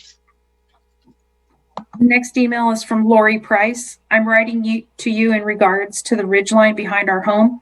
I am not only deeply saddened by the loss of this beautiful ridgeline that has been a part of this family home for 30 plus years. I also have so many concerns about how this project will impact our homes. The proposed 70-foot slope is against the policies in place and poses probable destruction to our properties. We need your help. Please stop the inevitable damage. Like my neighbors, we have worked our whole lives to pay off this beautiful property and look forward to being able to enjoy it. I find it sickening that after a lifetime here, we have to fight to defend it instead of enjoying it.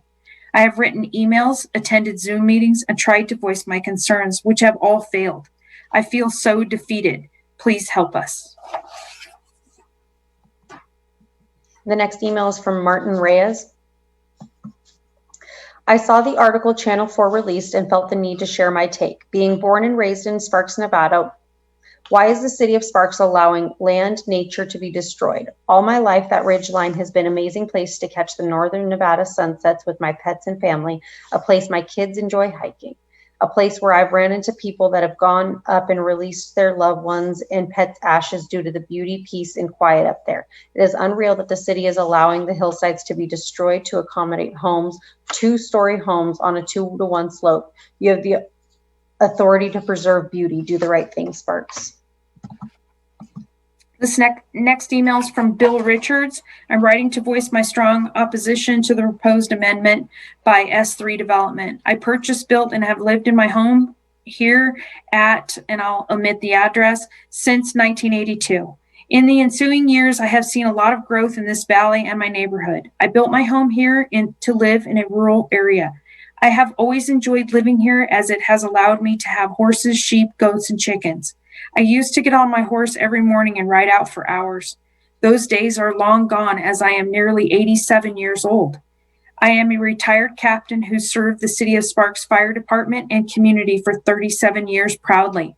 As I am in my older years, my greatest joy is to sit outside in my yard and look at the mountains to the south. This developer wants to take those mountains away and replace them with houses. Not only am I concerned about the increased traffic and obstruction of views, but I am deeply concerned about the environmental impact. We flood out here about every 3 to 4 years, and it is bad. It is especially bad on the south side of Dolores. Every flood, we end up losing people's roads. If houses go up on that ridge, it will be worse. The people down below, including potentially myself and my family, will be affected by this. S3 Development has been given everything they have asked for. Please do not give them this. We deserve a quality of life here too. Please feel free to contact me at the number below. Thank you. Next email is from Violet Richards. I am writing again to oppose the proposed special use permit by S3 Development. As I understand it, the developer is requesting an additional 1,200 homes that will line the ridge directly across the way from my property. I live next door to my dad on Dolores Drive. We moved out here when I was a kid so that we could have animals and live a rural lifestyle. I own horses and frequently ride up to that ridge. I used to ride behind our property to the north of us, but that has now been commandeered by motorcycles and 4-wheel vehicles. sometimes until midnight. Riding out there is not an option for any of us who live in this area anymore. It has become too dangerous. If those houses were to be built on that ridge, not only would it be an incredible eyesore, but it would block access to any of us wanting to ride. We would have to ride our horses down Dolores Drive, which is in no way safe to access BML land. Yep, this developer has been granted everything he has been asked for. I am opposed to this company getting this too. The traffic out here is already congested. The environmental impact alone should be enough to stop this. When the flooding comes in, and it will, this will ensure that we will all pay a hefty price for eroding those mountains. Please note my objection on the record. If you would like to contact me, you may reach me here or at the number listed below. Thank you. Next email is from Mary Jane Rowland. We moved here atop of the hills of Highland Ranch for several reasons. The gorgeous, beautiful views, peaceful, quiet sounds of nature, trusting neighbors, the natural animal habitat, low traffic, no threats of flooding, mudslides or sewer breaches are the reasons why we love living here. All of this love for the area we live in will be impacted and destroyed if more houses are allowed to be built on the natural-born hillsides. If more dwellings are allowed to be built, every resident in and around this housing development could very well suffer disastrous effects in the future. Referring to flooding, mudslides, sewer breaches, traffic accidents, water supply, detour, emergency route access, and so on. Before you approve this bad plan, are you prepared for the severe consequences that will impact families' lives in the future? Please do not destroy what is already broken. Thank you for your time and consideration to please reject this further housing development.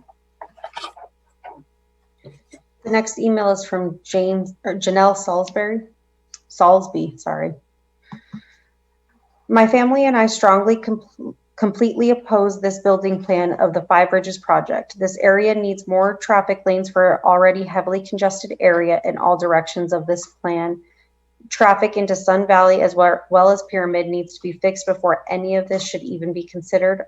Our current infrastructure cannot handle the proposed new units and population you wish to build.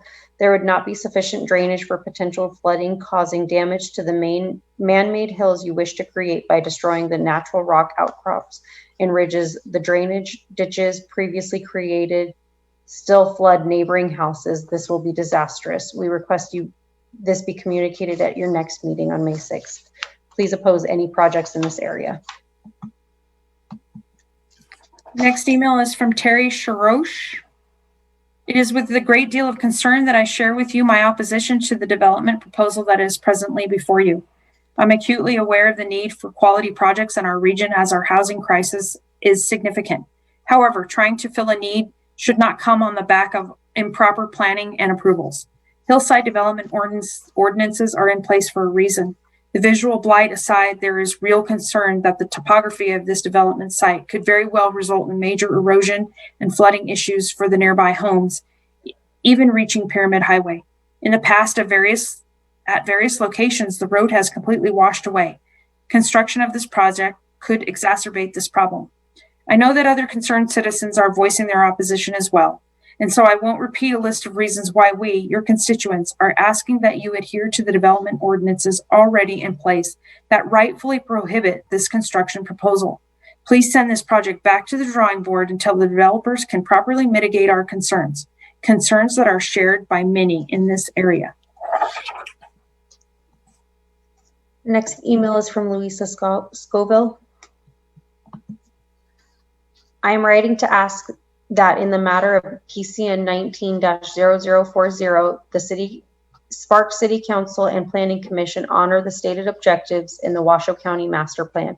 Specifically, those objectives are through cooperation with the Washoe County Board of County Commissioners and the Washoe County Planning Commission, the Spanish Springs community will maintain and apply objective standards and criteria that serve to manage growth and development in Spanish Springs in a manner that respects the rural heritage of the area by encouraging a rustic appearance and preserving scenic quality, respects private property rights, provides a range of low-density housing opportunities, provides open space and recreational opportunities, provides local services and employment opportunities, and ensures that growth is kept in balance with resources and infrastructure. Please honor these words in action by representing the people of Sparks and our beautiful communities rather than corporations who do not have a bidding interest in the lives, well-being, and futures of the people who already live and love the spaces of the Spanish Springs Valley. Next email is from Jesse Steverman. To whom it may concern, I'm writing in to express some concerns I have with the potential area of disturbance expansion of the Five Ridges project. While I am pro-growth and believe a project is important to our community, there must be controls put in place to maintain some of the natural beauty. In the proposal, they call for hydroseeding on the 2-to-1 slopes.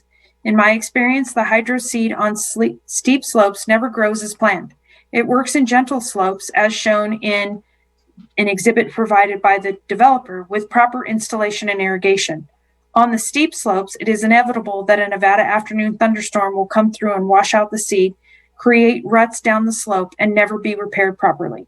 This not only leaves the land downstream open to potential damage, but also leaves the city and developers responsible for damages and lawsuits, which has occurred in the past. In conclusion, please take all the issues into consideration. The project is moving forward and will create much needed housing in our area, but we must not allow our hillsides to become scarred, erosion-prone areas.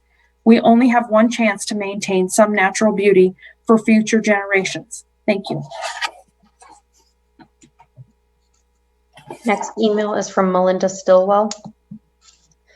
I am the landowner, resident, taxpayer, 35 years at this address off Dolores Drive, Sparks, Nevada, adjacent property to the proposed expansion of the Five Ridges, PCN 190040. I have spent the last 35 years riding horseback upon these ridges when I bought my home with the promise there would be no building on the ridgeline. The ridgeline was protected, never to be disturbed in any way, not even a fence. As I ride, the coyotes follow and the quails scurry, rabbits bound, cactus bloom, the hawks fly above, and the owls nest. What is to become of their habitat? The horror of the environmental damage makes me cry. Then the reality of what the city of Sparks allowed this developer to do and is considering allowing more. Below that ridgeline is a community of people that live here for peace, quiet, and serenity. Where will the wildlife go? Under the blackness of COVID crisis, the developer has taken advantage of pushed forward to expand on the destruction of the environment and the quality of life of the residents affected. The city of Sparks has failed to act responsibly and has not followed the required legal notice to residents per 20-0503 and codes 20.04.011. Visual noise, dust, air pollution, damage to the natural vegetation, flooding, huge in our neighborhood because of development cutting off the natural flow.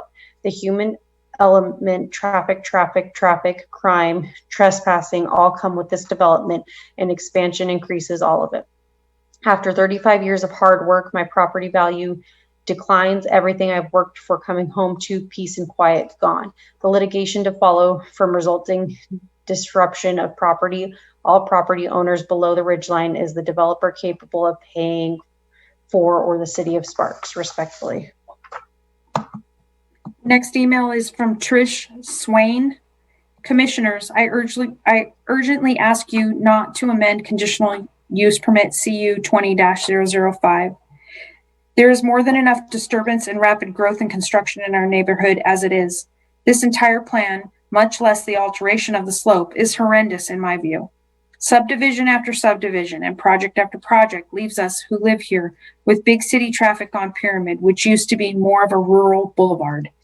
Almost every day we see new streets emptying onto Pyramid, dumping an unmanageable level of traffic. Has anyone anywhere in the process that wished all this upon us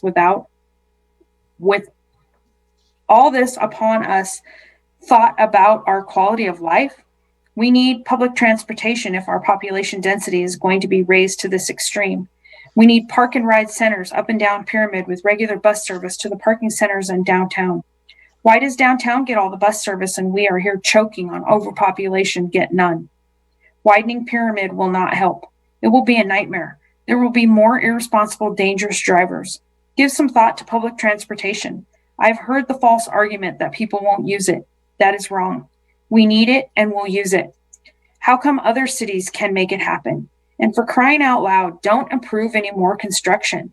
Thanks for paying attention to my comments. The next email is from Tina Walsh. City of Sparks should not approve an addendum to add additional land use and homes to the Five Bridges project above our homes and property, the quarry. This project will increase harmful dust affecting air quality, increase erosion, which could lead to potential damage to homes through flooding, mud, or landslides, and cause the destruction of animal habitats in the area. This project will destroy the scenic value of the area, and our road infrastructure in Sparks cannot handle the additional large commercial construction vehicle traffic. I urge you to deny this project. It will not benefit the city of Sparks, Spanish Springs, or its residents. Thank you for your time. Next email is from Marianne Weller. I am a resident of Spanish Springs and moved from Reno proper to enjoy the country life. By approving this housing project is to lose this beautiful area with our lovely mountains and leave us with destruction. More water, more traffic, and more sewage, more flooding, more crime. Leave that BS for California. Vote no on CU 0005. The next email is from Lisa Zukowski. I am opposed to the amendment to the special use permit to the Five Bridges project. We as homeowners were promised by the Washoe County and Spanish Springs area planning committees that our ridge tops and outcroppings were protected from builders. It is also in the comprehensive plan for the city of Sparks. This project does not adhere to RC 28, 29, 30, 32 or section 20.04.011 of the established ordinances. Now the builder wants to expand the destruction to come down the north side of our mountains with his project, which have no easement to put drainage in place. Therefore, this disturbance to the land will cause flooding, mud, and slit to drain into our properties. Remember the flooding on Pyramid Highway a few years ago. Our small drainage ditches were not built to handle this kind of debris. What is in place if there is a sewer breach? The builder S3 Development Company has lied to the homeowners and the Planning Commission time and time again on record. We were told they would not build on ridge tops because they were too steep. Now they want to shear off 90 feet of the tops of our mountains to build. His tactics have been to get a small project approved and continue to add additional land use and then additional homes. He is trying to push his agenda when he knows we were unable to meet in person to fight due to COVID. I hope the Planning Commission will do their homework and learn that this project needs to be rejected on the points stated. I am in disbelief that the only people living within 1,000 feet of or this project are being notified. The effects will be felt for miles. We love our Nevada. We love our quiet homes and lifestyles. We moved out of town for a reason. Please don't let these concerns of Nevadans go unnoticed. Thank you for your time and consideration. The next email is from Kyle Zukowski. I will do my best. This is also a 2-page email. Most likely will not get through it. May I begin by thanking the board for taking this matter seriously. If you hadn't, you wouldn't have voted unanimously to deny an amendment to this special use permit last month. You did the right thing. Along with reviewing community plans, land use, subdivision site maps, regulations, and various other duties, you are all also employed to work in the best interest of the homeowners' public health, safety, and common welfare of our county's population. I happen to live in the sphere of influence. This project is taking place mostly in Sparks, but the case affects residents in Washoe County. With the special use permit, S3 development was granted in April of 2020. The area that has already been disturbed on those ridges will most definitely threaten our properties after rainfall, flash floods, and snow melt runoff. This amendment will make problems worse by tenfold. This will allow him to chop up 90 feet off these ridges, hilltops, and natural rock outcrops that were to be preserved in the first place by ordinances that have been in place for decades. The main reason I moved to this valley in 2020 was because of its natural beauty, rolling hills, open space, and serenity. By granting him his special use permit and disregarding section 20.04.011, disturbance to slopes, hilltops, and ridges, in April of 2020, he has already caused significant instability to those ridges. This amendment would be catastrophic during weather events. Several of the homeowners in our community showed up at the very first meeting at the Spanish Springs Library when this plan hit the drawing board. All of us are witnesses to this developer looking us in the eye and assuring us that there would be no building on ridgetops or slopes. He specifically mentioned that there was not enough stability and the slopes were too steep to build on. Now, ironically, naming the project Five Ridges, since that last meeting we've learned of his past projects and bully mentality to do whatever it takes to make the extra buck without consideration to homeowners, environmental impact, hazards, and residents in the outlying area that will have to deal with bottleneck traffic, noise, and aesthetics. If these ridgetops and hilltops are disturbed any more than what's written in the special use permit, homeowners on the north and east sides of Five Ridges will bear the brunt of excess flooding, bringing down the mountain tons of silt. With no coordinated plans for drainage due to regulations in Washoe County or easements to bring drainage into our valley, our natural ditches that carry water through our neighborhoods will most certainly be overwhelmed by silt. We know that hydroseeding has not and will not work for erosion control in this area. There is not enough topsoil for it to take on germination. The thousands of dollars I spent on digging drainage ditches behind my house will be worthless once that silt comes down. My property will be covered in silt. Pyramid Highway will see the worst flooding in its history. I would encourage Our time is up, Marilee. Okay. So we have one final email, but we were unsure if this person wanted to speak themselves. So it's for the Arnauds. If you would let me take a look in public comment to see if they would like to speak for themselves. Yeah, absolutely.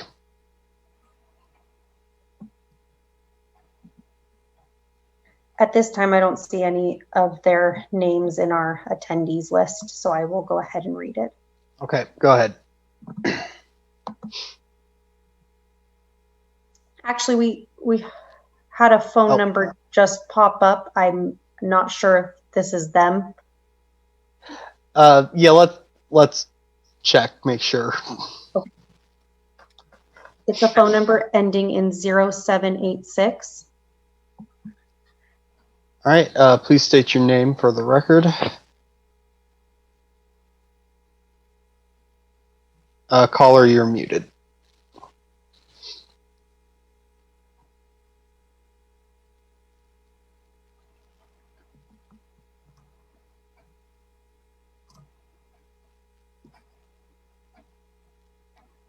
You are still muted. I have asked the caller to unmute with the tools. I'm not certain. Oh, I don't. There we go. I've They just unmuted. Yes. Okay, this is the Arnos, and I would like for you to read the letter, but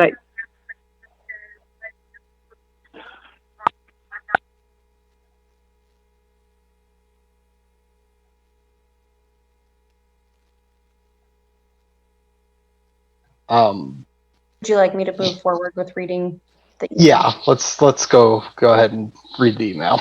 Okay.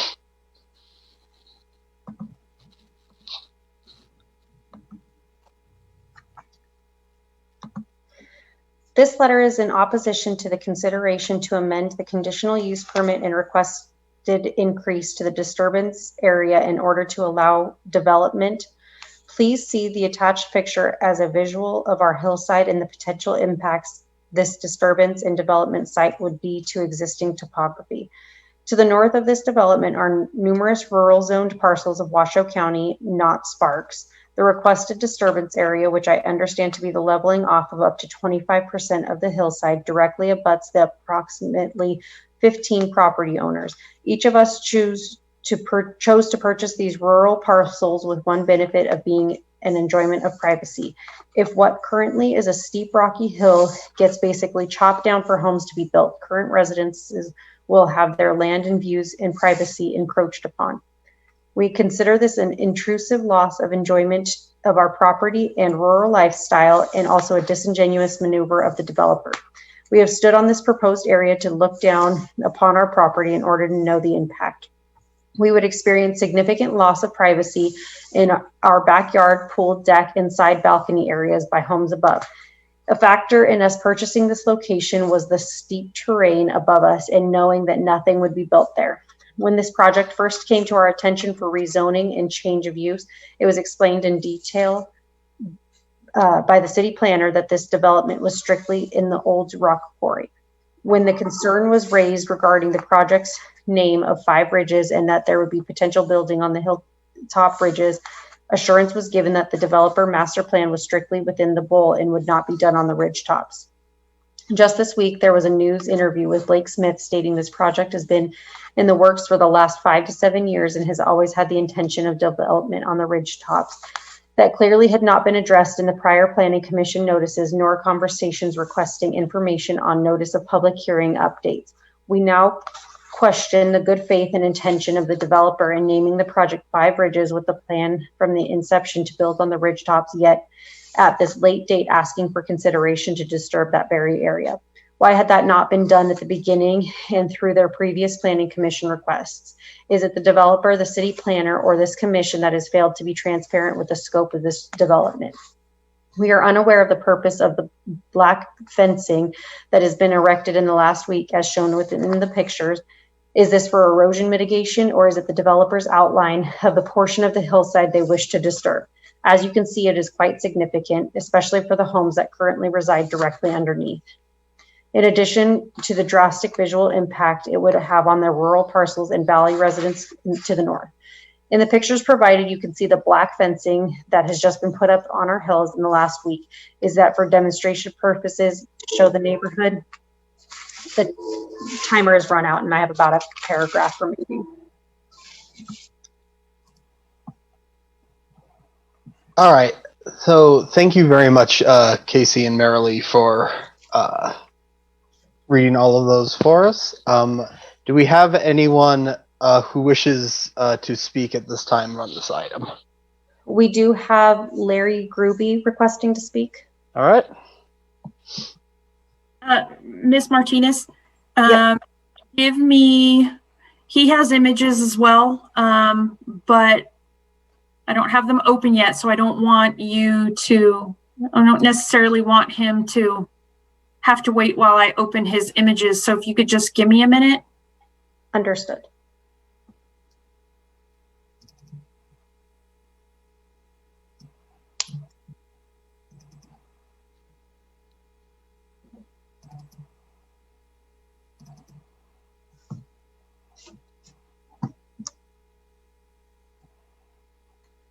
Okay, I think I'm good to go. Larry, bear with me and give me some verbal cues because you have 4 images. So ready whenever you are. I'm ready. All right, go ahead, sir. Okay, for the record, I'm Larry Gruby. I've been a Spanish Springs resident for over 30 years, and I have been Nevada Professional Land Surveyor 6995 since July 1985. Secretary Smith, please show Exhibit 1. Since 1990, I've been the chief photogrammetrist for Summit Engineering, and now that I am transitioning into retirement, I am also Owen Penn Spatial Consulting, which is solely responsible for the following exhibits. I have taken the Christie Corp grading plan for the 5 ridges and reverse engineered the north portion on the ridge line, first to contours and then to the digital terrain model for Google Earth Pro that you see here. Using the navigation tools of Google Earth Pro, this is an aerial view looking southerly from approximately over the intersection of Petrina Way and Dolores Drive. The proposed development in black constitutes about 5,000 lineal feet, nearly 1 mile of disturbed ridgeline. Secretary Smith, Exhibit 2, please. This next display is a Google Earth Pro ground view from Dolores Drive, approximately 300 feet east of Marie Way. The black again at the top of the view is the terrain grid representing the disturbed ridgeline. Secretary Smith, Exhibit 3, please. This is a similar view from Pyramid Highway at the Dolores intersection, also showing the disturbed ridgeline.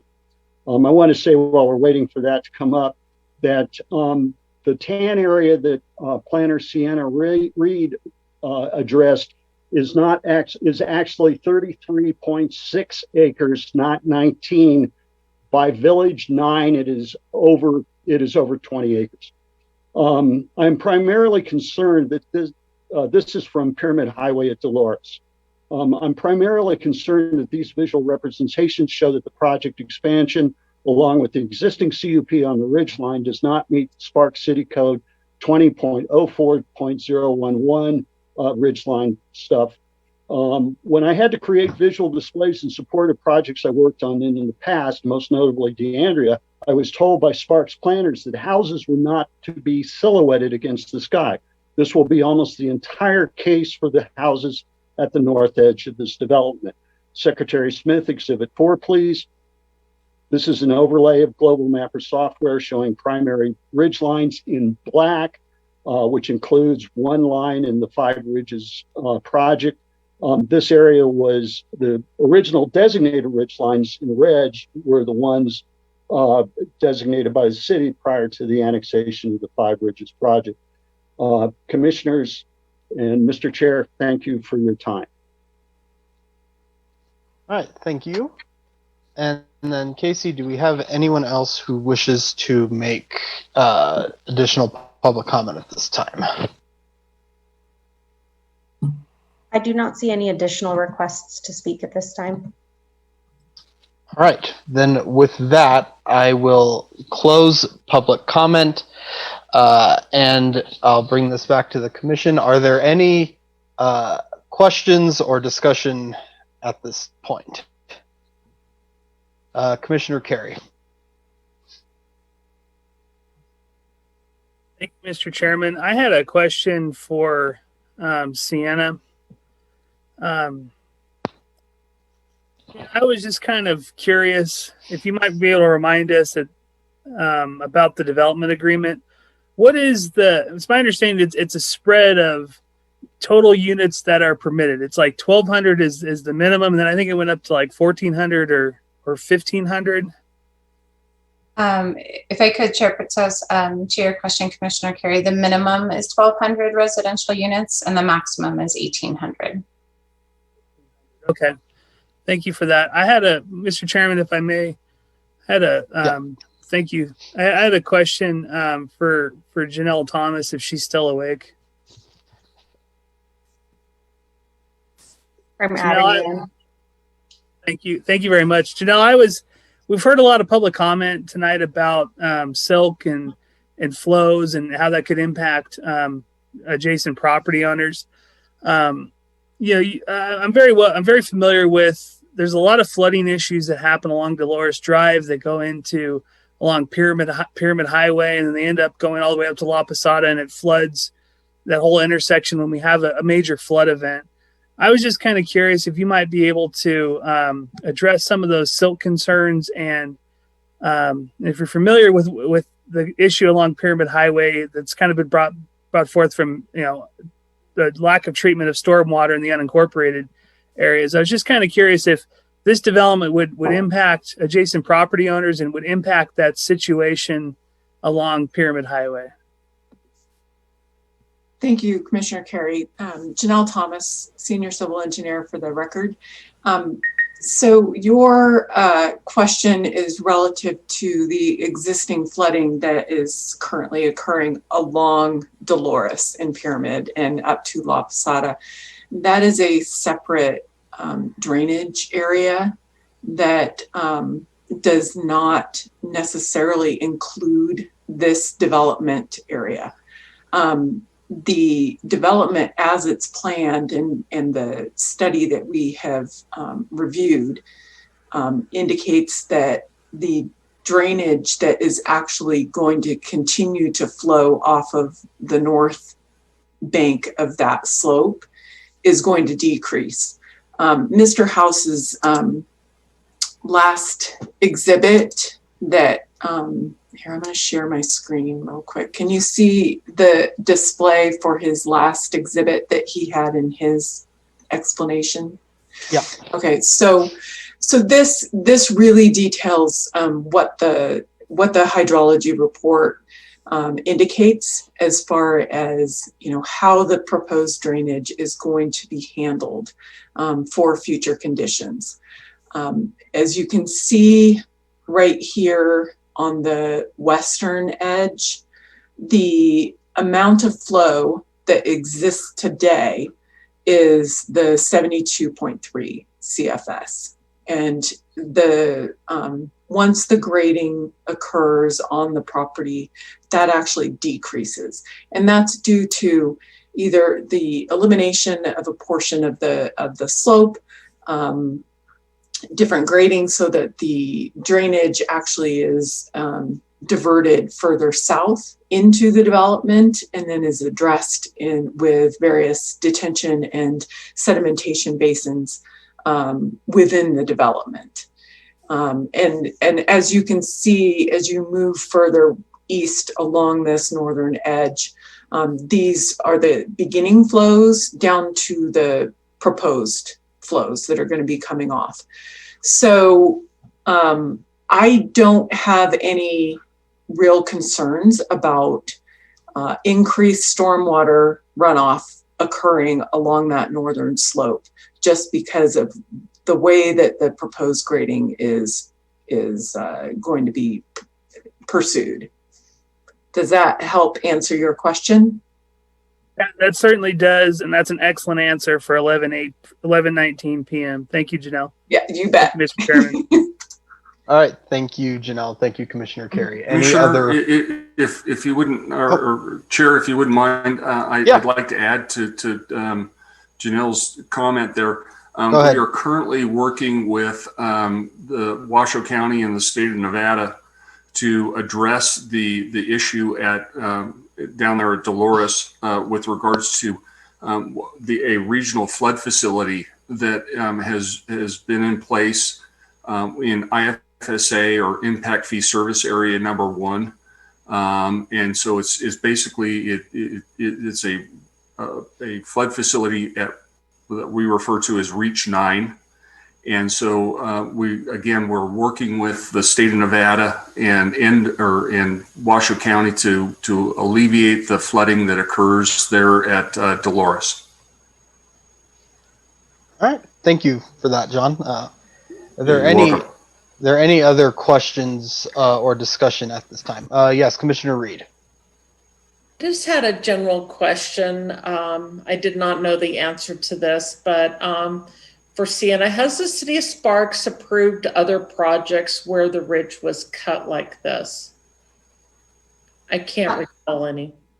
To your question, Commissioner Reed, there are a variety of projects that have been approved at different times under different standards. You know, some projects with older standard codes, some projects under planned unit development standards that have included significant grading and ultimately, you know, the need for revegetation.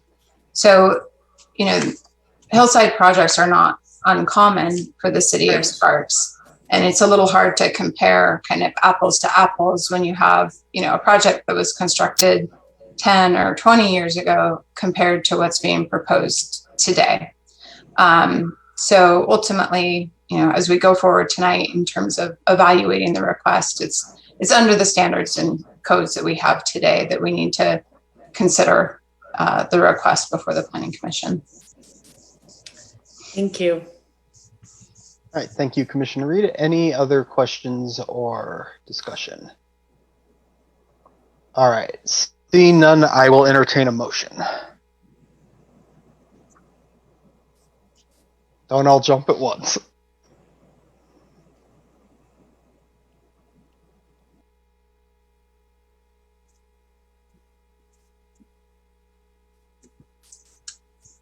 No one?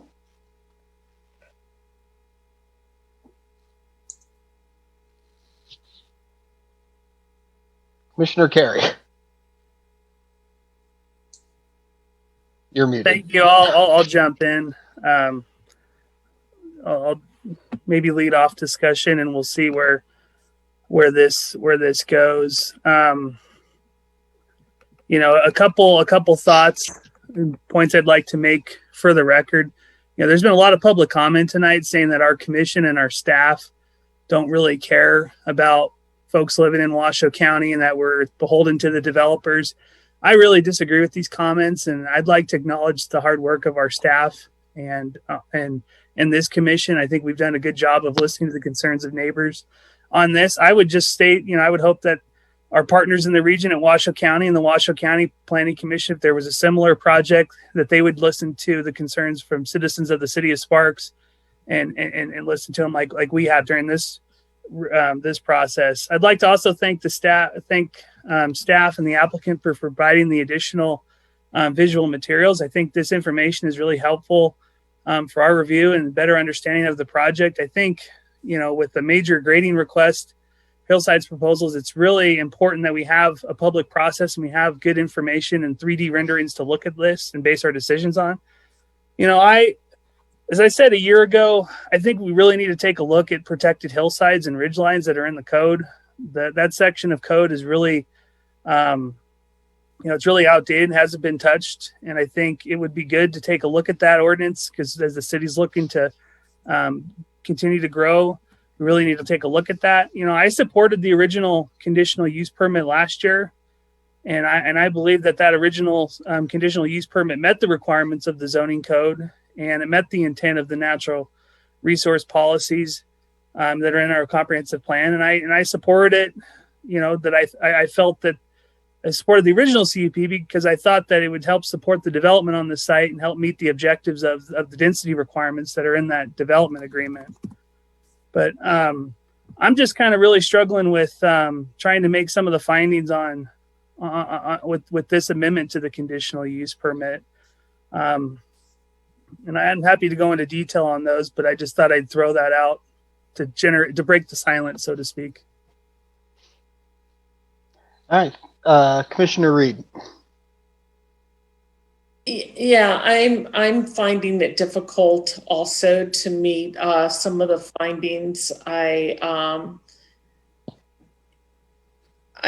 feel like there is an impairment of our natural resources. I think there's a lot of disturbance that's going to occur in the development of our slopes, and I'm not comfortable with approving this this amendment. All right. Thank you, Commissioner Reed. Commissioner West. I too am having trouble supporting this request for the amendment. Again, based on what I'm seeing in regards to the Sparks comprehensive plan policies are RC 28, 29, 30, and 32. So at this point, I don't have intent to support this request for amendment. All right, thank you, Commissioner West. Commissioner Kramer. I'm having a bit of a problem with this as well. I'm not comfortable with it at this point. So I don't have the, I'm not comfortable with it. So I'm not going to support it as well. All right, based on, is there any other discussion? Chair. Yeah, Commissioner Andriolo. I'm going to echo the sentiments that have already been expressed, specifically related to the comments in terms of the reg. So I too am not going to support this project. All right, thank you. So based on all those statements, does anyone want to take a crack at a motion now? Armando. Yeah. Oh, I think Armando was going to say the same thing. Go ahead, Armando. Chair Pritzos and members of the Planning Commission, Armando Ornelas, Assistant Community Services Director. So staff in our original staff report addressed the findings for this conditional use permit that are applicable. In our original staff report, we addressed each of the findings and offered, if you will, building on the analysis section of the staff report, why staff believe that the findings could be made. Having said that, I would ask that in crafting a motion that the Planning Commission, please specify which findings cannot be made, and I'll just kind of walk through, if you will, the findings. The first one, C1, basically asks you to consider whether you believe the application is in compliance with the comprehensive plan. And in this case, for example, if you do not believe that the proposed conditions of approval adequately mitigate the impacts of the project, and therefore the proposal does not comply with the comprehensive plan, for example, if you do not feel it complies with RC 28, then that level of specificity, I think, would be appropriate for creating a record of your decision here. Another example that I would offer to you would be, for example, with regard to finding C4, which essentially states that the application is submitted and conditioned will address identified impacts. As I think I have previously said, and as Ms. Reed discussed to some extent in her presentation, the staff recommendation was based on a view that the proposed conditions of approval mitigated the impacts of this development. I think we were candid in saying that they did not fully eliminate the impacts. But if the Planning Commission, is of the view that those conditions, while mitigating the impacts to some degree, do not sufficiently do so, then that level of specificity in the motion would be advised on my part to you. So Brandon may have something additional to add, but I wanted to give you a couple of examples of, if you're going to craft a motion for denial, then what I would suggest that the Planning Commission do.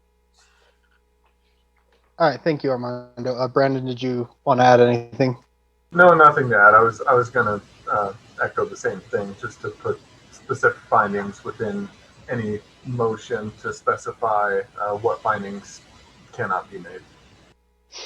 Okay, thank you both. I'm still willing to entertain a motion if anyone would like to take a shot at that.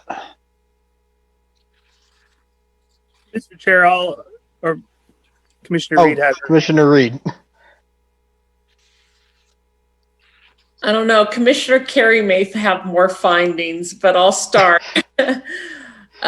Just the ones that I wrote. That I make a motion not to approve this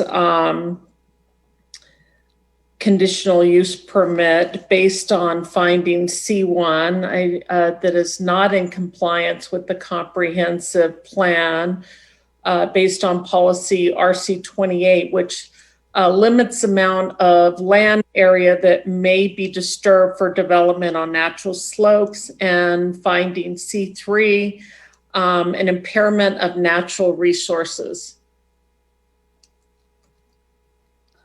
All right, thank you, Commissioner Reed. Is there a second? Or Armando, your hand is still raised. Did you have something to add? Okay.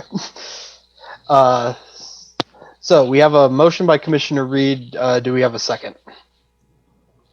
Commissioner West. I will second that motion. All right. So we have a motion by Commissioner Reed, a second by Commissioner West. Any further discussion? Commissioner Carey. Thank you, Mr. Chairman. I will I will be supporting the motion. Thank you, Commissioner Reed, for jumping in there. I got some comments. I have some things with respect to finding C1 and C3 that I think may provide some helpful, at least for the record, but hopefully helpful for this.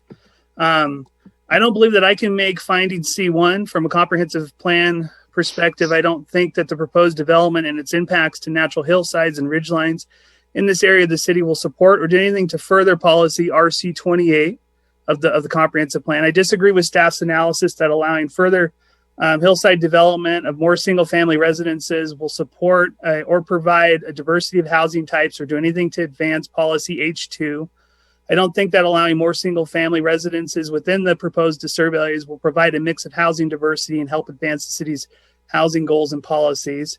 Along the lines of finding C1, the code 20.004.011b subsection 4 does not prohibit the construction of homes or buildings on or near ridge lines. Instead, it requires that this conditional use permit amendment that demonstrates that the proposed development will show a high degree of sensitivity to the terrain and its visual impact. I thought that the original conditional use permit that we approved last year did this, but what we've seen tonight, and in particular within the proposed Village 9 on the west side of the development, I don't believe that this proposed area demonstrates a high sensitivity to the terrain, its visual impact as required by the code.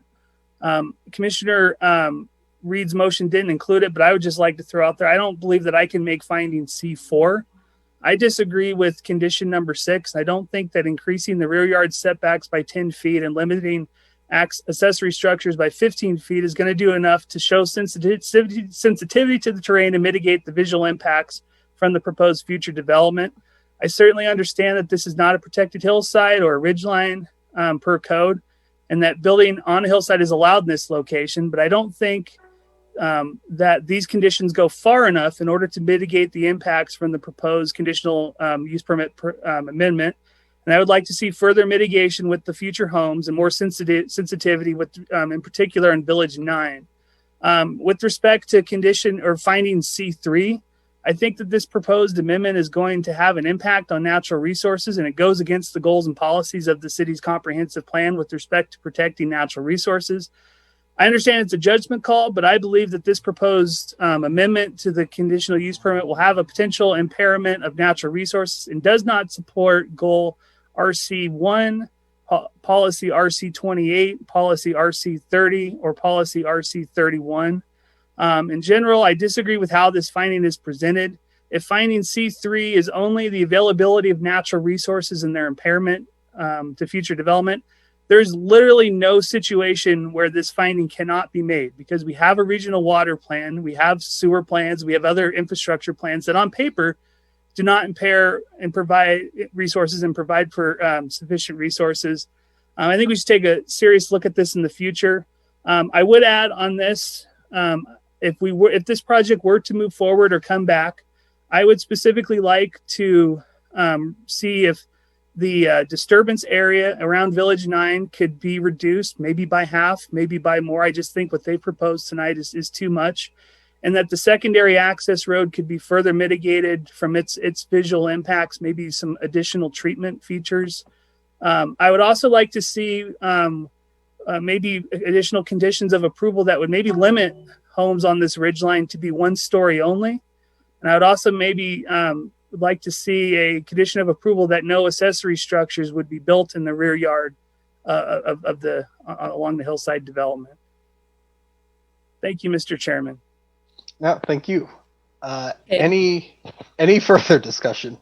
Well, do you want me to amend my original motion to include C4, Commissioner Carey? I would be supportive of your motion as originally submitted, but I wouldn't be opposed to C4. I think I've provided enough on record with that maybe that could provide enough direction. Thank you. All right, I'll leave my motion as it is. All right. Any further discussion?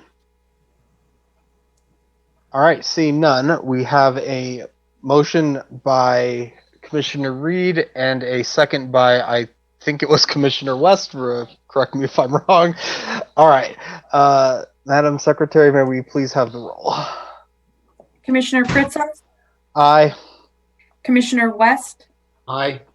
Commissioner Andriola? Aye. Commissioner Carey? Aye. Commissioner Kramer? Aye. Commissioner Rawson? Aye. Commissioner Reed? Aye. All right, motion passes unanimously. So that concludes public hearing items. We will now move on to general business. We will start with PCN 17-0011. Thanks for hanging in there, Danny. Well, I'm happy to inform you my presentation is about 12 or 13 minutes and there are no comments. So let me get started with this and share my screen. Okay. We want to share. There we go. Okay. Does everyone see the face page of the presentation? Yep. Good deal. Good evening, Chair Pritzos, members of the Planning Commission. I'm Danny Ray, the planner presenting this item to you today. Firstly, I'd like to bring to your attention that there were errors in numbering and omission of the condition related to landscaping in the conditions of approval. The corrected document has been emailed to you late this afternoon, and I apologize for the mishap. Should you need me to share the revised conditions of approval, I can share that screen at the end of my presentation. This is a request to reapprove a tentative map in the Miramonte Plan Development for 448 townhomes, originally approved by the City Council on May 22nd, 2017, and per NRS is set to expire later this month for a lack of recorded final maps. There are no changes proposed in this new tentative map. The number and design of the lots and townhomes, as well as access, grading, and landscaping proposed with this tentative map request match the currently active tentative map, STM 17-0003. The applicant, Fort Apache Homes, is requesting that this tentative map be reapproved, in effect extending the TM for another 4 years. The project is a part of the Miramonte Plan Development and is shown here on the vicinity map outlined in red. Let me get my, there, right here.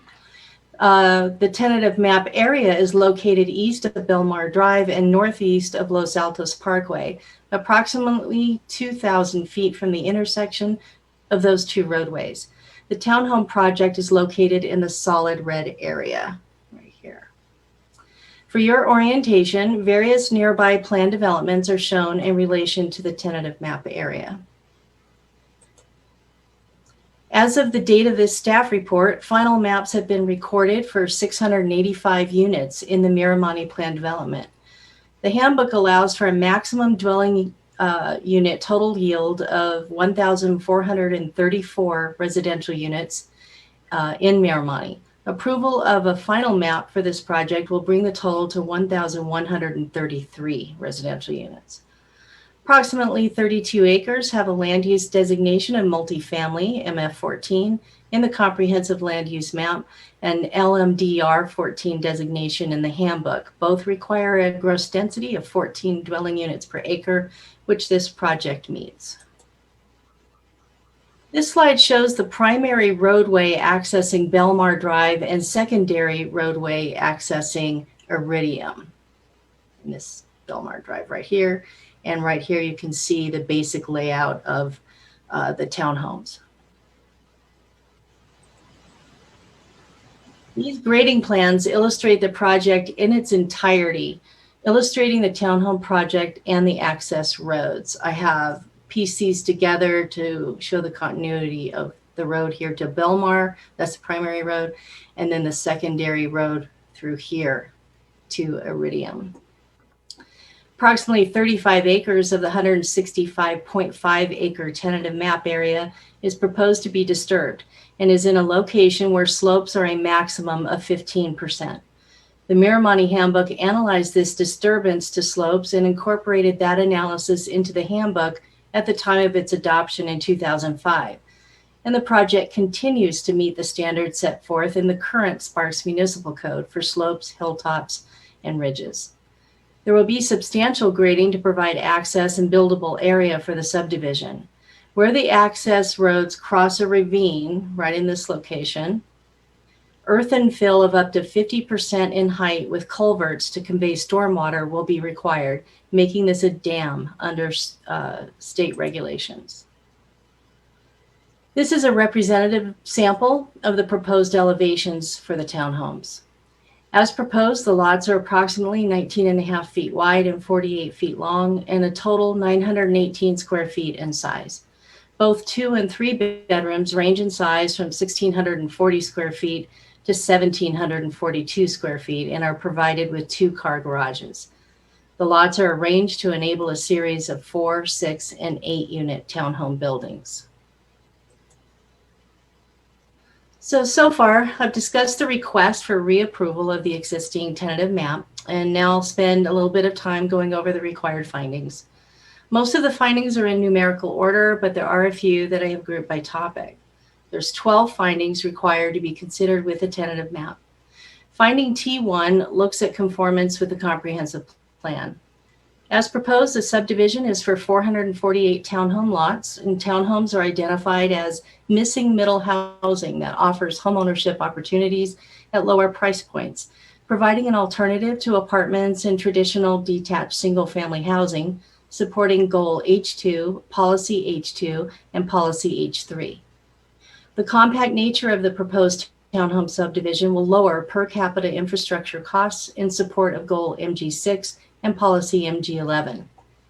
Sidewalks are proposed on both sides of streets adjacent to residences, while on local access roadways, there'll be multi-use path sidewalks on one side of the street, which complies with Policy C4 as no residences are proposed along these local roads.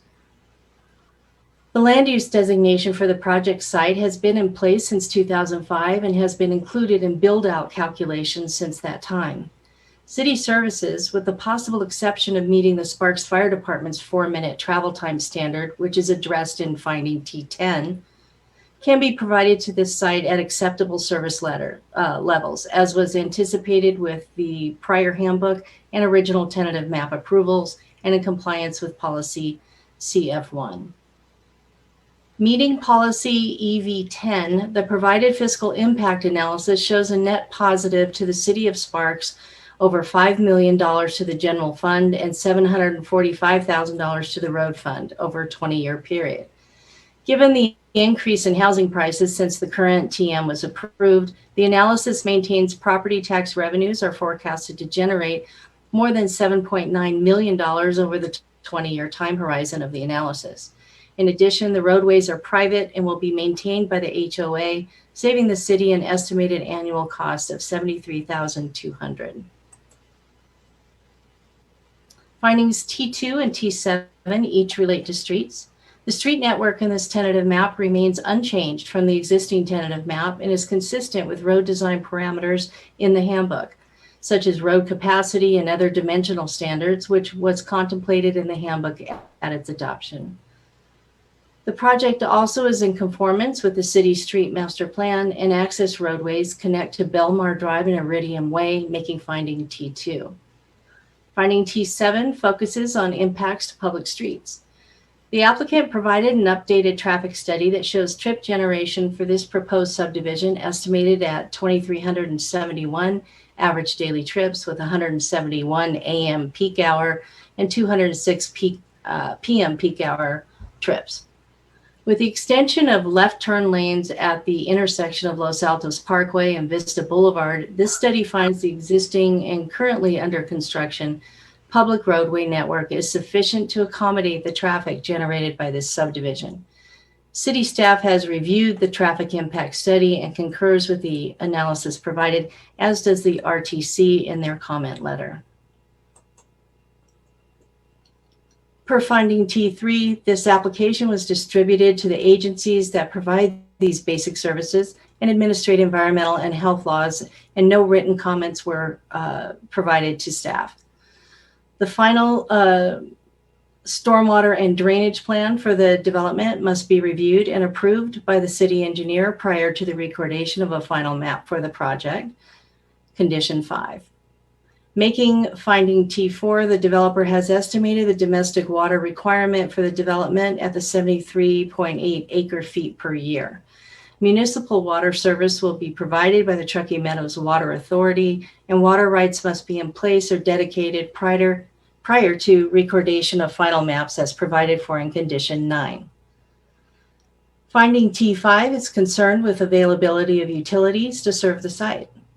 The developer estimates that 448 townhome lots will generate 392,000 gallons of sewage per day. And the city's sewer model accounts for the level of development proposed with this tentative map request. The applicant is required to provide evidence that there's adequate sanitary sewer conveyance and treatment capacity to serve the project prior to the recordation of a final map, condition 13. NV Energy will provide electrical and natural gas services. Electric, telephone, and cable services will be extended underground within the roadway right-of-way to serve this development. Finding T6 considers the availability and accessibility of public services of schools, police, transportation, and parks. The Washoe County School District has estimated that this tentative map will add 26 new students to Moss Elementary, 12 new students to Mendive Middle School, and 8 new students to Reed High School. Each of these schools will remain under base capacity for at least 5 years based on Washoe County School District projections. The Sparks Police Department will provide services to the site. The roadway network for Miramonte Planned Development was designed to accommodate a total of 1,434 residential lots, and the maximum number of lots has not yet been reached. RTC provided a comment letter in response to this tentative map request, indicating that the applicant will be responsible for maintaining the policy level of service, LOS, of D along Belmore Drive and Los Altos Parkway. While no park is proposed in this tentative map, recreational amenities are provided in the townhome development and the common areas, such as group picnic areas, volleyball, basketball courts, a playground, and fit stations with a running trail. In the center community building area, there's proposed a swimming pool and playground and other amenities. Nearby is a Sage Canyon Park located in the Miramonte Phase 3A development. A 1.5 acre park is described in the handbook that will be located to the north of the project site and will be developed in a future proposal. Finding T8 addresses floodplain, slopes, and soil. The property is located within FEMA Zone X and is located outside the 100-year flood hazard zone. Based on the preliminary hydrology report submitted with the tentative map, the project will not be adversely affected by the floodplain, nor will it affect properties downstream. The development has been designed in accordance with the appropriate standards and is in compliance with previous studies. The proposed primary and secondary access roads to the site will cross a large ravine that runs along the west side of the site. The grading plans for the roadway crossings show earthen fill up to 50 feet in height with culverts to convey stormwater. Due to the height of the fill, both roadway crossings are considered dams and must be approved by the state engineer, condition 5.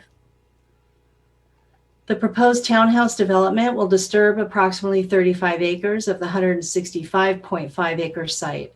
Of the remaining 130 acres, 111.5 acres will be reserved as undisturbed open space, and the remainder of the site will be utilized as common area for the development. The proposed tentative map conforms to the findings outlined in the handbook. Overall, this represents the site as 21% developed, 4% access roads, and 81% undisturbed open space after development. A final geotechnical report will be required to be approved by the city engineer prior to the issuance of any building permits, condition 12. Any recommendations from that report shall be incorporated into the building permits to accommodate for soil conditions. Finding 9 requires consideration of outside agency responses. The responses were addressed in my discussion for finding T6. Finding T10 considers the availability of fire protection services. Fire and emergency medical service will be provided by the Sparks Fire Department, and Fire Station 4 is the nearest fire station. The project site may be located outside the Sparks 4-minute travel time standard.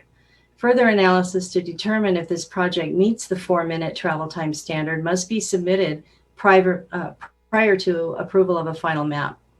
If this analysis determines that the standard will not be met, additional mitigation measures to be approved by the fire chief will be required prior to the recordation of any final map. Condition 14. Finding T11 considers other impacts identified in staff's analysis of the proposal. Identified are earth and fill, landscaping, and architectural elevations.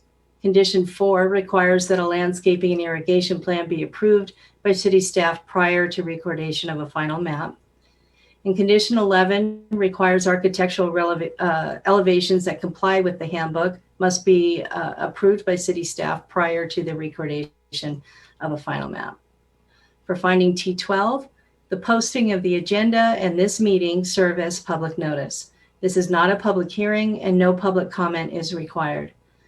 Staff has not yet received any public comment as of 5 p.m. today. Staff recommends approval of this tentative map application. This concludes my presentation and I am here for your questions. All right, thank you very much, Janie. Are there any questions for staff at this time? Yes, Commissioner Carey. Thank you, Mr. Chairman. I apologize. I know the lateness of the hour, but we didn't get a chance to ask many questions at the study session. So I have two questions for staff. My first one is for Danny and maybe Armando. 4 years ago, when we saw this this project, there was a fiscal impact study that basically came out and said it was either going to be over 20 years, $220,000 fiscally positive. And I remember some discussion from the city finance director about it might be fiscally neutral. Now we're looking at it's fiscally positive to the tune of over $5 million. My question is I'm just kind of curious, have the methodologies changed for our fiscal impact study? Have they changed that much so that it's a big swing from 220,000 to 5 million? I was just kind of wondering if you might be able to provide some insight on that. Yes, we have a new fiscal impact analysis methodology required. I think that was adopted last year or perhaps the end of the year before by the City Council. And it is different than before and the results will be somewhat different. But also what's assumed here in this present analysis is an increase in value of the properties. As you know, the median home price has increased just in this last year, almost $100,000. That's not particularly discussed in this analysis other than just increase in house prices. So since they're looking at a 20-year forecasted timeline, they're applying that along with C-tax, the property tax revenues from that increased value. They expect build out in 10 years. So they give numbers for 10-year results and then the full 20-year time period. And Armando, if you would like to add anything to that. You're muted, Armando. Thank you. Commissioner Carey, Chair Pritzos, and other members of the Planning Commission, again, Armando and Ellis. To answer your question, Commissioner Carey, yes, the methodology is significantly different. I think some of the assumptions that we had believed to be the accurate prior to the 2019 guidelines are markedly different. I think Ms. Ray referred to there's substantially different valuation now versus 4 years ago in single family home prices or townhomes in this case. One thing that remains constant is that the reason the road fund in this case is positive versus most projects where it's not is that the streets, all the internal streets are private. So I think that's the same in this case as it was previously, but that's one reason why this one doesn't look like other fiscal impact analysis that you've seen in recent years is because, we don't have a big negative in the road fund. And in fact, have a positive. Very much, Danny. Thank you, Armando. I have another question, but I think Commissioner West has his hand raised. Thank you. Yeah, go ahead, Commissioner West. Yeah, I was just curious, this is for staff. That secondary access road onto Iridium, is that like an emergency access road, or would that be a normal traveled roadway? Chair Pritzos, if I may respond. Yeah. Commissioner West, it's my understanding that it's a secondary access road. It was originally intended to be an emergency access road, but is now a secondary access road. Okay, thank you. Mm-hmm. And then Commissioner Carey, did you have a second question? Very much, Mr. Chairman. Danny, I was just wondering about possible wildfire concerns. I know this is located in a canyon, in an area that has burned in the past. I was just kind of curious if what you've heard from the fire department, do they have any issues with respect to wildfire with the proposed tentative map? Commissioner Carey, we actually, Ian Crittenden, our development services manager, spoke with, not with Chris McCubbins, I believe he's out of office, but the person who's responding on his behalf.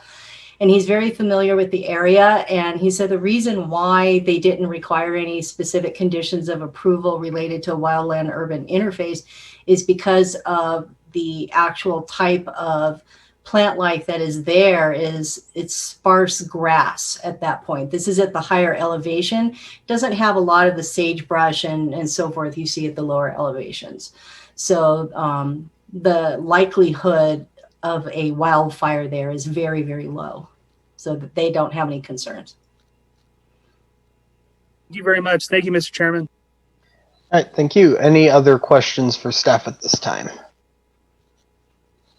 Okay, seeing none, does the applicant here still and would they want to add anything?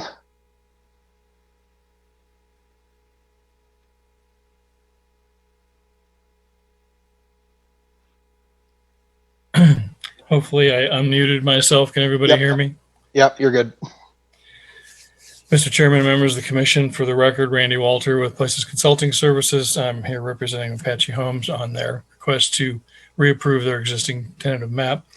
I guess it's still, well, not really. Depending on what your watch says, it might be morning rather than evening. I don't have anything else to add to it. A couple of the questions from commission, if I could respond to them. The secondary access is an emergency access. It will be gated. It's only there for emergency purposes. I call it a secondary access simply because there is 2 accesses required. That makes it the secondary access. The majority of the circulation will all come off of Belmar. It won't come off of the other access road at all.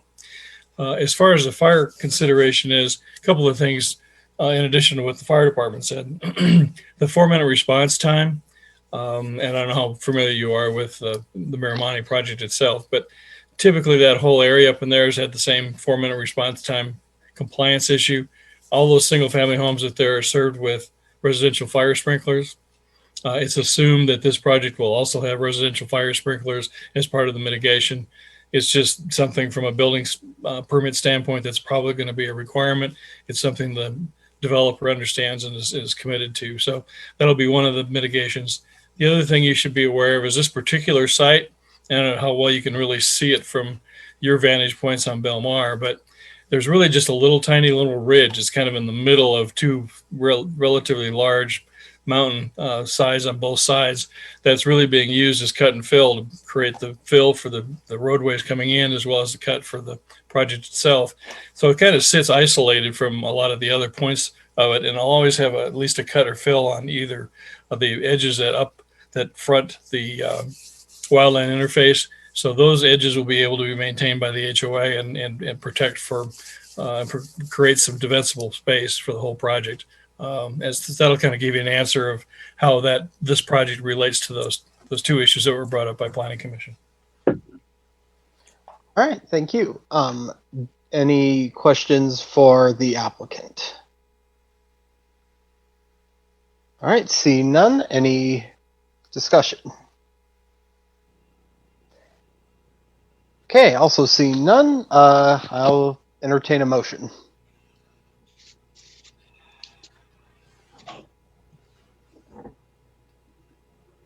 Commissioner Carey.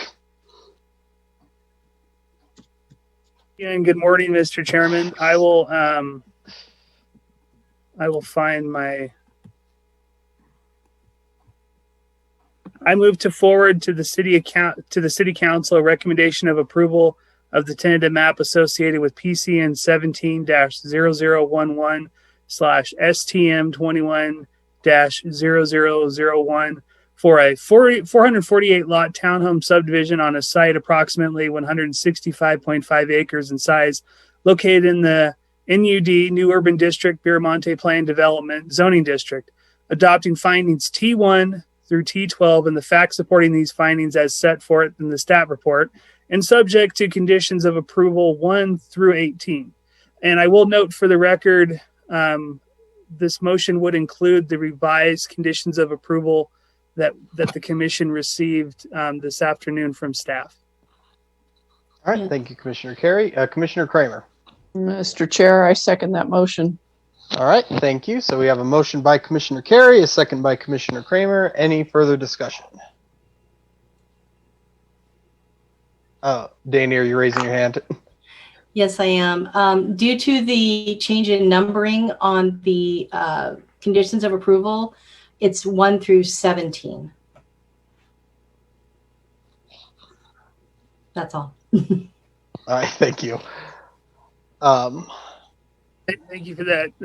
Would I need to amend the motion? Yes, please. Just clarify that you would be amending it to 1 through 17. I would be amending it, the foresaid motion, subject to conditions of approval 1 through 17 and reflecting the changes that were provided to the commission this afternoon. All right, thank you. Commissioner Kramer, you still want to second that? And I will second that motion. All right. So now we have a motion from Commissioner Carey, a second from Commissioner Kramer. Any further discussion? No? Well, then, Madam Secretary, can we please call the roll? Commissioner Pritzos? Aye. Commissioner West? Aye. Commissioner Andriola? Aye. Commissioner Carey? Aye. Commissioner Kramer? Aye. Commissioner Rawson? Aye. Commissioner Reed? Aye. All right, motion passes unanimously. So we will now move on to item 10, which is our last public comment section. Madam Secretary, could you please read the announcement? So this is our last general public comment period. The telephone number call-in for participation is 1-669-900-6833. Meeting ID number is 918-6277-1011. You will use *9 on your phone to request to speak, or you may raise your hand using the Zoom features if you have joined by the Zoom link.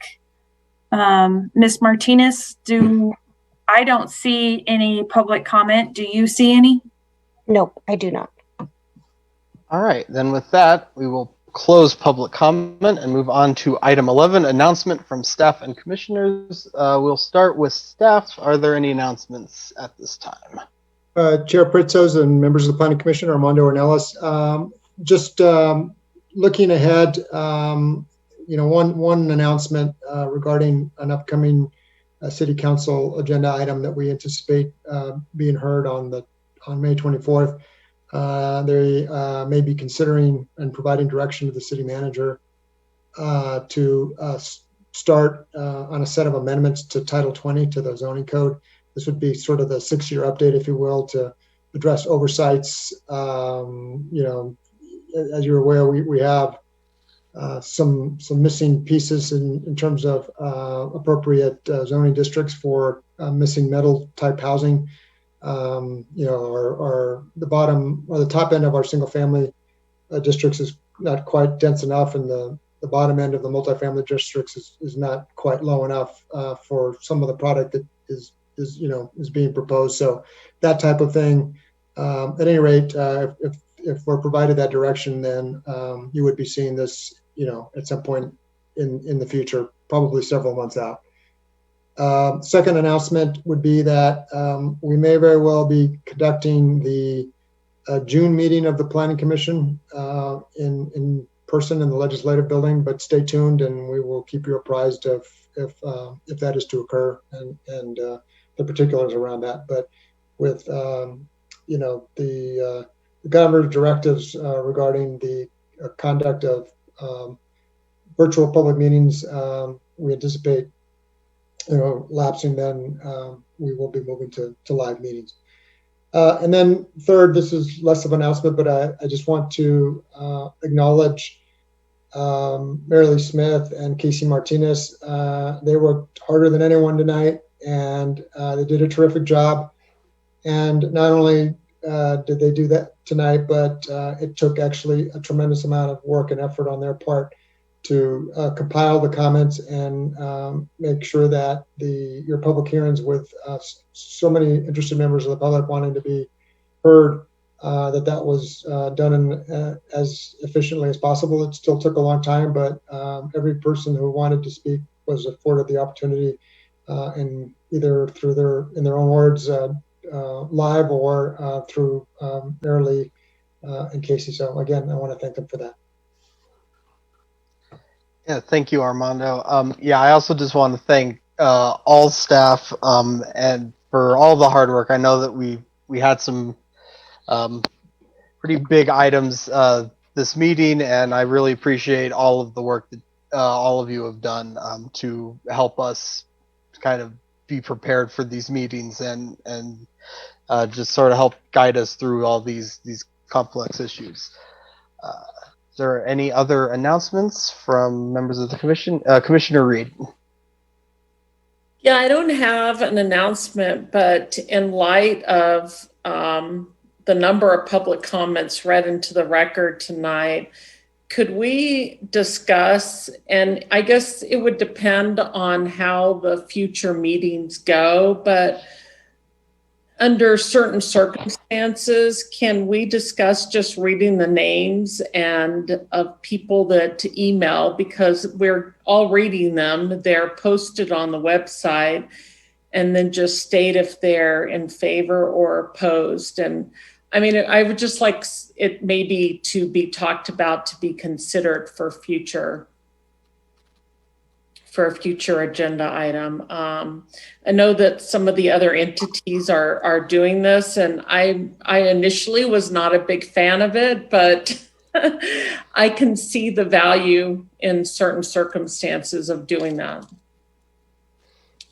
All right, thank you, Commissioner Reed. Are there any other announcements? All right, well, seeing none, we will move on to our last item on this fine Friday morning, which is adjournment. So can I get a motion to adjourn? Motion to adjourn. All second right, that. Second. All right, we have a motion from Commissioner Reed and a second from Commissioner Kramer.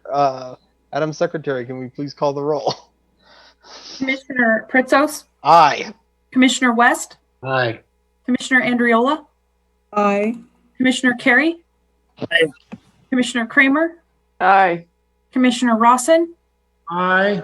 Commissioner Reed? Aye. Motion passes unanimously. We are adjourned. Thanks, everyone. Good night.